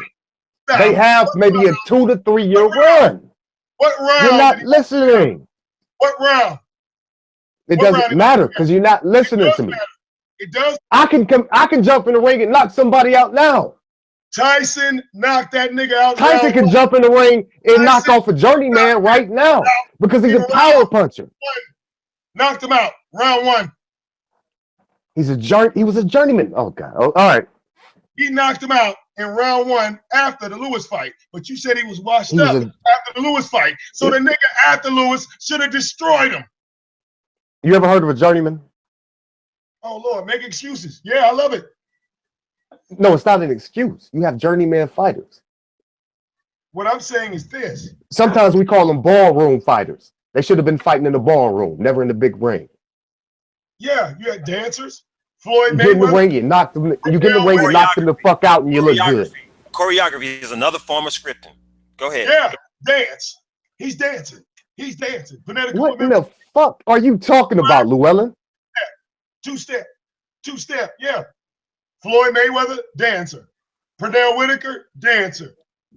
No, Right? no. That's not dancing. That's called footwork. Footwork. What kind of footwork? Two-step? Three steps? How many footworks? Footwork. Switching, right? Footwork. You can do it to a beat. Choreography is a staged 1, 2, 3, 4 clap. Yeah. In boxing, it's not no 1, 2, 3, 4 clap.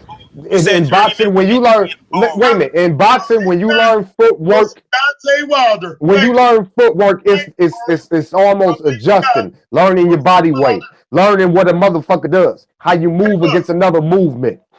Hey, look, right there in the chat room. Malik Scott versus Deontay Wilder. The fucking Phantom Punch. Oh, he just didn't want to get hit. Yeah, I know. Phantom Punch. Oh, he knocked out. He did a wrestling. Referee count. Right? And we have shut down y'all's ability to try to claim that wrestling is not. No, ain't nothing been shut down. Y'all making false points. I'm shutting y'all down. Easy. This easy money. Llewellyn, I think you're getting the word play confused with strategy in regards to basketball is concerned with the word play. It doesn't have the same meaning. That was my point. In basketball, there are 5 players. They tell the players what their positions are. Yes, that is a strategy, but when you let them know that they should run on this side of the court while the other guy runs on this side of the court, while the one puts a screen here, while the other one, look, that okay, is so is the outcome the same every time? That's because it's a dynamic script.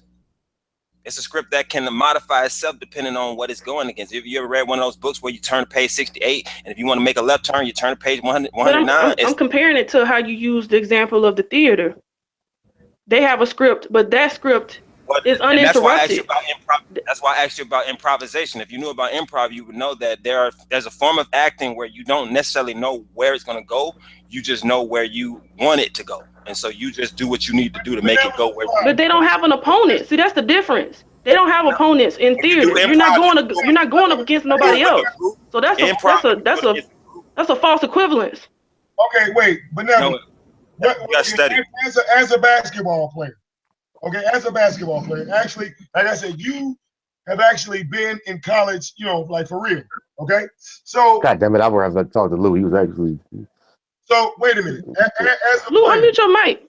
If a play that your coach gives you and your teammates to run, and you take it on the field and run it, and the play does not work, does that mean, or will the coach look at y'all and say, well, the play was fucked up, or would the coach blame y'all? It depends, because it's many factors to who you can blame. It just depends on the outcome. Well, no, I'm talking about from your experience. When you dealt with a coach, if he gave you guys a play to play on the court and the play didn't work, did he come back and say, hey guys, I fucked up, or did he more or less say y'all fucked up? Neither, because the opponent can stop the play as well. So you can blame the opponent as well. Or the opponent stops the play. It's not either or, the coach or the team itself that's running the play. That's what I'm saying. There's different factors involved. So that's kind of complicated, Vic. Well, wait, but Benevolent Flower, you know that teammates can fuck up plays, right? Yes, that's correct. But it's not either or. It's not either the coach or. You got to add other factors involved. What's more common, the play being fucked up or the players fucking up the play? What's more common? I mean, I don't want to. Okay, this is just too much of a gymnastics. I can't. Look, Benevolent, you've been on the court. You know your goddamn players be fucking up sometime. The play it just depends on who I'm playing with and who we're playing against. They in the wrong spot. All right, yeah. Yeah, but you're going too far, because you could be playing with an inexperienced player. You could be playing with a dumb motherfucker. It's too many factors that go into it. Right. You could be playing with somebody who doesn't know how to stick to the fucking script. Exactly. Don't know how to stick to the script. The script. Okay, so y'all trying to tell me, oh my God. So if you're gonna use that, then I have to go back to your whole analogy of the theater with the people that are reading a script. Do they have opposition? No. So you can't use that. Wait, It'd be opposition if it was a contest. If it was a competition, Look at what Key it would wrote be in opposition. that room. But Look wait, at what Key wrote in if the chat. those actors were going against another group of actors in a competition, it would be what it would be that, wouldn't it? It would matter then, wouldn't it? Because Oh, you talking about you saying it like they're going head to head, one stage on one side and the other stage is on the other side, and they're going against each other during the play. Right. That's not the same. Well, see, that's how. Wait a minute. That's not the same. All right, look at it like this. Say for instance, we're going to do a movie. Hold on. Wait, 1 minute. Say for instance, we're going to do. Wait, no. Say for instance, we're going to do. Let me stop. Because wait. Because you said look at what Key. George Foreman. You're Hold going on, to be Lou. George Foreman. Hold on, Lou. You said wait. Look at what Key wrote in the chat room. She said the improv. Your opponent is the other actor of the audience. Okay, fine. So if y'all trying to convince me about the WWE and it's not scripted, it's scripted. And so if they improv, so what? They still stick to the fucking script. Well, no, it doesn't matter. Wait a minute. Wrestlers get fired for not following the script, just like a basketball player would get cut if they weren't following the plays properly. Inconsistency. Yes, but a basketball player does not go out there with a scripted play saying we're going to lose this basketball game.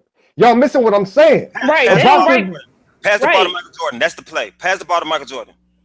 Just get the. I don't give a fuck. When you get the ball, just pass it to Michael Jordan. That's the motherfucking play. If you don't do that, you're fucking cut. Okay. Well, no, not necessarily cut. You just get sit on the bench, but that's not necessarily cut because you can get back in the game. You just gotta think about what you just did. Fucking shit up. On the bench. Yeah, you fucking shit up. Okay, so no improv can happen at any time. Okay, look, in wrestling, in the middle of the script, improv can happen, but they still stick to the script. You know what I never seen in the NBA? Beer City. Exactly. G. Smart ass. That's it, Z. You said it. That's it.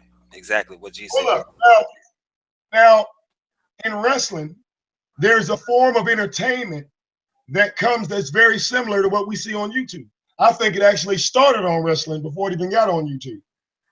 See, because wrestlers, they get fucked over, just like anybody else in the workplace. They get fucked over. So the best night of watching wrestling is when a wrestler that got fucked over, his money ain't right. Oh, that's gonna be an epic show. Because that show see what just happened here. Script. That show is gonna be off script. Now, to give you an example of a disgruntled employee of WWE, there was a guy by the name of CM Punk. Ever heard of him? CM Punk went live. Hey, listen, you can name as many wrestlers as you want, and I'm not going to be able to name. I'll say no. I don't know what you're talking about. Well, you'll run into Phil, formerly known as CM Punk. I'm a man of a certain age, man. I stopped watching wrestling 20 years ago. His MMA debut, because that's where he's going. So, CM Punk went live and told all the business, everything. The level of corruption, and that wasn't no damn script. You can go look this up. These are factual things. He nothing fake about this. The people that run wrestling is Triple H and his wife, Stephanie McMahon Helmsley. They run it. They run everything. Okay? So now what's your fucking point? That's what I'm saying. When you have elements of athletes, these guys have to work out and literally go out and do their craft 300 days out of the year. No athlete has to do that. No sport ever does that. Nobody goes out every week for 300 days out of the year to go and perform on the field, regardless on what field you choose. Now see, you just showed your uneducated ass that you don't know about other sports. Really? Like you said. Vic, you just said you're not versed in other sports. But I know the common basics. I know Mike Tyson don't fight a boxer every week. I know that when it comes to... Have you ever heard of sparring, motherfucker? You train on... Have you ever heard of sparring? Sparring is not... Hold up. You No, sparring. Listen, listen. I'm gonna tell you something right now. Now stop right now, because you just said you don't know. Sparring can be worse than the actual fight. It is. Because when you're sparring, sometimes you don't get no breaks. You can spar for fucking 12 rounds and not stop. Okay. So 12 rounds, no water, right? Yeah, that doesn't measure to what you're saying with the WWE. Nothing. Nothing. When you in the gym, and they say step into that ring and toe that line, nigga, you can spar for 12 rounds. Okay. And everybody will be cheering y'all on. Everybody in that motherfucker will be cheering y'all on, and you will not stop. You beat the fuck out of each other for 12 rounds. Wait, you said beat the fuck out No of each other. breaks. Hold on. You just said 12 rounds. How long is a round? 3 minutes. 3 minutes. So at the end of 3 minutes, what do you do? But I shouldn't have said rounds because you really don't take a break. No. Yeah. I'm talking about in sparring. Yeah, I'm talking about in sparring. I shouldn't have said that. I misspoke. 12 rounds of sparring. If there's a round 1, it has to end to go to round 2. No, I shouldn't have said that because I misspoke. But they'll time you when you sparring. When you sparring, you can spar for 48 minutes with no breaks. Okay. And still beat the hell out of each other for 48 minutes. Now you tell me somebody gonna do that. Okay. Okay. And I'm talking about non-stop fighting. Nobody laying on the mat, taking breaks. No scripted shit. You taking real punches, real blows. Nigga, come on now. What's more like stamina burning? You throwing punches for 48 minutes or you throwing punches, kicks, and your entire body for 48 minutes? What's going to burn faster?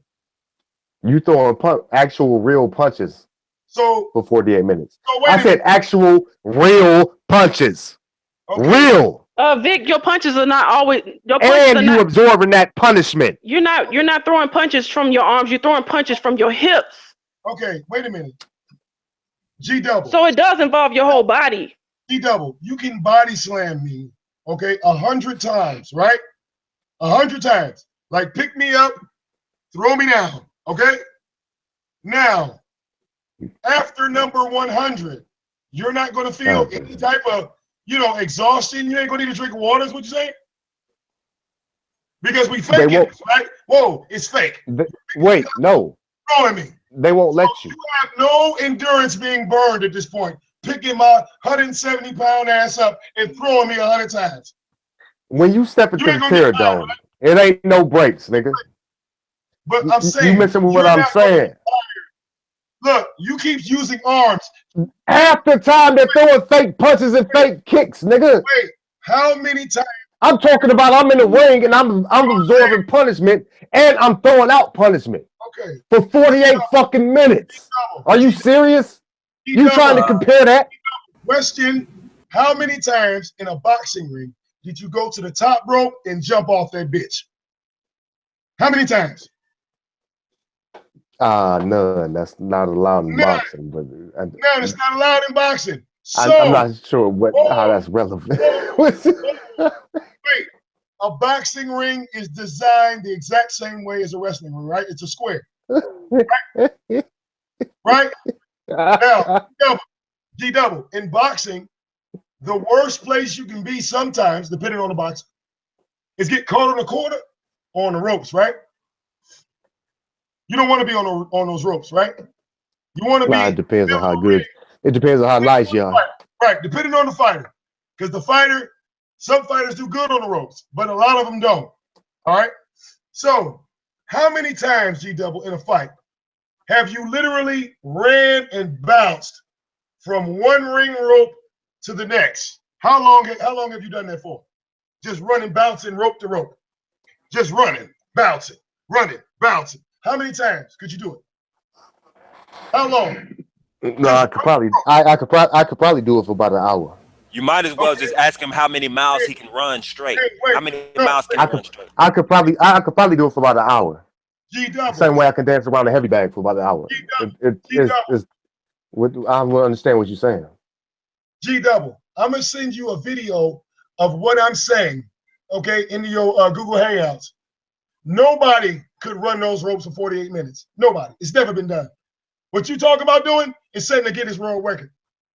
I give you 10 minutes at best. 10 minutes. Yeah, this so-called fake shit take energy too, bro. Yeah. It takes more energy to do fake shit than real shit. That's facts. So y'all keep trying to tell me that wrestling is realer than actual athletics. No, I'm saying and I'm trying to figure this out. So y'all have to explain this to me. G double, okay? For Because example, you're not doing a good job. okay, G double. This past WrestleMania, Shane McMahon jumped off the top of the Hell in a Cell and hit the floor. Okay? Immediately giving himself a concussion in the middle of a match. He took a 30-foot drop to the floor and did not bounce when he hit the floor. No bounce. So, okay, that man, instant concussion. When the medic team and the referees came over there, his eyes were open. He was able to move his arms, but he could not use his legs at all. The Undertaker picked that man up on his shoulder and just pinned him just to end the match. What boxer or athlete you know could go to the top of that Hell in a Cell and jump off like that? But wait, you said you didn't know about the other sports. Well, let's talk about the people I do know. You think LeBron James could do it? I'll let you answer that, G. I'm exhausted. Oh, I wasn't listening. I was responding to some in the chat. I'm not gonna bullshit. I wasn't even listening. I'm sorry about that. Okay. I wasn't even listening. No, because the reason why you guys don't believe it is because you never saw it, which is cool. Which is cool. I mean, all you have to really understand is what athleticism is. Athleticism is using your body in a physically exerting way. You know what I mean? That's really all it is. So a nigga did 100 push-ups, he's athletic. Hold up. That determines that they're athletic? No, that doesn't. Hold up. That doesn't determine if you're athletic. I can do 100 push-ups right now, and I can't dunk a basketball. That means you have a certain level of athleticism. If you could do 100 push-ups, most of these motherfuckers out here I can do 100 push-ups right now, and I can't dunk no more. Let's get understanding, Lou. What's your meaning of being athletic? But wait, what's your? Because you know everybody has a different meaning. So what is your definition of someone being athletic? To me, to be athletic is to use your physicality in a way that exerts yourself. Now, Benevolent Flower, are those men in tights or are they dressed like ordinary men? To the right, below the divas. They still got on tight ass shit. That's like 5 sizes too small. Really? Yeah. But I mean, he got on pink. He got on what, pink shorts with white polka dots, or is that red? No, dear, that's Bret the Hitman Hart. You know who that is, don't you? No.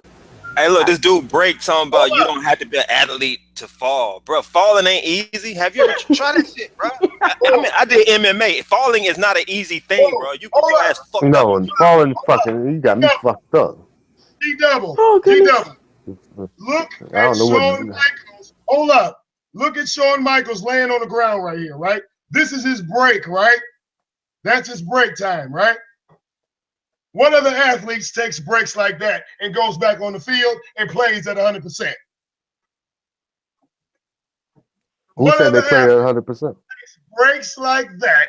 Who said they played at 100%? Vic, it's fake punches and fake kicks. Who said they played at 100%? Athletes I don't mean, go, what are you telling me? Athletes don't go to the speed of 100% all the time. So, you saying that wrestlers do that too? They don't go 100% all the time. If that's what you're trying to say. The nigga across the ring from me is not fake punching. Wait a minute. So all of this was just. He's trying to get me out of there. I should see some fake punches, right? Let's see. Let's see some fake punches. Oh, look, they connected. Let's find some fake punches. That's a headlock. Look, wait a minute. This don't take no endurance. A nigga laying on top of you. No stamina. Up, that connected. That wasn't fake. Look. Okay, my brain hurts. Let's just agree, Vic, that that's your opinion, and we're gonna settle that. Nobody can hit you with a kick like that, and you're gonna recover. 9 minutes into the match. Have you ever been in a fight, nigga?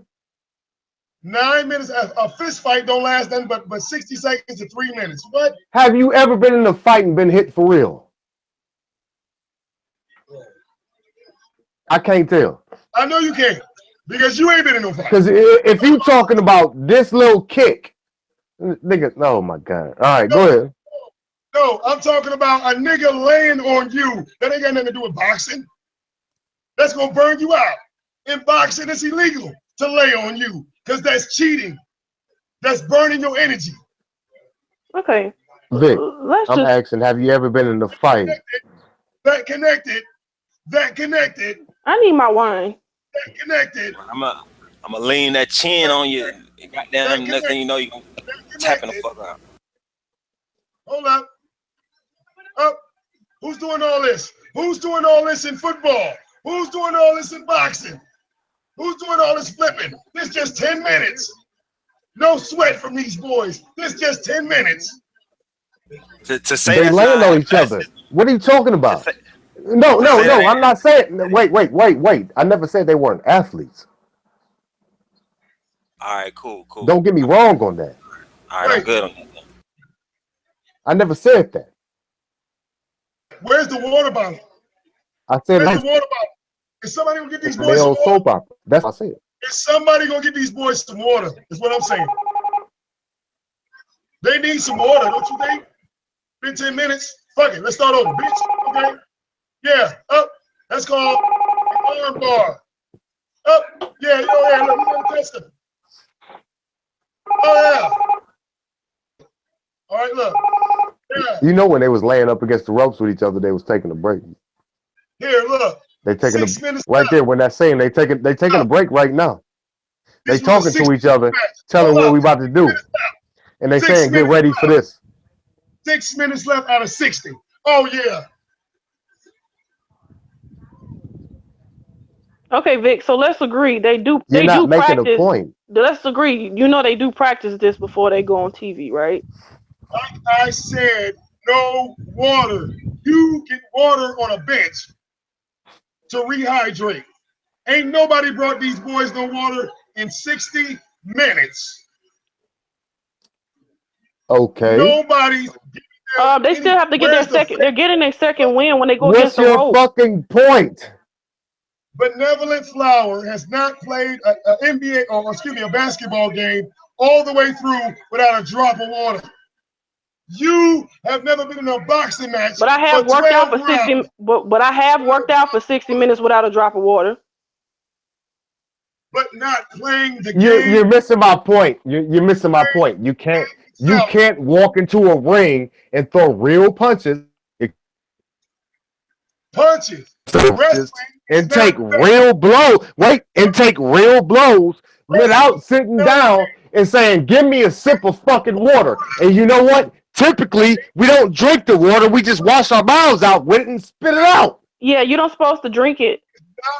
Boxing. And if you are gonna drink it, you take little small sips, because that'll slow you down. Yeah, you get cramps. You get cramps. Yeah, you get cramps. Yeah, you're not supposed to. You're supposed to just wet your mouth. You Well, that can't didn't come cramp out up right. in boxing. Oh, that didn't come out right. Not wet your mouth, but you know what I mean. Yep. Lord have mercy. And these guys don't even. We ain't pervert. I ain't a pervert. No, Lou. Hey, Lou, let that ride. You guys don't even get to taste water. They don't get no water. Hey, Vic. Okay. All right, cool. Hey, Vic. I'm waiting for the fake punch. Okay, All Vic, of them you are fake win. punches. Okay, well, point them out. No, I ain't telling that nigga he won. All right. I'm not saying that. I just saying that fucked they your more show up, athletic. nigga. That they are as athletic. They're not more athletic. They're just as athletic. I ain't saying more athletic. Okay, because that was the argument with that was Vic's argument. A goddamn linebacker might fuck up one of these motherfucking wrestlers or some shit. I bet that too. That's what I'm saying. Let's just agree. That was Vic's argument. But here's the thing: one of these wrestlers can't walk into the realm of football and Hell think no. they gonna play linebacker. Okay, Absolutely not. Okay, let's see. Lawrence Taylor. He get the snot knocked out his nose. Okay, let's see.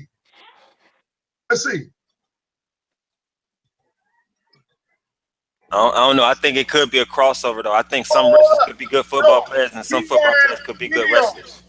We have video. Yeah, but you had to. But that's his. You had to train them first. We have videos. Yeah. Let's just go to the video. Okay, so let's just agree. Let's just go. Let's just agree. I'm not a that's his football argument. player, but there's a certain point of engagement. There's a certain point that you roll. There's a certain point that you attack. It's different things. But see, that was his argument. He's saying that I'm not saying, I've never said that these motherfuckers weren't athletes. I said it's scripted. Right. And what I'm saying is that these athletes here do more in the ring than boxers. Facts. Right, because we proved that they both. We proved that they both. I disagree. I highly disagree. And I too. fucking disagree. And I highly when disagree. I come out there, I'm gonna take you to a gym. No, when I come out there, I'm gonna take you to a gym out there. After we go to the strip joint, and I record you, I'm gonna take you to a gym out there. They saw the Cynthia G shit. Hold on, G Double. You've never been to a wrestling training arena. You don't know what they do in there. All right, then look. All right, then look. I'm gonna take you to a gym. You take me to a wrestling training arena. All right, can I take you now? I can take you right now. I can take you right now. Nigga, I said when I get up there. What the fuck is you talking about? Let's go right now. I got the videos of that shit. You never saw it? Okay. Nigga, I don't want no videos. I'm taking you personally. I'm gonna take you to a gym. He said he's gonna take you out to the strip club first, and after he records you, then you all can continue that argument. Okay, so I'm gonna take you, and as a matter of fact, I'm gonna take you to a gym up there. I'm gonna take you to a gym. Wait, this is a gym, right? That's a goddamn arena. Hold on. Oh, you talking about that? At the Performance Center, which is really kind of awesome. We have all kinds of coaches, but you know what's... Oh, okay. Vic. Have you ever... Me and Vic might not make it out the strip joints. I don't know what's going on. Yeah, so we may have to continue this. Well, look, why y'all don't want to look at what they do? No, I just told you what I'm gonna do. I think I'm gonna get arrested coming out the goddamn strip joint. Wrestlers really do. If you can go to a strip club, you might know what kind of Atlanta, bro, because the strip clubs up in Detroit and shit. I don't know if you want that, bro. Oh no, I told you that's our sister city, man. Cleveland and Detroit is like connected, man. We good. But I'm gonna go up there. I'm gonna take them to a gym up there too. And I'm like, all right, I'm gonna put the gloves on you, nigga, and I'm gonna say, get in that ring. And you gonna see. See what? Are we gonna go wrestle? Yeah. Do you see that? No, nigga, I'm gonna put the gloves on you, and I'm gonna say, get in that ring, and I'm gonna show you what it is. I'm gonna tell you what it is. Look at what they're doing. Look. No, I'm gonna be the man in the corner yelling you on. Fight, Vic. What are they doing? You don't do that shit. Fight back, Vic. You don't do that shit in boxing. Stop, Vic. What? Here and you go. Vic, you hurt my feelings. You know, taking down boxing. That's not fair. I'm not. That's not at all. That's not a fair argument. Not at all. Y'all said that these boys don't work hard, and they're doing shit in the ring that boxers never do. Facts. Certain things that kind of catch my eye that I'm kind of just. Like I said, I'm gonna take you to. I'll gladly go with you. Look, you don't do that. And you can record. You can record it if I'm getting body slammed all over the place. I don't even care. You don't do that in boxing. But I'm gonna take you to a gym. You don't do that in boxing. Oh, don't do that either. I'm gonna take you to a gym, and I'm gonna have one. And I ain't gonna. I'm gonna put you in with a novice. We call them green. I'm gonna put you in with somebody green, and I bet you that green motherfucker's gonna wear your ass out. Well, look. Wait. See, now that's like me saying, well, I'm going to put you in the ring with Hulk Hogan. He going to wear your ass out. No, nigga, I said somebody green. Nigga, I didn't say a professional. I'll put you in the ring, with an amateur wrestler, and he going to wear your ass out. A pro? I wouldn't put you in nobody who's trying to go pro, nigga. I ain't about to do that to you. See, G Double. When you were boxing, you never use your knees, you never use your elbows. But if you had Actually, to you do do. that, Actually, you do. But okay, you don't need a motherfucker in the stomach. you don't understand the science, man. And see, and this is the thing, Vic. You're speaking on it in regards to being a spectator as opposed to a person Yeah, that actually has played the game. you use your Okay, knees, bro. You hold use your up, knees and hold elbows up. in boxing. Let me change the sports then. Who works harder, the boxer in the ring or the MMA fighter? No, let the boxer answer. Who works harder, the boxer or the MMA fighter? Worry free. You might be right.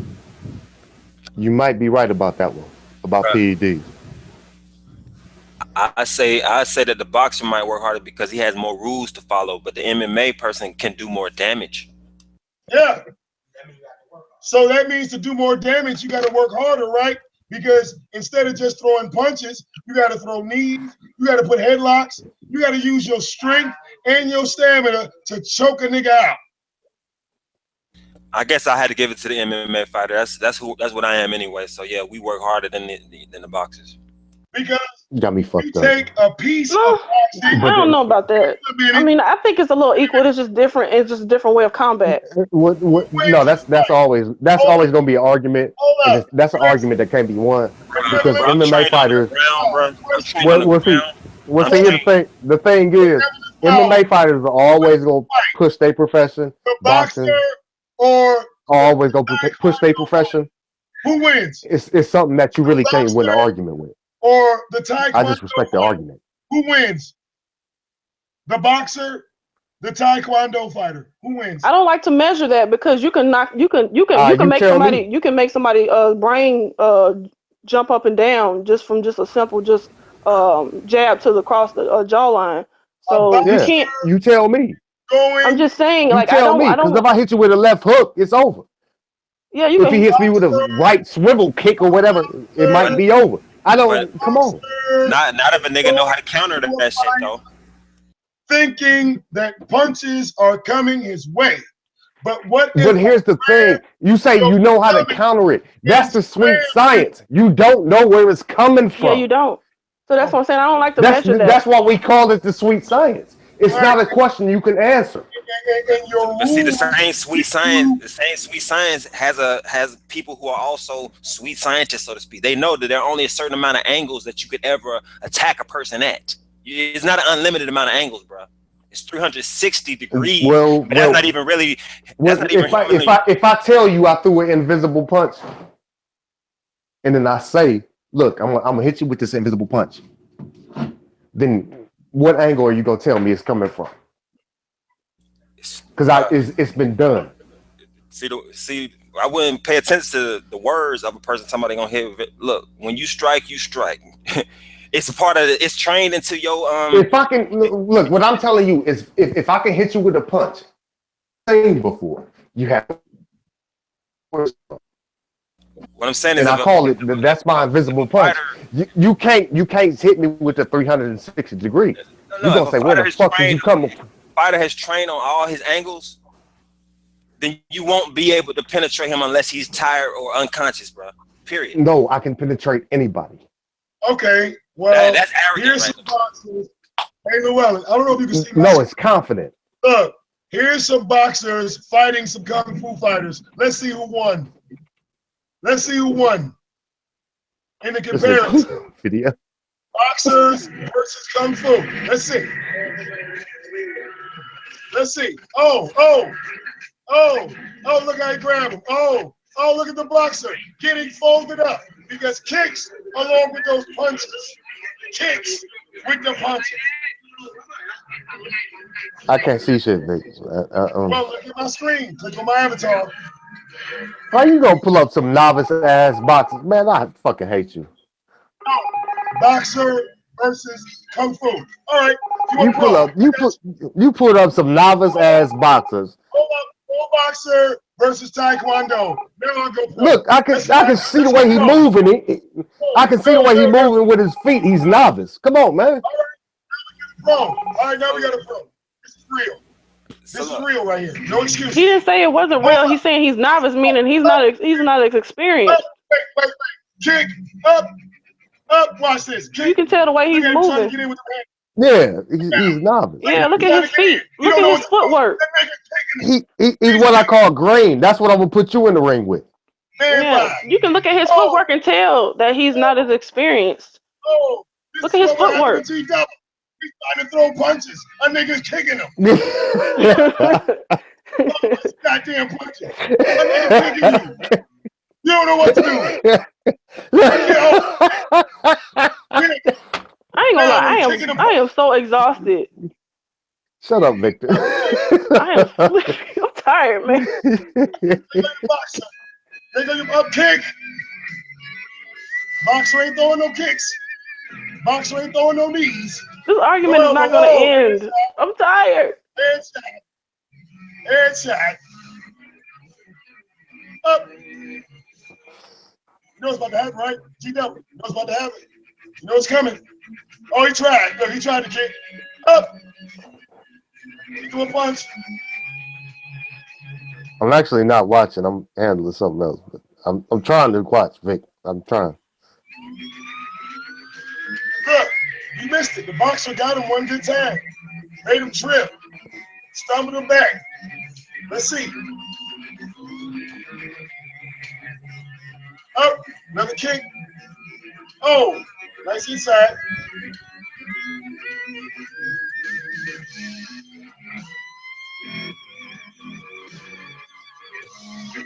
Up. Up. Up.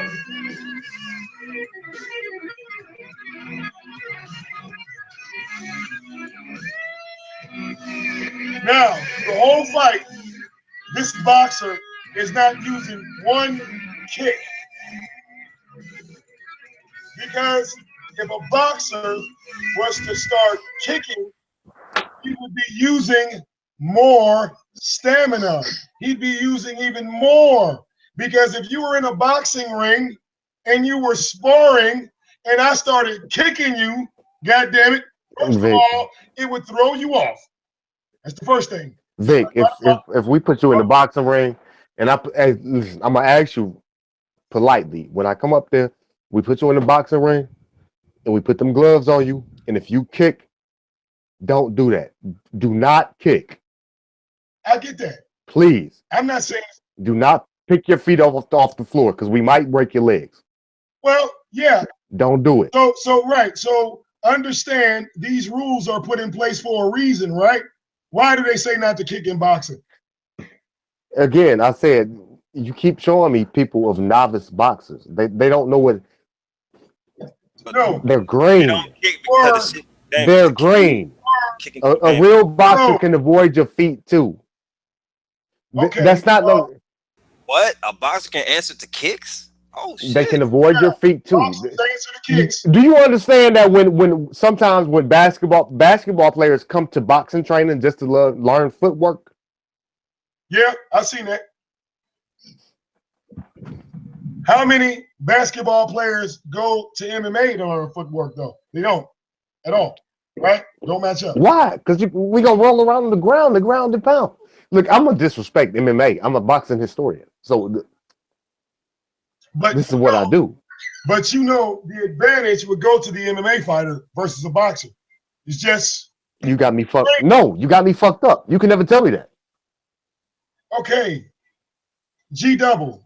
Just like you said, you got a phantom punch, right? You can knock a nigga out with one punch, which is true.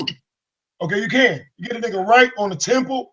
You can hit him on the bridge of the jaw and knock it out. I didn't say I could knock him out with that phantom punch. I just said I have a punch that you don't know where it's coming from. But no, I'm just saying, temple, the bottom of the jaw, lights out, right? KO. Okay. Now, what if you're swinging at a guy and he grabs you around the waist and starts choking you from the back? What do? You're boxing. What do you do? Wait a minute. Give me that one more time because I was doing something. Because you're at a standing formation, right? You're at a fighting position. Somebody got blocked in the chat room when I was unblocking them. All right, so look, you throw a punch at him, right? They grab you, slip behind you, and start choking you around the neck. What do you do? Here's the thing. You won't be able to grab me. So you say stop cheating. That's what you say. You say No, stop. here's the thing. You won't be able to grab me because Let me go. when you Let me lunge go. it, no, when you lunge at me, I'm slipping. I'm slipping.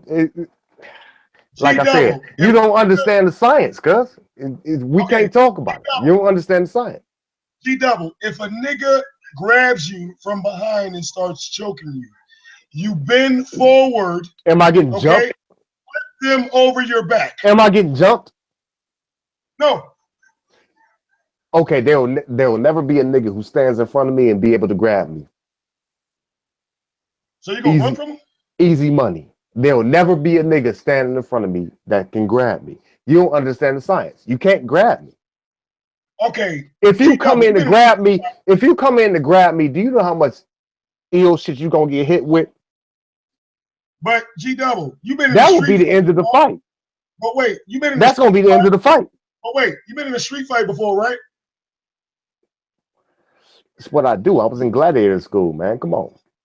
Okay, so if you were in street fights, you know everybody don't fight fair, right? If you step in to grab me, it's gonna get ugly. Okay, well, it just sounds like no one is you have never been grabbed like that. You must be a big dude. I've been grabbed. Okay. But if you step in to grab me, nigga, come on now. It's not gonna be pretty. Okay, so you shook loose and knocked him out, basically, right? You had to shake loose. If a nigga grab you, you got to get him off. Now you want me to go back all my fights? No, I didn't shake loose all the time.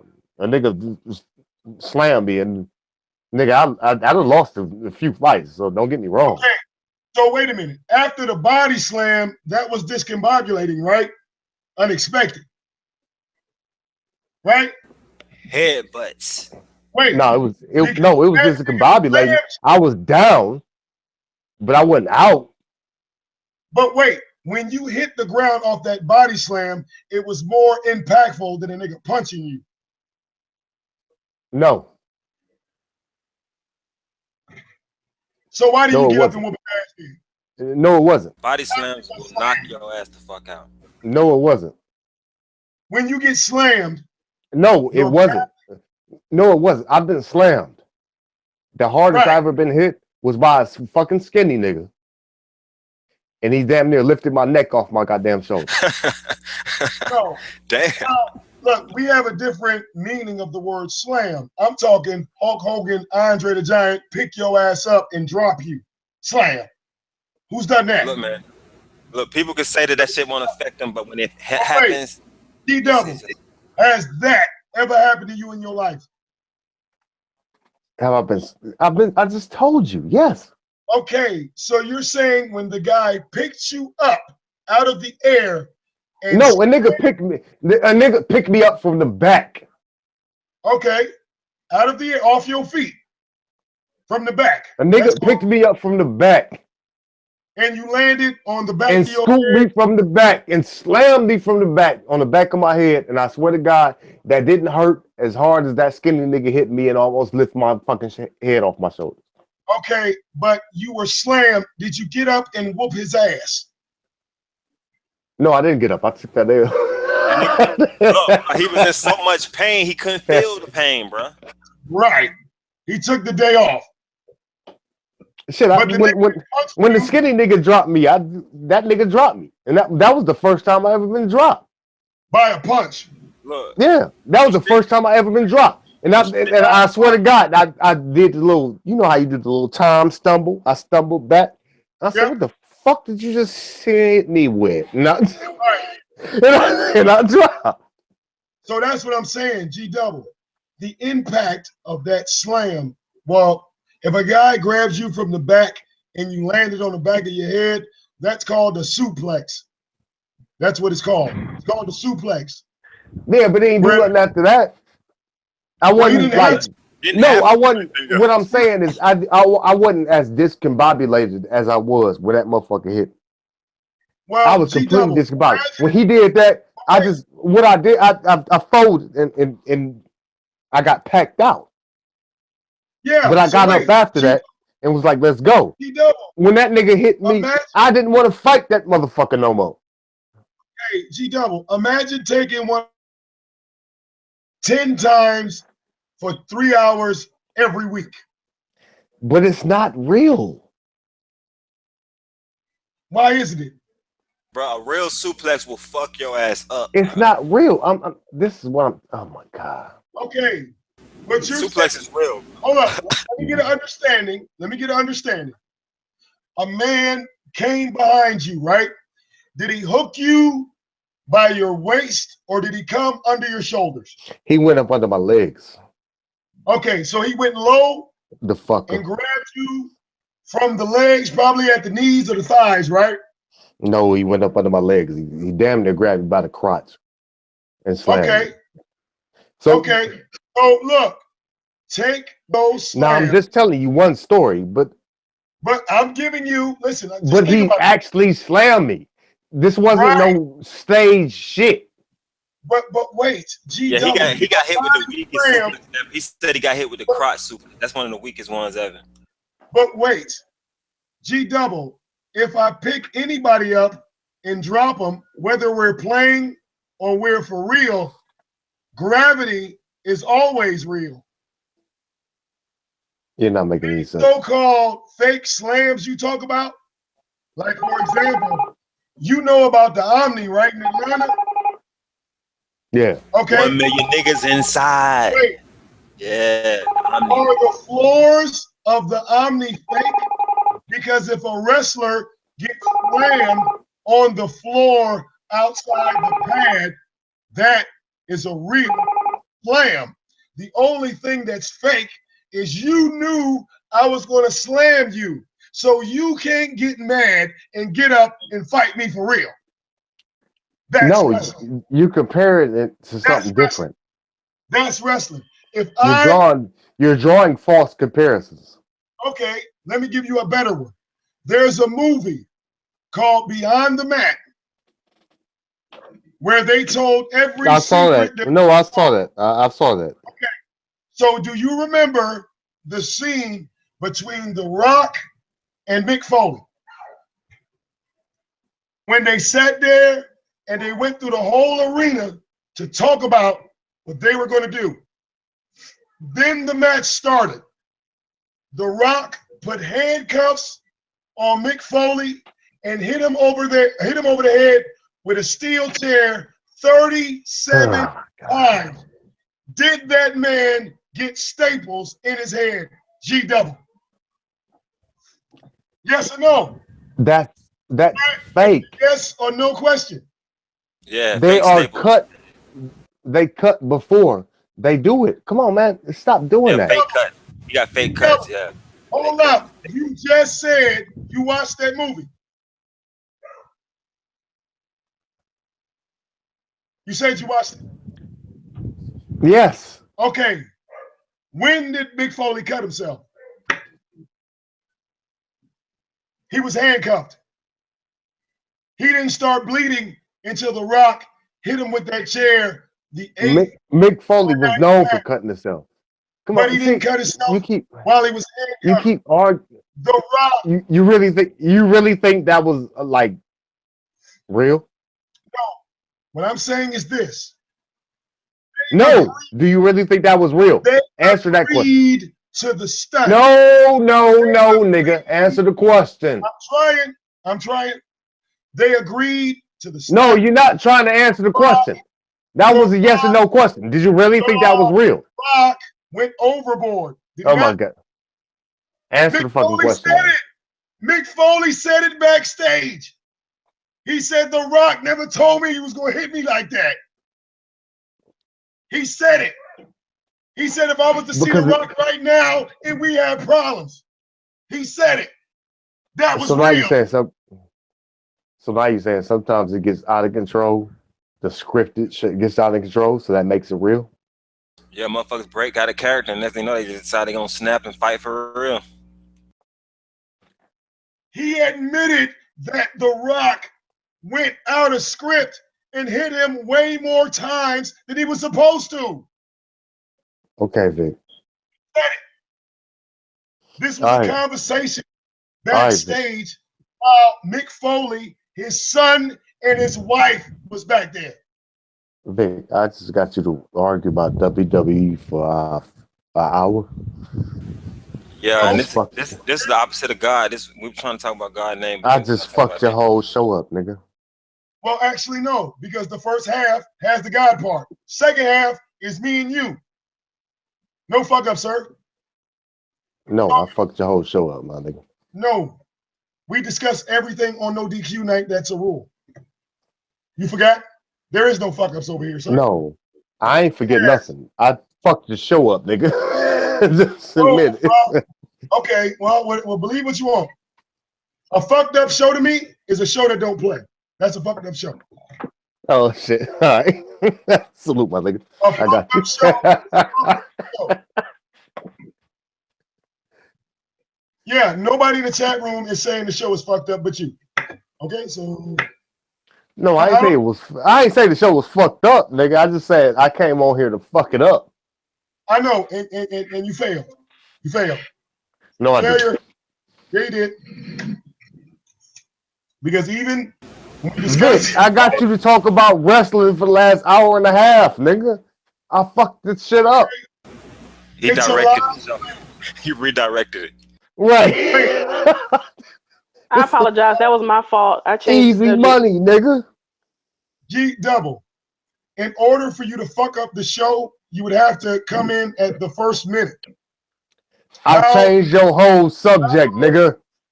No, Wait a minute. no, B no. Flower said she did it. I did it. I'm sorry. Llewellyn, can you please inform G double the rules of no DQ night? Lou, what did I just do? Oh yeah. Go ahead. No, don't give me the rules. According to the Lou, rule, DQ night, you know, it's Lou. no say anything, talk about whatever. So Lou, Thank what you. did I Talk just about Lou? whatever. Lou, what did I Talk just about do? whatever. I Try mean, again, double. in my opinion, you did because you started off saying, you know what I'm saying, you pay him $200 to stop talking about what he was getting into.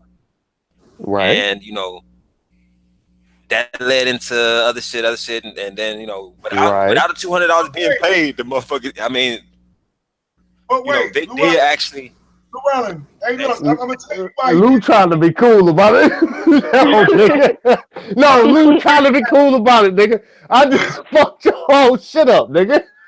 Okay, well, all right. Well, Llewellyn, think about it like this. Everything I stated about God and Satan has not been challenged, so they didn't fuck up shit. Okay, I'll take that point right there. Lou, God damn it. Everything I said about God in the Bible Llewellyn, you too licensed, nigga, man. challenged. Therefore, there is no fuck up. I mean, Hey, Vic. I think it's good to be able to change the subject according to what people want to Vic, hear. I just dragged you. Easy. No, you didn't. He said, no, you didn't. All I know is niggas need to start talking shit about Busy because I think Busy is one of the greatest rappers out there. You know what I mean? I don't give a fuck if he was high. I like people who talk fast and got a lot of shit to say. I like that shit. So I wasn't. It wasn't the fact that he was high. It was the fact that he was talking about the Illuminati. So that's what I got out of that. Vic, I changed your whole subject, nigga. Okay, you don't know the rules of no DQ night. You can do Fuck that. Fuck no DQ night, nigga. I changed your whole subject. You can do that too, G double on no Fuck DQ you night. think you talking to, nigga? Everything you're saying right now is allowed. Go ahead. okay, Word Free said it was cool to me. Word Free said it was cool to me. Who else said it was cool? Yeah, keep that, man. Everybody watching. My numbers ain't went to 0 yet. That's how you fucking show. Nigga, your numbers went up when I jumped on. Fuck, boy. So you did the opposite, G. You actually helped this show. Yeah. Shit. So Shit, I love. Come on now. That's my nigga. Vic is my nigga, man. Better answer. You contributed to the show. You didn't fuck it up. I always contribute, nigga. You know you my nigga. Right. So that's not a fuck up. I changed the subject though.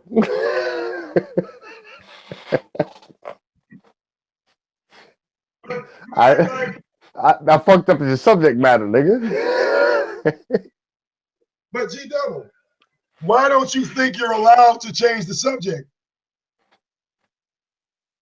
I don't even understand the question. What Okay, let me say it again.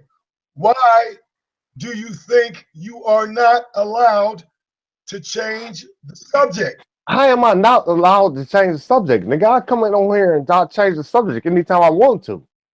Right. So you act like that's a problem. No, it's not a problem. It's a positive. Right. Yes. And I like doing it, nigga. It's allowed. So I said what I wanted to about God in the Bible. You didn't cut me off because I didn't send the link out until I was done. Okay. I got you. All right, I got no, fuck it. I got you on that one. Okay. Keep up. But that was my fault because I asked him a question about I got sports. you on that one, dog. That was my fault. The link I out. asked him a question about sports and that changed the subject. That redirected everything. But you're allowed to do that. I mean, you guys are used to going on shows where they stop you and they say, "Can you stay on topic? Can we stay on topic?"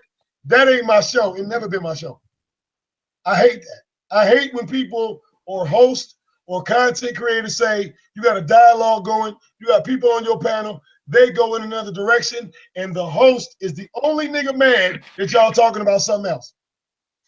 All right, I'm gonna fuck some other shit up too. So the only way you can fuck some shit up is to challenge anything I said about the Bible. That's how you fuck me up. we ain't about to go. Hey, look, nigga, we ain't about to go back there. Okay, well then I doing win. that. Well then I win. It's a win. No, fuck it. I'll let you win with the Bible. We ain't going back there. All right. Y'all scared of the damn. Bible. I scared the shit out y'all. No, I ain't scared of the Bible. I burn them on a daily basis. But we ain't going back there. You an atheist? You believe in No, evolution? nigga, you said I'm demonic. Didn't you just say I was demonic? Yeah, atheists are under demonic possession. Then that's what I am. Hot damn. All right. I just don't believe in evolution. I know it's fake. Man doesn't evolve into shit. I'm an evil nigga. So stop it. Well, you can be evil. People make deals with the devil all the time. Okay? That's how they get rich. Some of them do it because they want their family to benefit. I fucking get money out here. They'll sell their soul so their family can provide and move forward. I get it. But yeah, the human race does not evolve.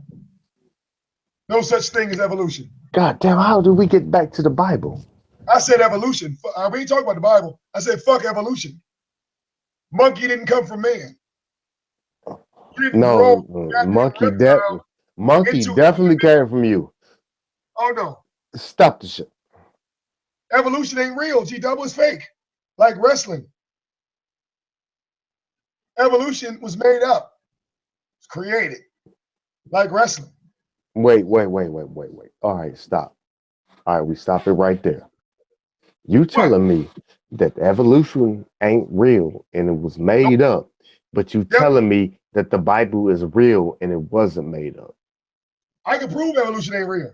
You got kids. I can prove to you. No, nigga. I can prove it. Listen to what I just said. I heard you.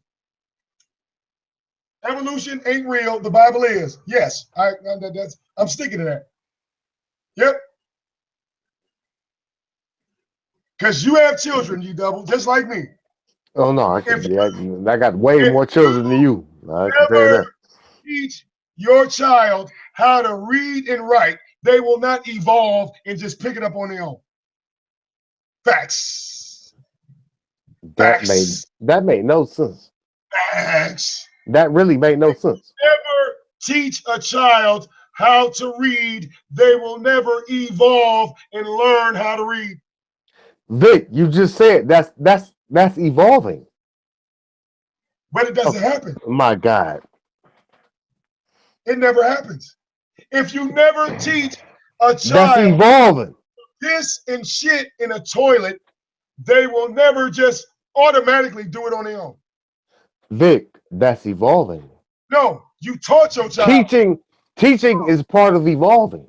No, they're replicating oh my God. what you're doing. Wait a minute. They're replicating. You had to teach your child that this color was blue, How that did we this get back color here? was This red, debate has to stop. this color was black. They didn't just know it through evolution. It's not like you said, this color is blue, and she looked back and said, yeah, daddy, I already knew. I think you don't understand what evolution encompasses. Okay. So I'm gonna leave it alone. Okay, well, who taught you or who taught the first man how to fucking write any damn thing? Oh, fuck. Who taught you? Well, according to history, you know, the Egyptians, those intelligent people, the engineers, the designers, they said that they got their message from gods, supernatural beings, told them Jesus, Mary, and Joseph. Oh my fucking God. This nigga. Ra, Osiris, all of these gods, the Egyptian gods, where they got their wisdom from. How did we get back to this? I thought I killed this. Nope, you didn't get it.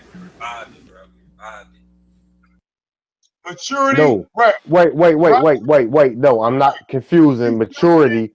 No. Stop right there. Stop right there. I'm not confusing maturity with evolution. I'm not. Damn, I missed a lot. I missed some good Because everybody has to develop on their own level. That's not maturity. That's evolution. Maturity is an understanding of things. Yeah. Evolution is growing and understanding things. So if you want to confuse growing and understanding, then we can go there. Okay, a caterpillar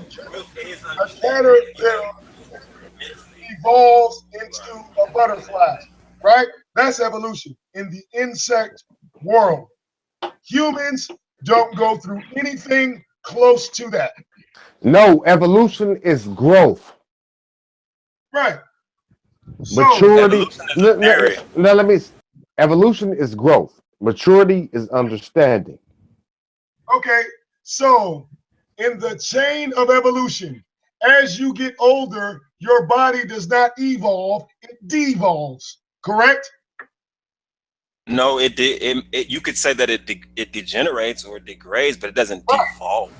Well, it's not getting stronger. And actually, you could say it does evolve, because if you're a baby, you get a bigger body. You don't get a smaller body. You get a bigger body. You get hair. You get fucking tits. If you're a girl, you get a point, and you go down. You don't go up. You don't continue to go forward. Go down. You go up and then you go down. So it's a climactic. Hey, Llewellyn, think about this. On the first day you're born, your body is aging. You're not evolving. You're getting older. Your teeth fall out. You get another set. After that set comes, that's it. You don't keep So going. what's puberty then? What is puberty? Well, even if you go through the puberty stage, if puberty is not evolution, then and you're saying that a butterfly going into a chrysalis is evolution, then I don't know. I don't get the definition. Okay, think about this. Think about this on the level of evolution, right? Even on the grounds of puberty, right? When the body starts to like identify the opposite sex. Okay. When it starts to change, a boy's voice gets deeper. His fucking Adam's apple comes out. His nuts drop. You know, a woman gets her breast, her hips widen. You know, it's a transformation that occurs. Well, even on these transformations, okay, what's the next step? Evolution is about steps. So once you reach your maximum step of, let's say 21 and your body is full grown, what's the next stage of evolution? There is none. Well, it'll probably be reproduction. Reproduction, and then it'll probably be, you begin to die. Yeah, there's no maximum step for evolution. That's a stupid fucking comment. Hold up. Well, I don't know. Humanity is, I would consider the maximum evolution. But wait, Oh wait, G double. You start at birth, you end at death. That's not evolution, sir. You start at birth, you end at death. Who That's not said? evolve. Who said death is the end of evolution? Well, Really? it definitely is a Well, cycle. Look, you're saying that it's not evolution, but it definitely is a cycle. You It's a kind of cycle. wait. You said death not being the end? I Well, said, who said death is the end of evolution? That's what I said. well, the Bible is Reproduction, the only there is one. no death. Wait, If you the reproduce, there is no Bible. death. Well, wait a minute. The At least for Bible is the the at only least for the thing species that reproduce, talks that species about doesn't death. die. But wait, the Bible is the only one that points to death and nothing being there. The Only the Bible Bible. is not a historical reference. Again, No. The Bible is a historical reference, even no, though it's not. No, it's it not. does have some stuff in there that people debated against. It is definitely a historical record. Come on now, man. The Torah. The Bible Come on, is- man. The Torah. Yeah, look, they ran away. I thought y'all had stopped the Bible conversation. We went right back into it. They ran away. But Llewellyn, all right, look, that's what you get when you deal with They left. the non-believers, okay, cannot talk or say anything negative about Satan and his kingdom. They get offended. They didn't leave on purpose, man. They didn't leave on purpose. Damn. Yeah, they go. When you talk about God and you take cheap shots at Satan, people that don't follow the Bible, that are under Satan's manipulation and have no idea that they're under Satan's manipulation, they get upset, Llewellyn. I don't think they got upset. They probably just were tired. I don't know. Hopefully they didn't get upset. No, hey, look, that's called giving up, Llewellyn.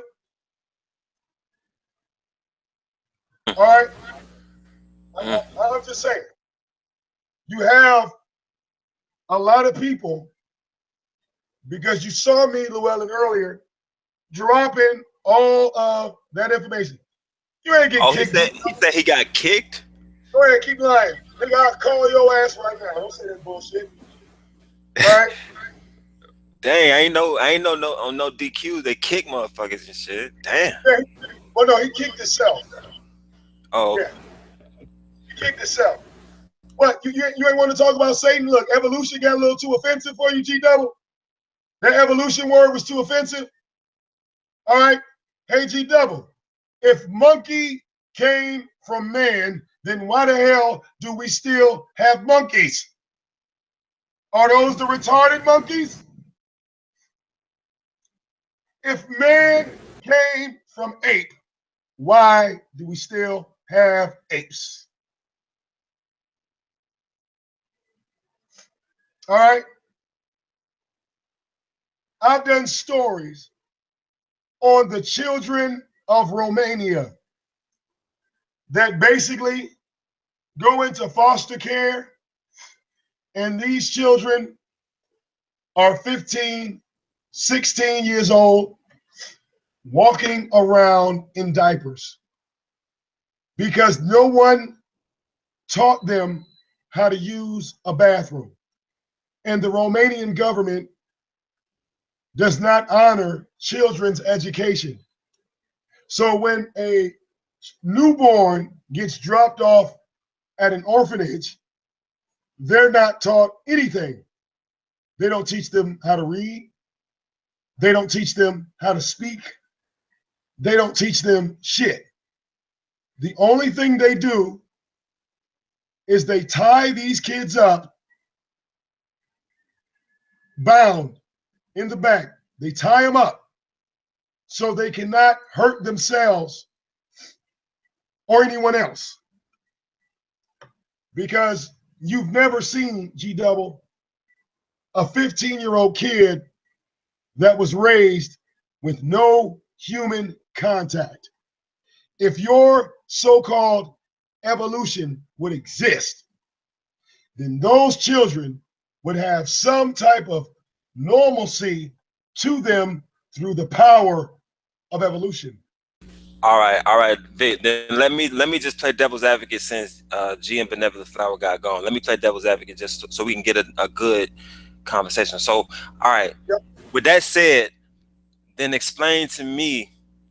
I'm being the devil's advocate. Please explain to me why does breeding work? For instance, why can't you breed certain dogs? Why can't you breed cats? Why does breeding work? How can you breed certain humans? What is race? Okay, If let's evolution go is not about real. breeding. Now, I've touched on this before, Llewellyn, because the biggest thing that scientists are trying to do right now is to disprove the Bible completely. All right, we just need to do certain things, right, to disprove it. So, what man decided to do to disprove the Bible was they took a lion, crossed it with a tiger, and made a liger. Hot damn, new animal. New animal. The liger. Now, if the Bible was fake and evolution was real, then why is it that the male liger never has the urge to mate, reproduce, and the reproduction organs on the liger never reach maturity?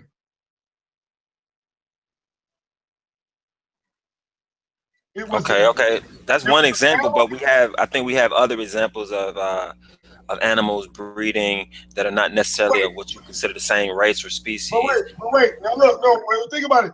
The cat family, lions and tigers, sit at the top of this cat family, right? As far as big cats as we know. So when we took these two cats and we crossbred them like we would a pit bull and a Rottweiler, the pit bull Rottweiler mix had the urge to continue its bloodline, but the liger doesn't. Why is that?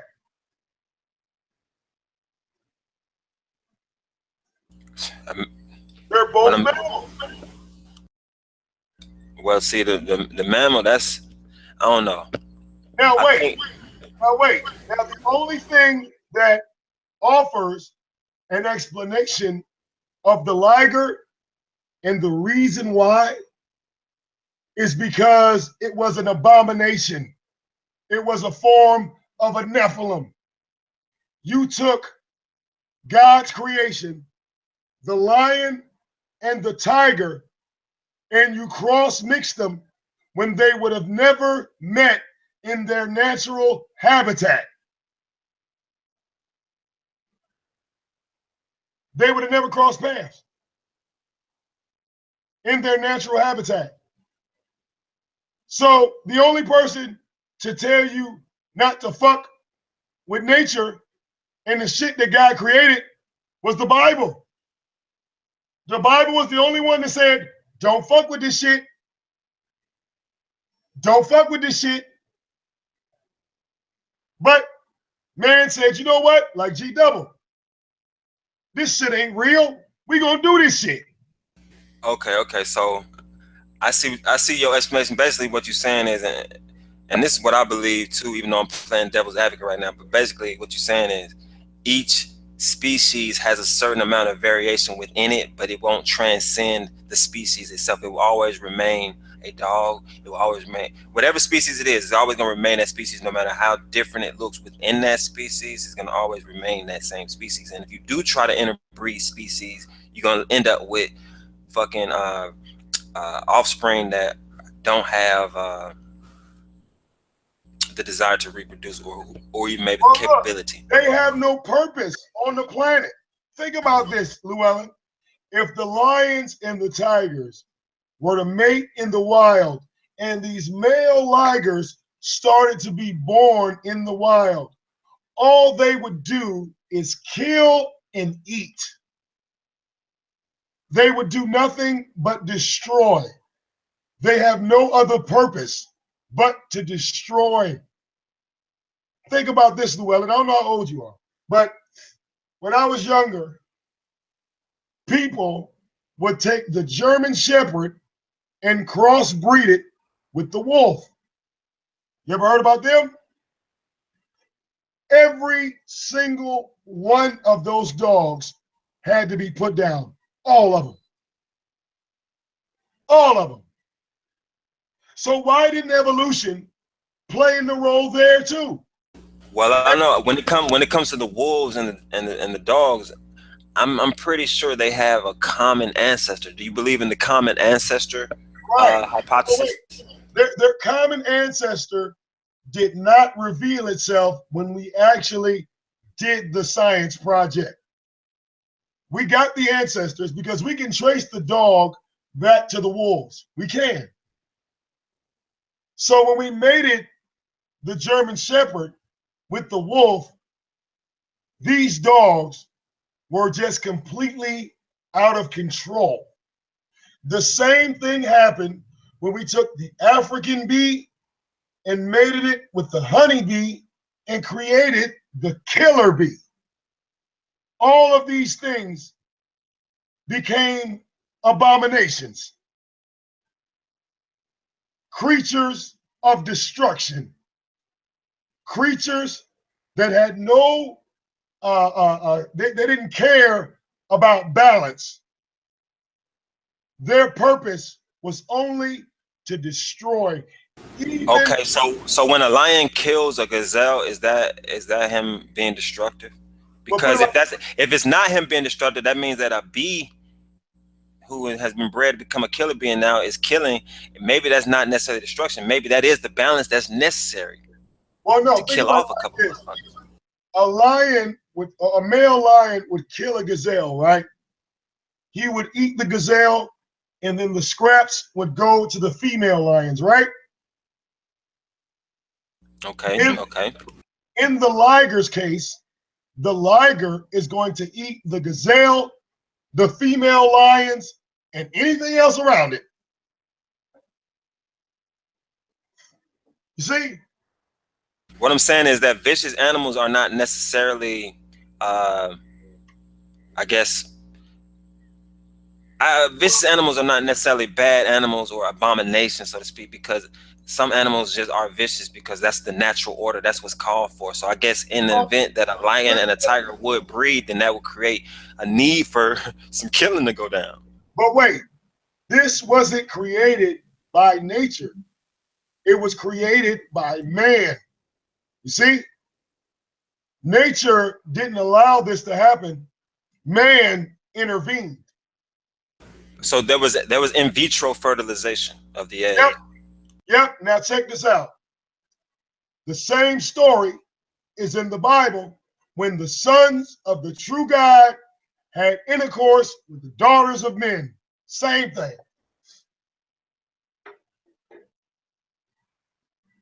Same thing, but done on a human scale. So you're saying that they did not have sex. You're saying that the lion and the tiger did not have sex with each other, that the egg was injected. No, they had sex. No. If they did have sex, then you can't say that man created it then.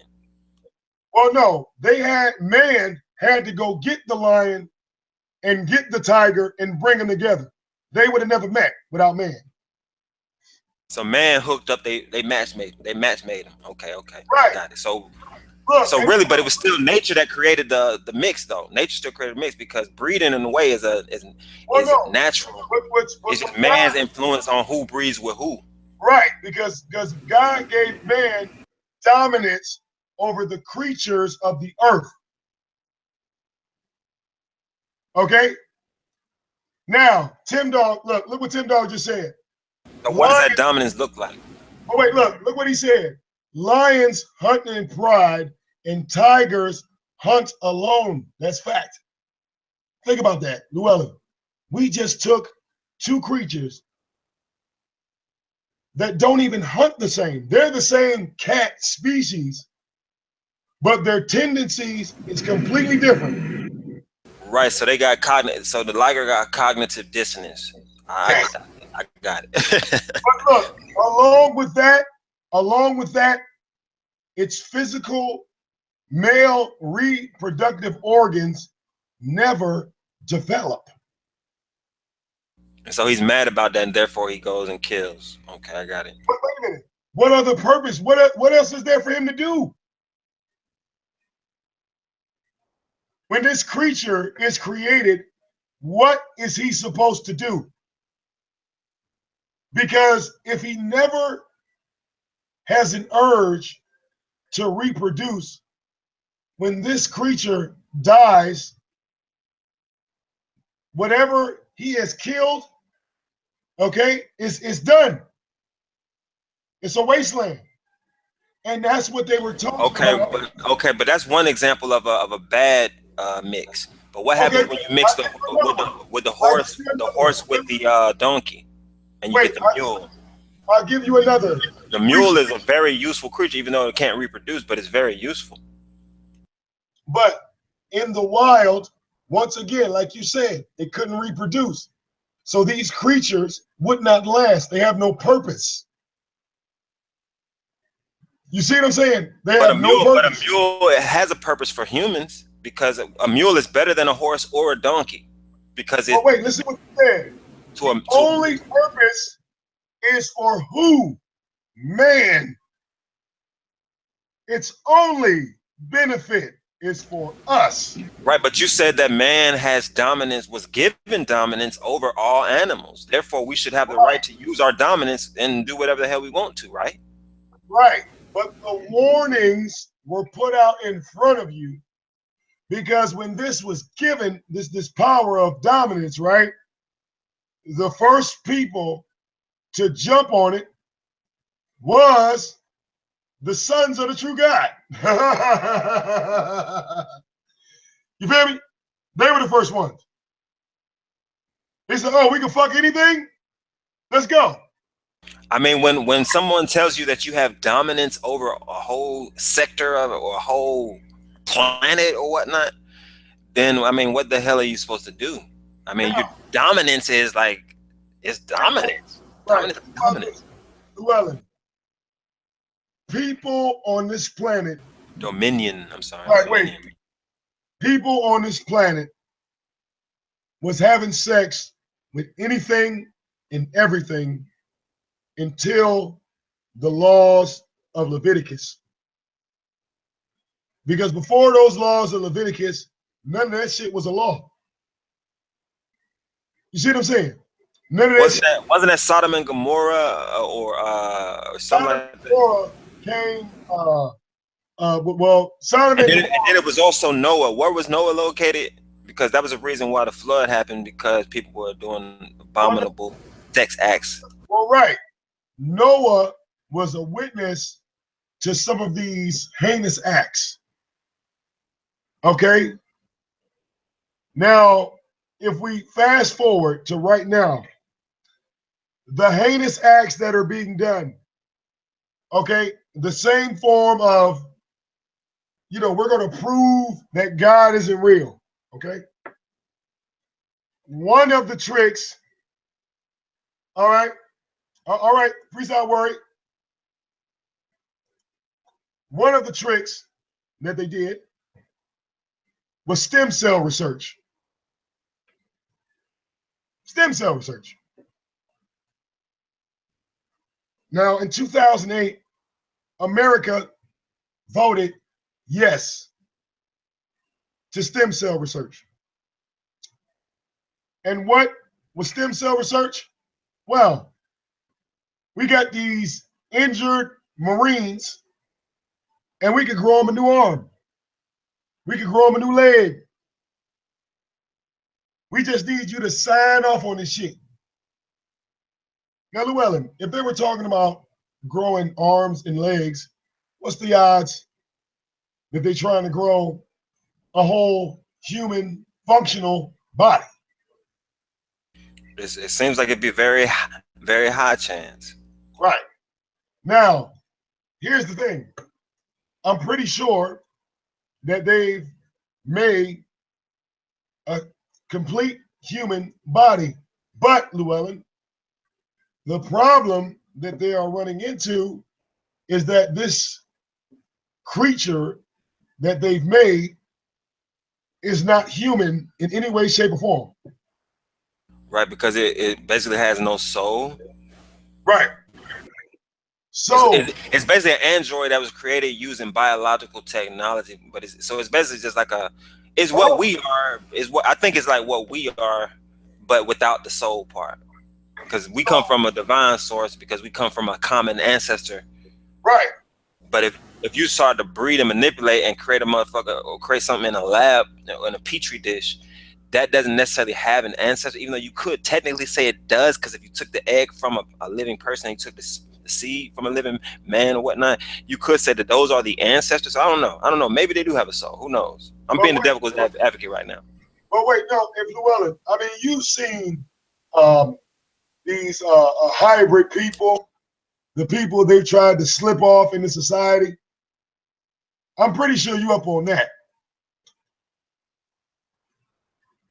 With the people. No, I haven't. I can't really just say that I've seen like a hybrid person, because I don't necessarily think race is enough to consider a person as a hybrid. But you know what I'm saying, I have seen mixed breed. I have seen mulattoes. I've seen have whites, Blasians, and goddamn all these other type of mixed. But I haven't seen a hybrid human like mixed with some other species besides human. So wait, the hybrids that I've seen, okay, some of them are on YouTube. There was a hybrid inside the courtroom of the George Zimmerman case. I don't know if anybody heard that. There was another hybrid at the inauguration of Barack Obama. They used another one. I believe they slipped them in with George Bush Jr. These hybrids, they kind of resemble like what people would refer to as an alien. Okay? They don't really have ears. Like you could tell their skull, their bone structure of their skull is not human at all. What am I? Are we leaving room here for deformity or birth defects or mutation? If this was a defect, then what you would have is, patterns. We're talking about one, maybe two at best, that have been released, put out in the public, just to see if anyone was going to spot them. Okay, now we got 7 continents working right now. Some of these hybrids have been spotted. And we got YouTube, right, Llewellyn? They put them up. They put them up. These people that the government has already started to grow these, organism type human, resemble creatures. Because I don't know what the name of them are, but I know what I saw. All right, now I'm playing a real tough devil's advocate here, so hear me out on this. Why would God create in a human being the capability to manipulate genes and to do stem cell research if he did not want us to do it? And if was that not a part of the dominion clause that God gave humans? Well, no, because see, God gave us the power of free will and choice. He didn't want to just force you. He wanted you to, make a decision once these things are placed in front of you, to make a constant, a conscious decision.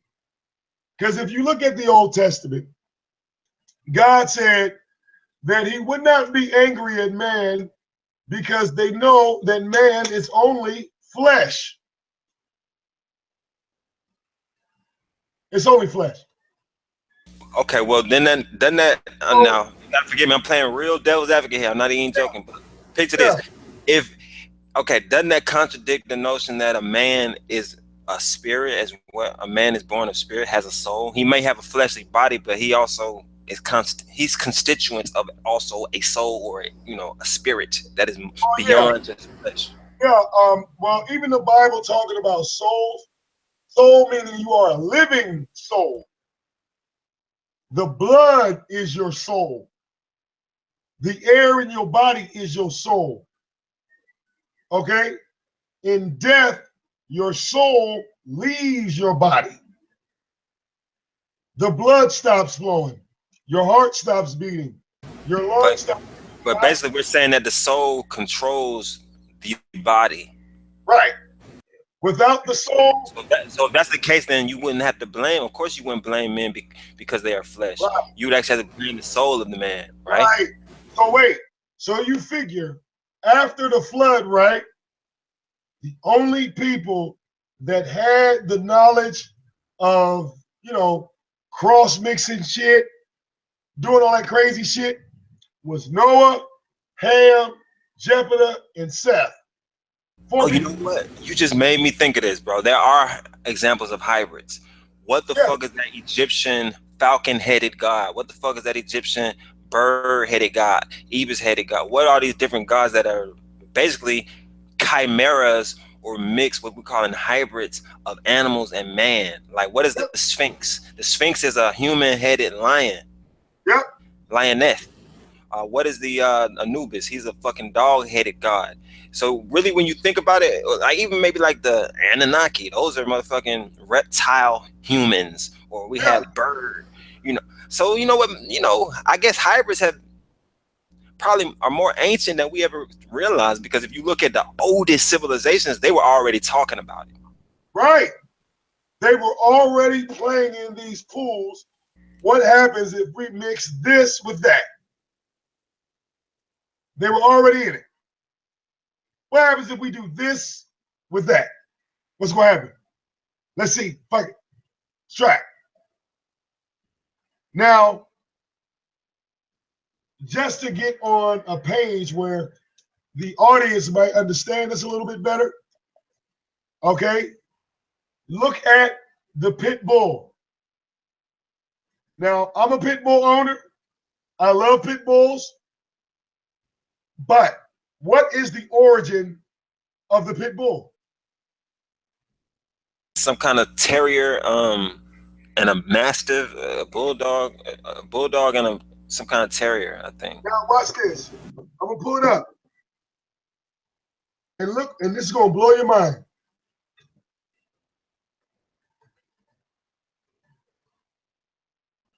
Origin of pit bulls. Okay?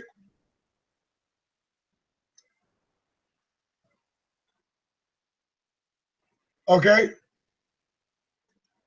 Now, open this up. It says pit bulls were created by breeding bulldogs and terriers together to produce a dog. Wasn't wrong. Okay, look, it says to produce a dog that can combine gameness and agility with the terrier strength of the bulldog in the United Kingdom. These dogs were used in blood sports such as bull baiting and bear baiting. Their origin, blood sports. Think about that. Okay. So that, yeah, okay. So now,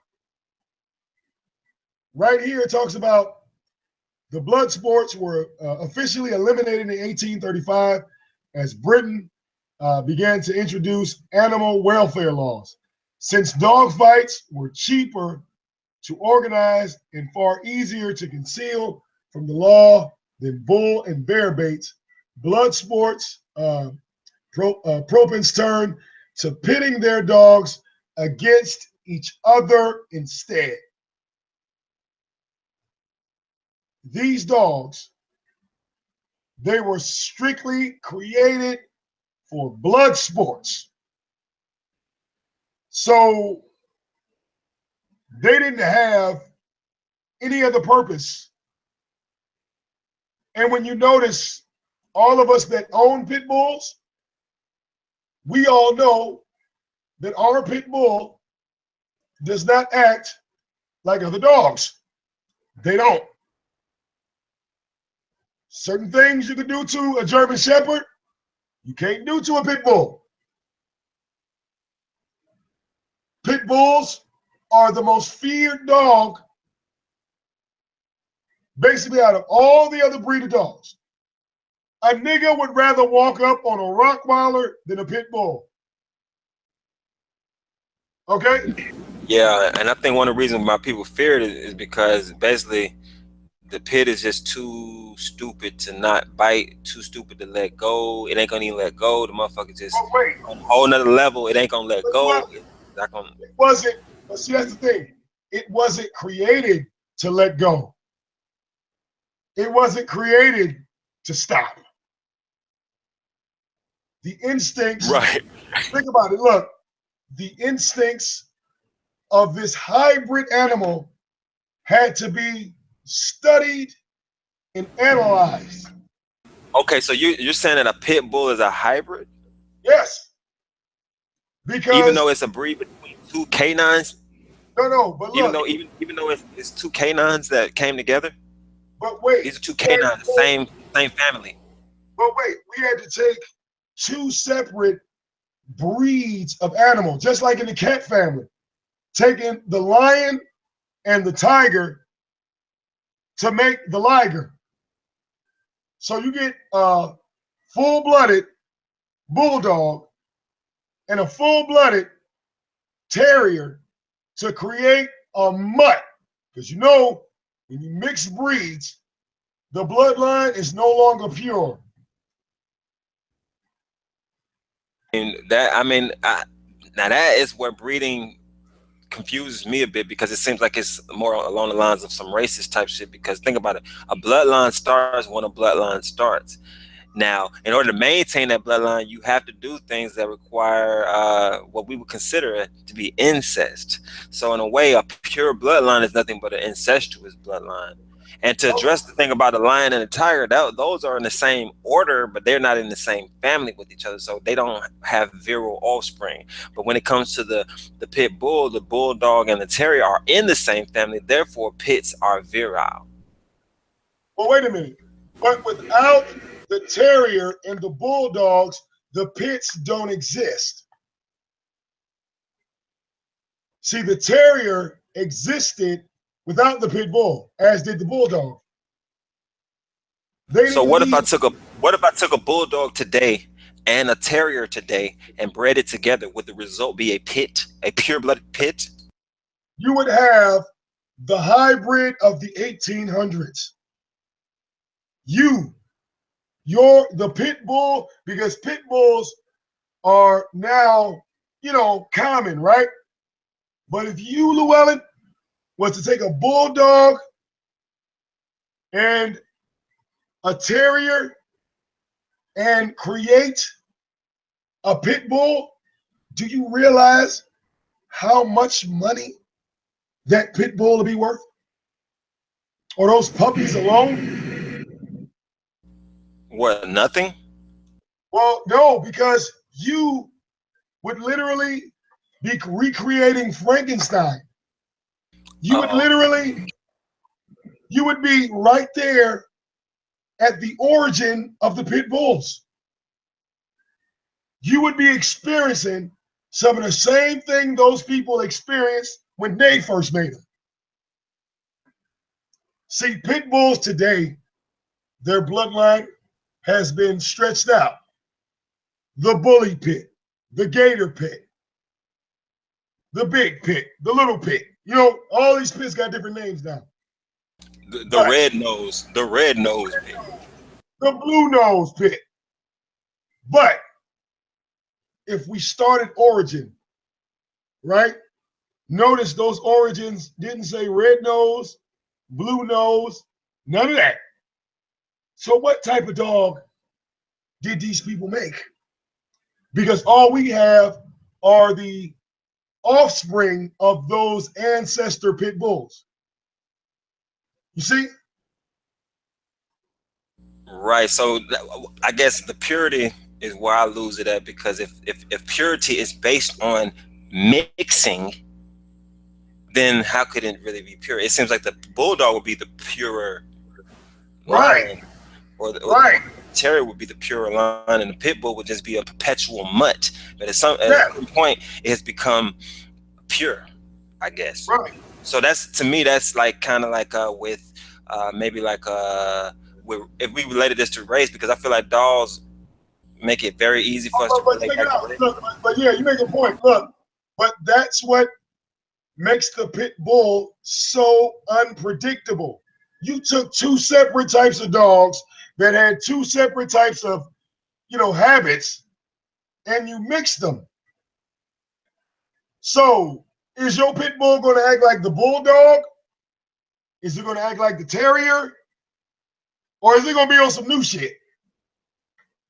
Now look, I got to stop being a devil's advocate for 1 second, and I got to point out, like, I actually did read up on the history of that creation of the pit bull, and basically, bro, it was a lot. It was some crazy shit. It was almost like some MK Ultra type shit. Like, they basically were breeding crazy, bro. Like, they just kept isolating these, killing these, making these sisters fuck these brothers, and make these brothers fuck these sisters. It was just a whole bunch of shit before they finally said, okay, now we are gonna just continue on like this. You know what I mean? It was crazy shit. Look, that is man trying to play God. You feel me? Man trying to play God. Let's see if we could crossbreed him. Let's see if we can do this over here. But look, let's see if we can. But you say now I'm gonna go back to the devil's advocate now. Now you say trying to play God, but if they were successful in creating this new animal, then weren't they actually playing God? Well, no. The reason why I say they tried to play God is because, let's say, okay, God created the German Shepherd, right? But man created the pit bull. No. All right, now I don't think man created the German Shepherd. Well, maybe no. God did not create the German Shepherd. Man did. I think all the dogs were created by man. Well, look, if you can trace the bloodline of German Shepherds all the way back to their ancestors, the pit bulls, the ancestors of the pit bulls is another breed of dog, so they're mutts. They have no ancestors. The ancestor to the German Shepherd is not another dog. It's a wolf. You saying the ancestor to the German Shepherd is a wolf? Right. Because wolves and German Shepherds look alike. You can have a German Shepherd that looks just like a wolf. Or how about the Siberian Huskies? They look exactly like wolves. They're like the fucking snow wolf. But Siberian Huskies don't look like German Shepherds. Right. But they also have thick coats. You feel me? They have the same pointy ears. They have the same mouth structure. They both operate off speed and agility. In the pit bull world, pit bulls are totally unpredictable. These motherfuckers will go after a human, an animal, an inanimate object. Okay? These dogs take bullets and keep getting up. All right, look, I just looked it up. It says the Deutsche Schafenhund, which is the German pronunciation, is a breed of medium or whatever. All right, German Shepherd dogs in the English language. Look, whatever. It says the German Shepherd is a relatively new breed of dog with their origin dating to 1899. Okay. But you realize with that type of dog, as soon as they tried to cross the German Shepherd, and you can look it up, Llewellyn, when they crossed the German Shepherd with the wolf in America, nigga, newborn babies were dying.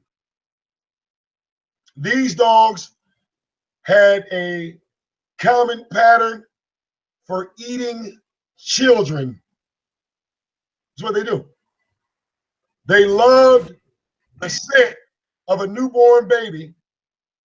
And in the 80s, there was a warning that said if you owned a dog that was part wolf, do not, because I stayed in Jersey. So they said, do not put this dog on the 3rd floor of your house, for one, and never leave this dog around the presence of a child. Those were the rules. Now, of course, people didn't take heed to those rules. And these dogs would get overheated and go crazy. All these dogs were literally destroyed in America. All of them. The pit bull in most states actually have so many goddamn restrictions that if they found out you had them, they'd probably take that motherfucker and fine you. Now, the reason why I say pit bulls fall under that abomination, because no other dog, as it stands right now, has done more destruction than pit bulls. When these dogs get loose, they become the most dangerous thing in the street. All right, now look, now I'm being a real big devil's advocate, but look, I think that that's the same thing that they say about black men. They say that we are very destructive. Bro, I got Snowflake, right? You seen this nigga? This big ass blue pit I got. Okay? Now, Llewellyn, I have this dog around my wife. I got this dog around my 6-year-old daughter. Okay? Now, I can tell you, my dog is friendly. He ain't gonna bite you, Llewellyn. You come into the house, right? You rub him, nothing happened. Okay? But Llewellyn, now, somehow, my dog broke out the yard. I'm not out there with my dog now. Now my dog is thinking on its own. I'm not there to tell him what to do. So now my cute little Snowflake has become a weapon. You follow what I'm saying? Yeah. He's under no restriction. He's under no restriction. And Snowflake is the type of dog that if he sees you, he will run right up on you. Quick.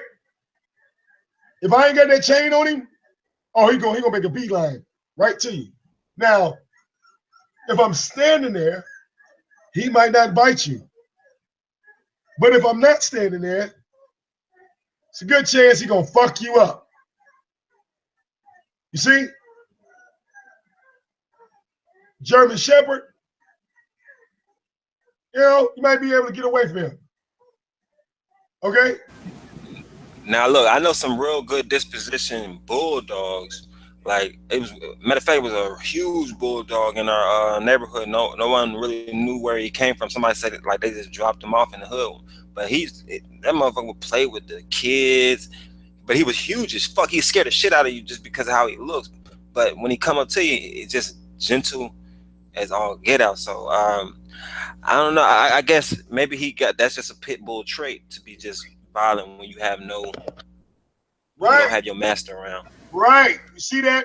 When these dogs are on their own and they move on their own, normally somebody gonna get hurt.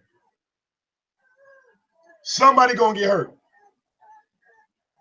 When True VicDamoane called MHS to my house and they parked in front of my house the wrong way and jumped out with cameras and shit.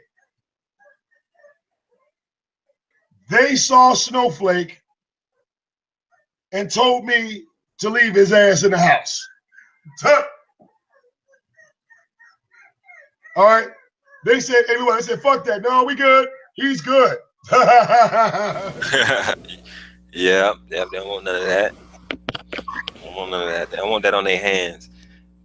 They don't want that in because they know it's already going to be a lot of publicity on it because, well, maybe they didn't know that, but at the same time, they would have to shoot that motherfucker, bro. And then that's going to be a big problem if they just go to killing dogs and shit like that. Well, that's the thing, Llewellyn.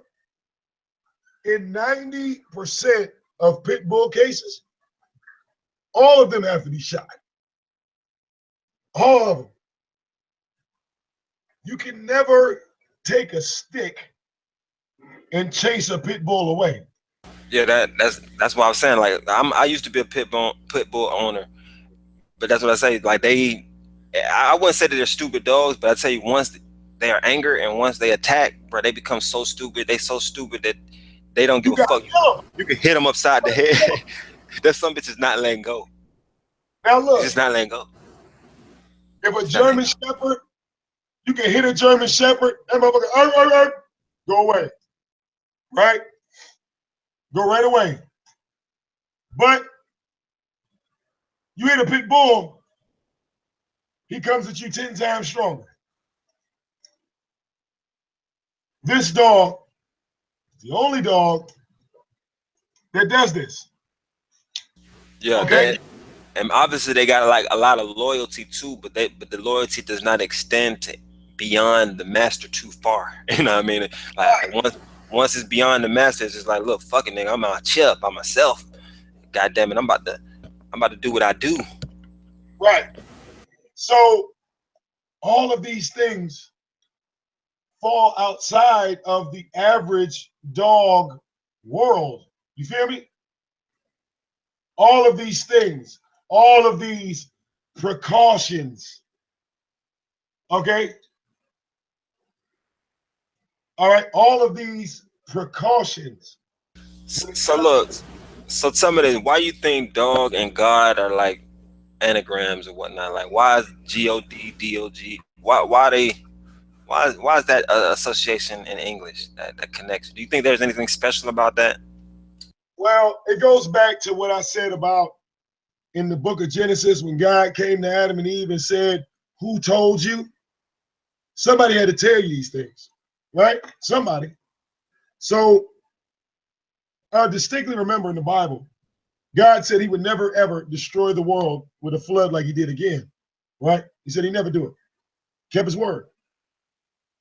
So for the people that were against God, they were going to do everything in their power to prove that God wasn't real.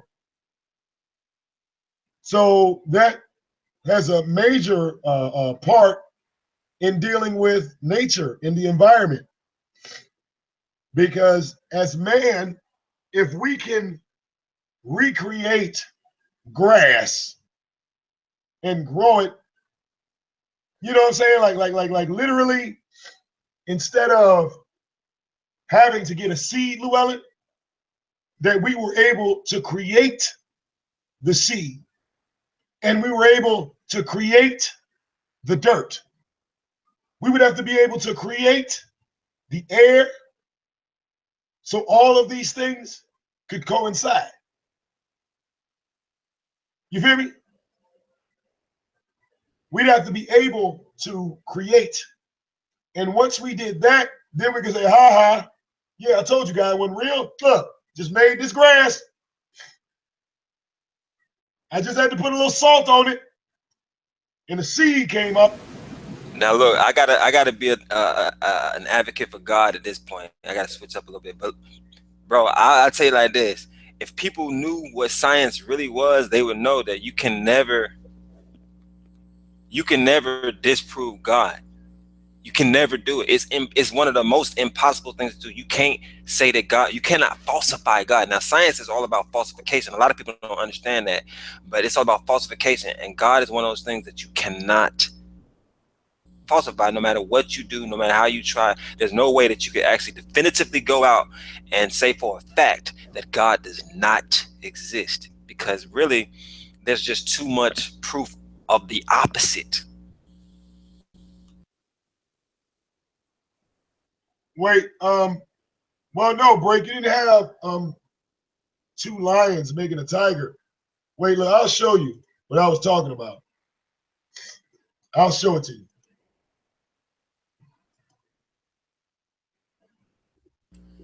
Let me see if I can pull it up.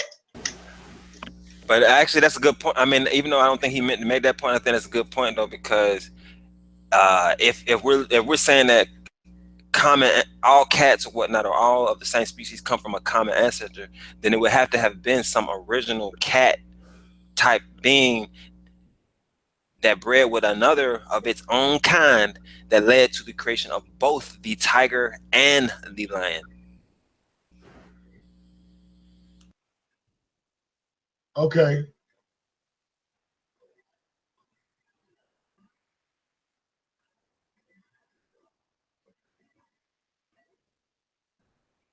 Let me see if I can.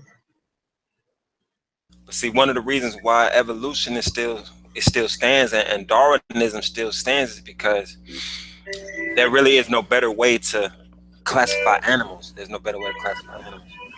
It's like 6 minutes right here. Tigers preserved.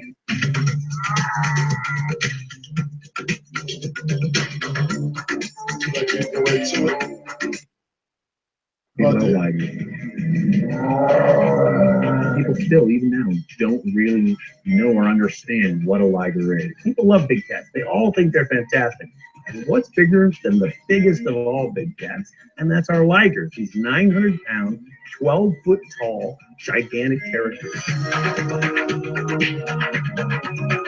900 pounds, 12 feet tall.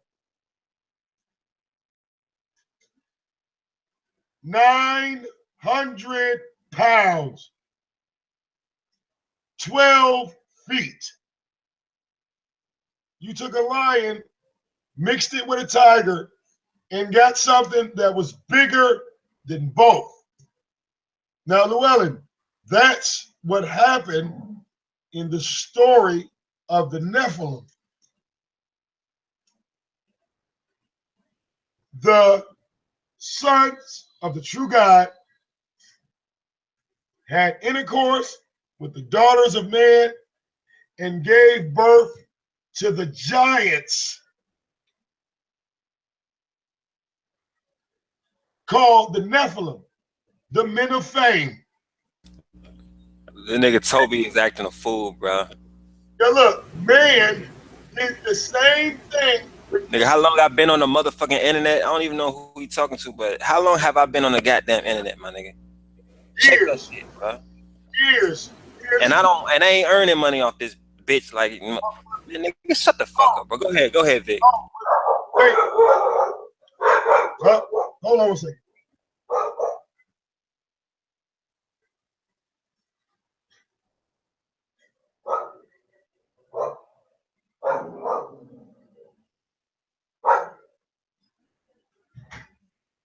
Okay. Now, listen to what they say though about this cat.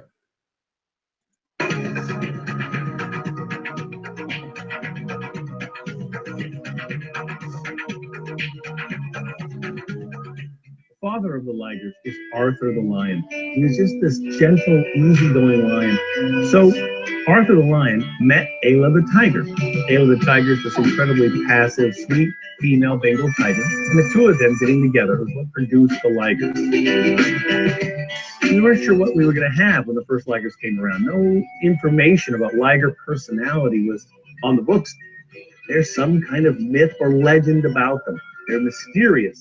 They break social ideas and rules in some way, and they're also kind of like a unicorn or a mermaid in another way. And we started trying to raise those kids up as our family guys. Lived with me. They live with me, all four of them, in my home at the facility. Slept in my bed and hung out with me 24/7 pretty much. They were able to stay in my house probably for about 4 or 5 months. They get quite large, quite quickly, about half a pound a day. So of course, they have to move out to bigger quarters. I mean, these are my kids. I've been dealing with them probably more than what people deal with their children. And so I don't get scared. I'm more afraid of jumping out of an airplane. That to me seems crazy, but walking in with a cat doesn't.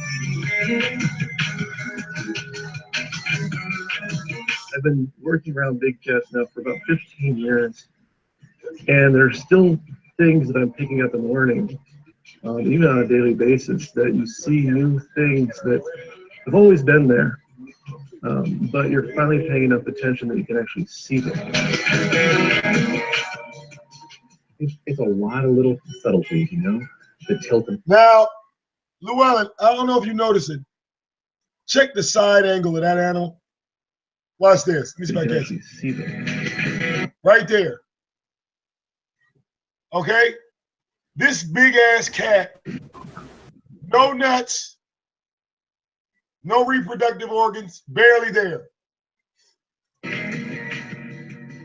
It's a lot of little subtleties, you know, the tilt of the head, the tip of the ears. You know, he turns his head this way. He, drops his nose. He hunches his shoulders. He starts to stalk. As time goes on, you start to see how they're communicating with each other, how they're communicating the same thing to you.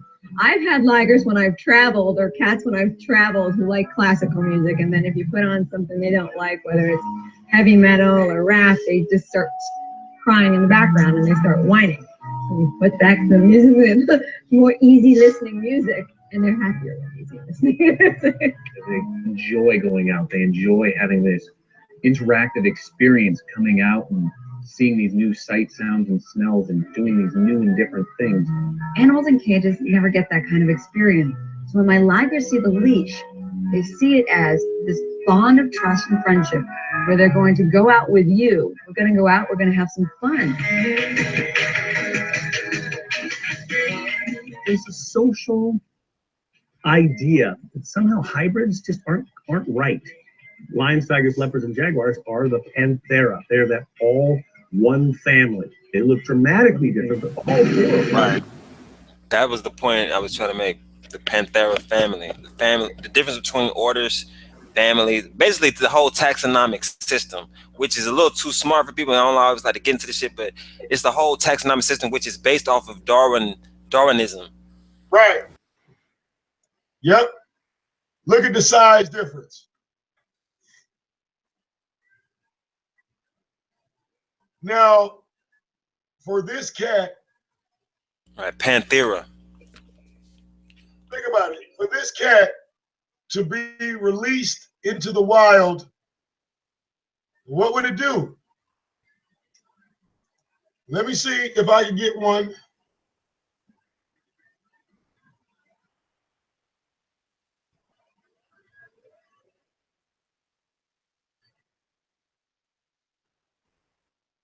See, I'll just say that when you, like, if you breed together like a lion and a tiger, I say that's just proof that there was an ancestral species to the whole Panthera family, which was a gigantic creature. It was a huge carnivore.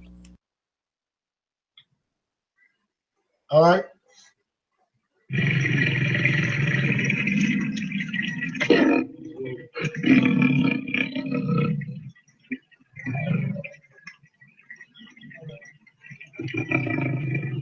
Have you noticed they took the fangs out of this liger? They took his teeth out.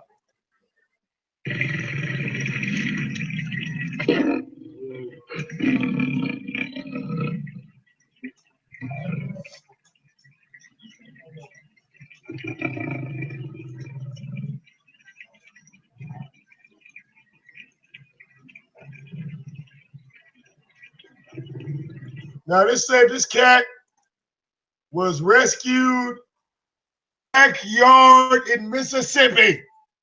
A nigga had this bitch in his backyard.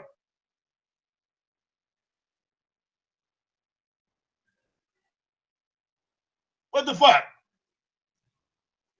See the danger now coming, Llewellyn? Now we getting stupid. Llewellyn? That's just starting to look like a saber tooth. It does. It does resemble a saber tooth, don't it?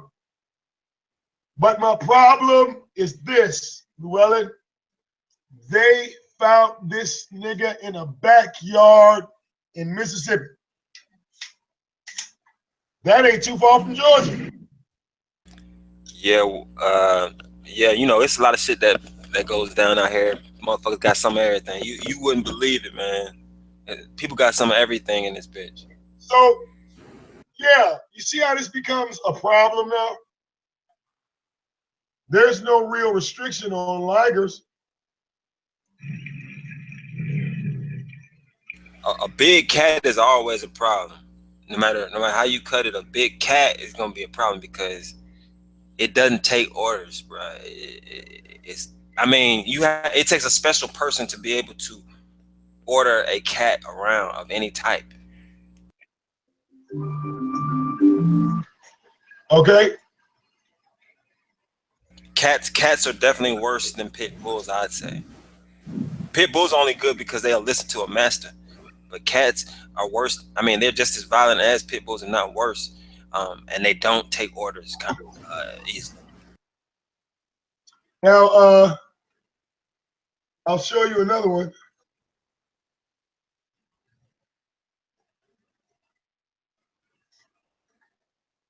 Okay.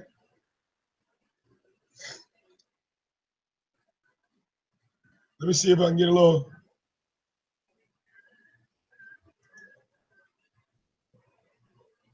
Now this one, I'm talking about. For millennia, the great rainforests of Central America have been kept alive by one of the tiniest and least understood of creatures.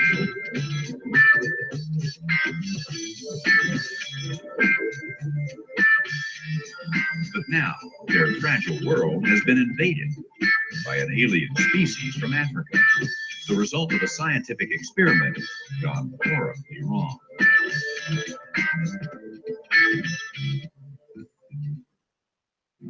One man, entomologist David Rubik, believes these imported African bees are edging out the native honeybees and damaging the rainforest. He's searching for evidence.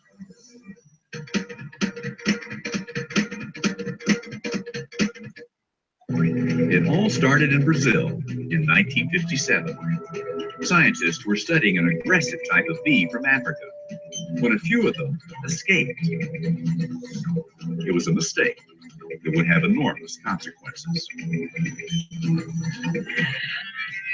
The African bees proved extremely adaptable to their new home.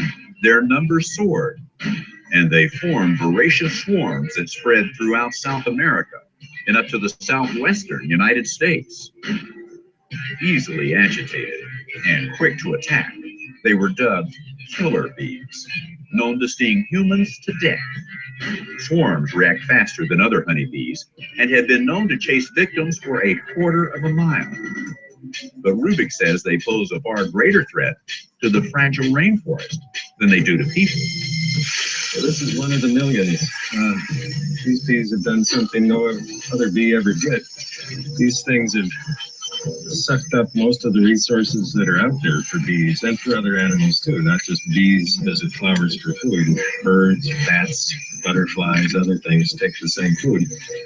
And it's not just here and there, it's really everywhere. All the vast forest areas we think of as absolute wildlife preserves have been violated by this bee. This bee doesn't belong in any of them. It lives in all of them. It's not going to go away. Can native South American honeybees survive the onslaught of their killer cousins?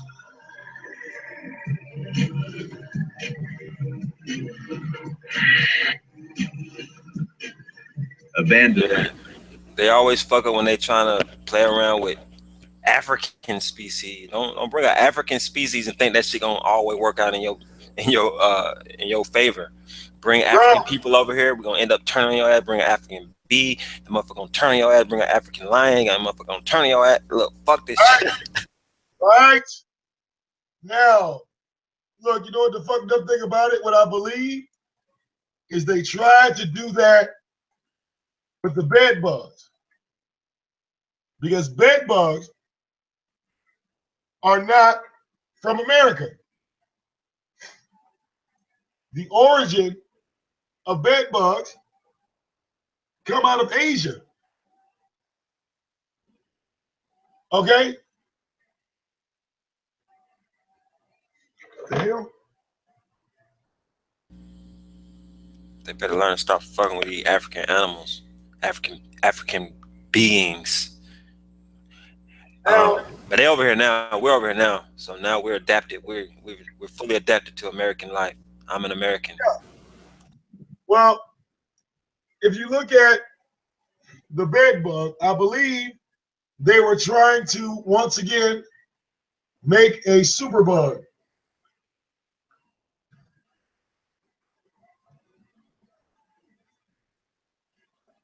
Yeah, see, they're trying to get into the nanotechnology, so they're trying to find shortcuts into the nanotechnology world by fucking with little insects and trying to see what they can do to control them. Maybe throw a camera on his back or some shit like that to see if you can use it to spy. But I think they fucking up, man. But yeah, they've already done some shit with the bed bugs and a few other tiny insects. Right. Test. And let me see. I mean, didn't they hybridize the damn tomatoes with a fucking spider? They hybridized the tomatoes with spiders, yeah. Yep.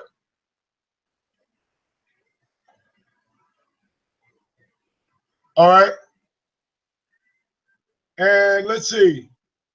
They said the lineage of the bed bug can be traced all the way back to ancient Rome. Okay? But they originated, let's see, right? I don't know, man. It might not even be an origin. I think, I don't know, man. Personally, I think white folk come from Africa. I think they come from Africa. They just didn't in denial about that shit. I think Asians came from Africa too. Oh yeah, wait a minute. I'm going to let me see. Because there was a story. I might have to go pull it. All right, peace out, Nat Turner. Miss Nat Turner. Nat Hunter is about to get the fuck on out of here. I hope she have a good day. But look, there was a story that had broke and said that the bed bugs were coming in through hair weaves. The hair weaves that were coming out of Asia. Yeah. The crates were infested with bed bugs. And these hair weave products went all over the nation. Now, a fucking shame. We had an epidemic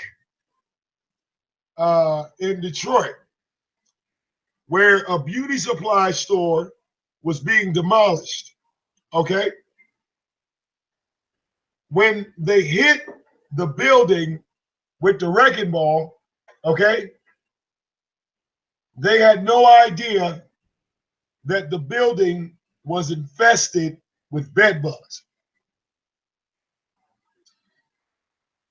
They estimated 3 million to 4 million bed bugs on the inside of this abandoned beauty supply store. Because he said when they hit the wall, that's all that came out.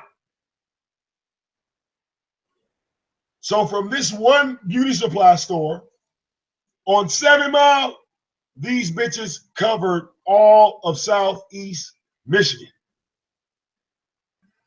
One shot. Damn, Michigan been through some shit, bro. They had the water, now they got fucking bed bugs, or had bed bugs. This shit's crazy. What else? What else? The only way to stop bed bugs is Terminex. They have the only system that permanently kills bed bugs. Some people say use heat.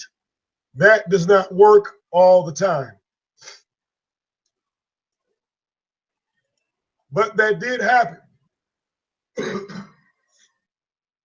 Hold on, bro. I ran the restroom right quick. Yep. That did happen. I actually happen to love animals, man. I love the natural world a whole lot. I don't necessarily like all of these creatures that we're talking about, but because they fall into the natural world, I fuck with it.